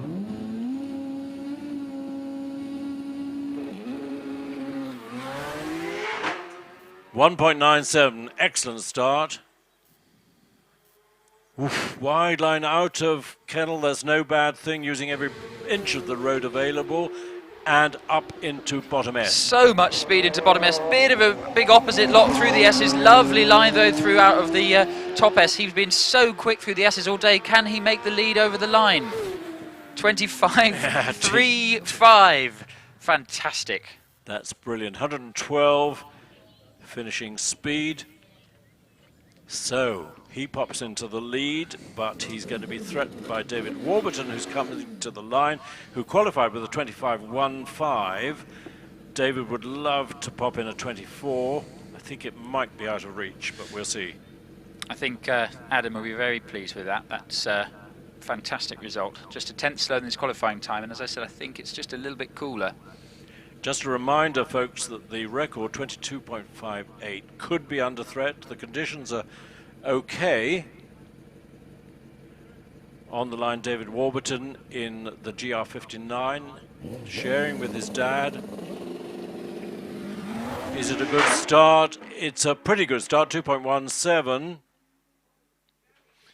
And again, all the road into and through Crossing, and very quickly up to bottom S. Absolutely flat through Crossing and the kink, and very fast through the S's. Little bit of traction control as he came out of top S, but very neat and tidy through the S's, and he's already across the line. Can he take the lead? He can, just with a 25.09. Good run. Very good run by David. He would love to have been 900ths quicker, but next time perhaps. What was his speed over the line? Speed over the line, 117 miles an hour. Brilliant. What's more impressive is speed into the bottom S, 118 miles an hour, because basically these little 1600s are flat from the exit of Kennel all the way through Crossing and the kink into bottom S. Phenomenal. Yeah. Here's Paul Hames with the turbocharged Hayabusa powered GR59 with its amazing monocoque complete tub with only one hole in the top of it for the driver to get in. The engine goes in from underneath. He's really starting to get to grips with this car this year, really going well. He's had a few mechanical problems. I think silly things have failed on him, but his start was a quick one. Yes. Wow. Round crossing and 126 into bottom S. Carried lots of speed into bottom S, but gets it over to the right-hand side before turning into top S. Feathers the throttle through top S, and now on the power, and it just rockets away over the line. Whoo, 24.76, quicker just by a hundredth than his qualifying. 135 miles an hour over the finish there. Quite phenomenal. That's incredible. And 126 into bottom S, as you said. Wow. I know. Now then, Sean Gould, potentially the quickest runner. 4-litre Judd in the back of this GR59, so the power to weight ratio is amazing. He's got the quickest start so far. Lovely line through Kennelland crossing. 128 into bottom S. Into my view now, much tidier through bottom S than he was in his qualifying run. Nice line through top S. Had to wait to get to the power a little bit though, but accelerating over the line now. This will be quick. 23.22. 23.22 could be a winning time. What was his finishing speed? 150 miles an hour. Wow. Phenomenal. What can Scotty do? He's getting the hang of the GR59. It's very different from the car with which he won the Hill Climb Championship 6 times, the GR61X. But he's really enjoying his season of sharing with Graham Wynne. 2.01 start. But now the power begins to tell. As usual for Scotty, immaculate line. He's already with me, nicely turns into bottom S, nicely through bottom S, so neat and tidy, and nicely through top S, using all of the road, much tidier than his qualifying run, and he's already all over the line. 23.36, 23.36, just 4/10 behind Sean Gould. But he was faster through the S's, but he was slower to the bottom S. So Sean was quicker in the bottom half of the hill than Scotty. What was Scott's finishing speed? 148, so just 2 miles an hour shy of Sean.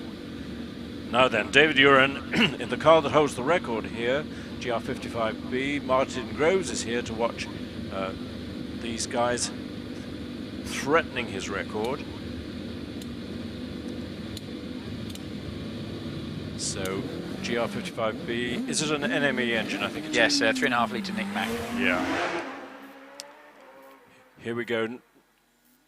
0.21 behind the best start, but absolutely every inch of road and into S's at 134, which is the quickest I think we've had. Yes, flat through the kink, lovely through top S, runs nicely. Had to wait a little bit to get on the power out of top S, but already over the finish line now. 23.76, 23.76, speed 141. Where does that put David? In third place so far. Coming to the line, Trevor Willis, 3 times British Hill Climb champion in this OMS 28 with its 3.2 litre PowerTech V8 engine. Maybe doesn't have the out-and-out lightweight and grunt of some of the more modern cars, because Trevor's had this car for, what, 7 years? Something like that, yeah, about that, yeah. I mean... Brilliant start, best so far, 1.91. That's an impressive start from Trevor, and I can hear at the bottom half of the hill he is so committed, and little lift through the kink into bottom S, nice and tidy through bottom S, really, really tidy, turns it through top S, in the traction control over the exit of top S, but already accelerating away, sparks fly as it hits the ground over the line. 23.75, 23.75, 100th quicker than David Uren, but only into third place for Trevor. Our current champion is champing at the bit. He's going to come up to the line. Tom New, who looks after the car, is behind the wing holding the battery. Wallace does quite a few burn-ups, including lifting the front wheels off the ground. Did you Wow. notice? Yeah. Amazing.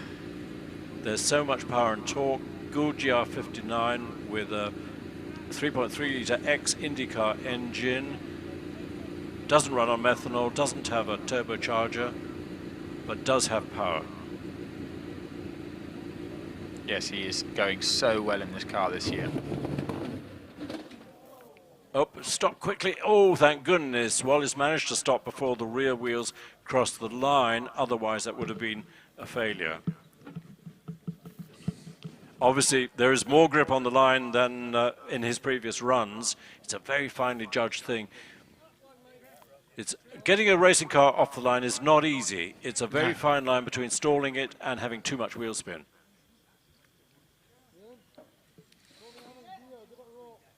And of course it depends on the temperature of the tyre, the amount of grip on the road. You've got to get it right, and it's not easy at all. No. Especially in cars with such sophisticated launch control systems as you get now on a modern single-seater hill climb car. Sure. In my day, we didn't have electronic help. But you weren't doing 134. So. No, I wasn't. 1.98 start, under 2 seconds, more than 1G. Wallace using every inch. Beautiful line through crossing. Oh, he's into my view now. What a sound this car makes as it echoes through the trees. Very, very neat and tidy through bottom S. He's so good through the S's and uses all the road on exit. And this, I reckon, will take the lead. He's across the line. 23.17. Speed 151. 23.17. Wow. Great time from Wallace, and that really is a marker thrown down there for Alex to come, isn't it? It is, and Wallace was a quarter of a second behind Sean through the S's, but made up time on the finishing straight. Yes, his S sector was 7.31, fastest so far. Now then, Alex in the amazing DJ Firestorm, Cosworth XD engine, ultra lightweight, brilliant driver. Smooth as silk, and 136 bottom S. Wow, flat, absolutely flat through bottom S, and he's so fast and tidy through top S. A little bit of an adjustment as he came out of top S, but I don't think it will cost him too much over the line. 23.15 by 2 hundredths and 138, so not the terminal speed of Wallace, but that was a brilliant run by Alex. Just stunning. Wow. 136 into bottom S. That's phenomenal. It is. And that's where he made his time. Looking at the S sector time was 14.61, so he was up 0.3 on Wallace to bottom S. He lost about a 1/10.5 through the S's, but he kept on to his advantage, and 0.02 of a second. Isn't that phenomenal? So round 8 of the British Hill Climb Championship has fulfilled our expectations, more than, I think. Alex Summers wins with a 23.15, followed very closely by Wallace Minges with a 23.17. Sean Gould was third. Oh, it's disappeared with... I've got it here, I think. Yeah, 23.22. Yeah. Scott Moran fourth with 23.36. Trevor Willis fifth with a 23.75. David Uren was sixth with 23.76, so all those top six were in the 23s and very close to each other. Seventh, Paul Hames with a 24.76. Eighth, David Warburton, 25.09. Ninth, Adam Greenan, 25.35. 10th, Graham Wynn. Graham scores a point, that's good, with a 25.41. Not actually scoring, but performing well in the runoff. Einon Price, 25.63 into 11th. And Andy Greenan, 25.86 in the Empire Evo. That was quite something. Absolutely brilliant. It's been a long meeting, lots of incidents, lots of excitement for us all, and lots of spectators, which is really good, and many of them are still here. I hope lots of people still watching around the world. Thank you for coming. Thank you for watching. Thank you to our organising team and our marshals, as always. Thanks to Billy Grace, to David. Thank you. And Ali Lowe for commentating up at the top, and Toby down here, Toby Moody down here. In the there will be a prize giving down on the start line, but in the meantime, this is Chris Druitt signing off, and I hope you've enjoyed the weekend at Shelsley.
Okay, we're going to have a get together on the start line to celebrate the best time of day and round 7 and 8 of this year's British Hill Climb Championship. So, guys, mechanics, friends of those who've been in the runoff, if you'd like to come up to the start line, that would be fantastic. Martin Groves, if you're around as well, that would be great to have you here on the start line. So, we get a few people together, and here we have him, Alex Summers, coming to the line here at Shelsley. He's just left the line, but managed to pull it all together, and a successful day at the office. Super job. The DJ Firestorm having a good run indeed. Wallace Menges coming to the line as well. Wallace Menges coming to the start line as well. Great run from Wallace. And also Sean Gould, just a couple of feet behind him. So those in the paddock, if you'd like to come to the start line, that would be fantastic to have you here at Shelsley Walsh. We've had quite a weekend with some beautiful sunshine, a little bit of wet weather this morning. I think when a lot of us got out of bed this morning, we'd never believed that we'd see some low 23s here, but it all managed to come together this afternoon. What a turnaround. What a run. What a runoff. Hasn't even had time to take his crash helmet off. Whew. He's still shaking. I think he may well be. Great sport. Fantastic sport. Absolutely great.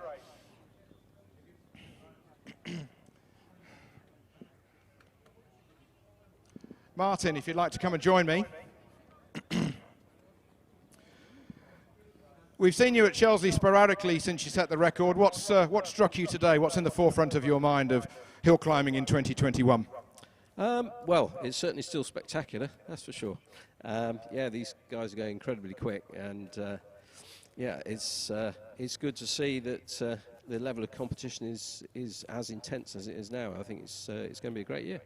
Little bit of itchy feet today, thinking I wouldn't mind a run? They look far too fast for me, I tell you. You are faster though, that's the difference. Was. Oh, okay. Okay, great to have you here. Martin, if you'd like to just hold the prizes. Best time of day, a winner of both Avon British Hill Climb Championship rounds 7 and 8 goes to Alex Summers, ladies and gentlemen.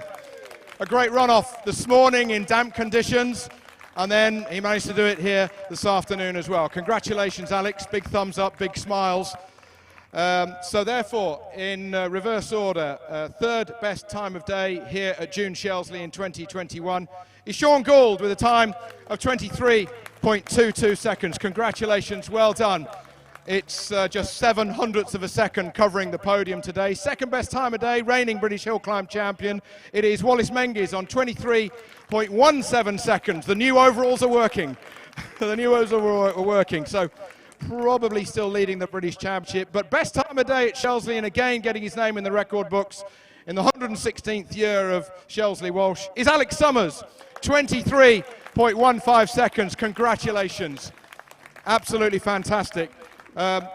Just a quick word, if you could turn around and just face the camera, that would be great. Do you think you could do it? You knew you could do it? What did you feel like when you were on the start line? What was it like just only 5 minutes ago? Well, 10 years ago to the day, we both won our first runoff, and I won the first, he won the second, and I saw his time, and I thought, oh no, not again. But you've got to believe you can do it. You have to believe you can do it. You know, we'll do every weekend, and you get a rhythm, and you see what the guys have done before. But yeah, you don't know until you left top S. You don't know if it's good.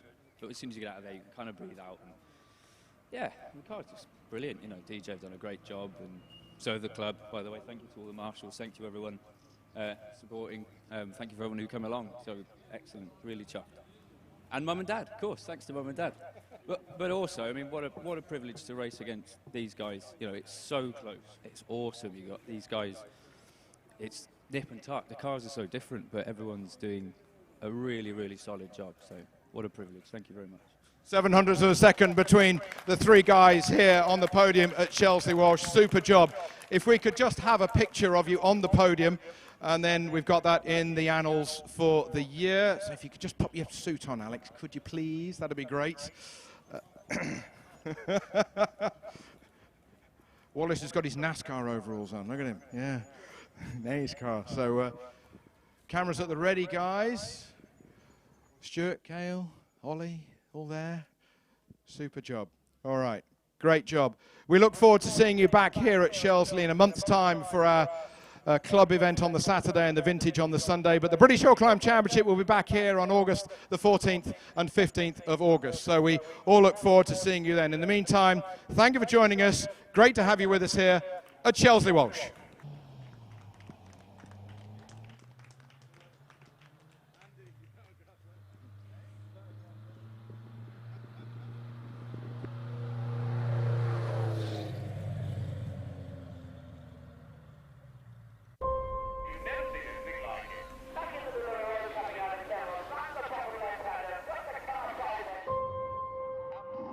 Wonderful, and Junior's lost none of his style. Let's approach 124.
was another moment ago. We're back in business here at Chelsea.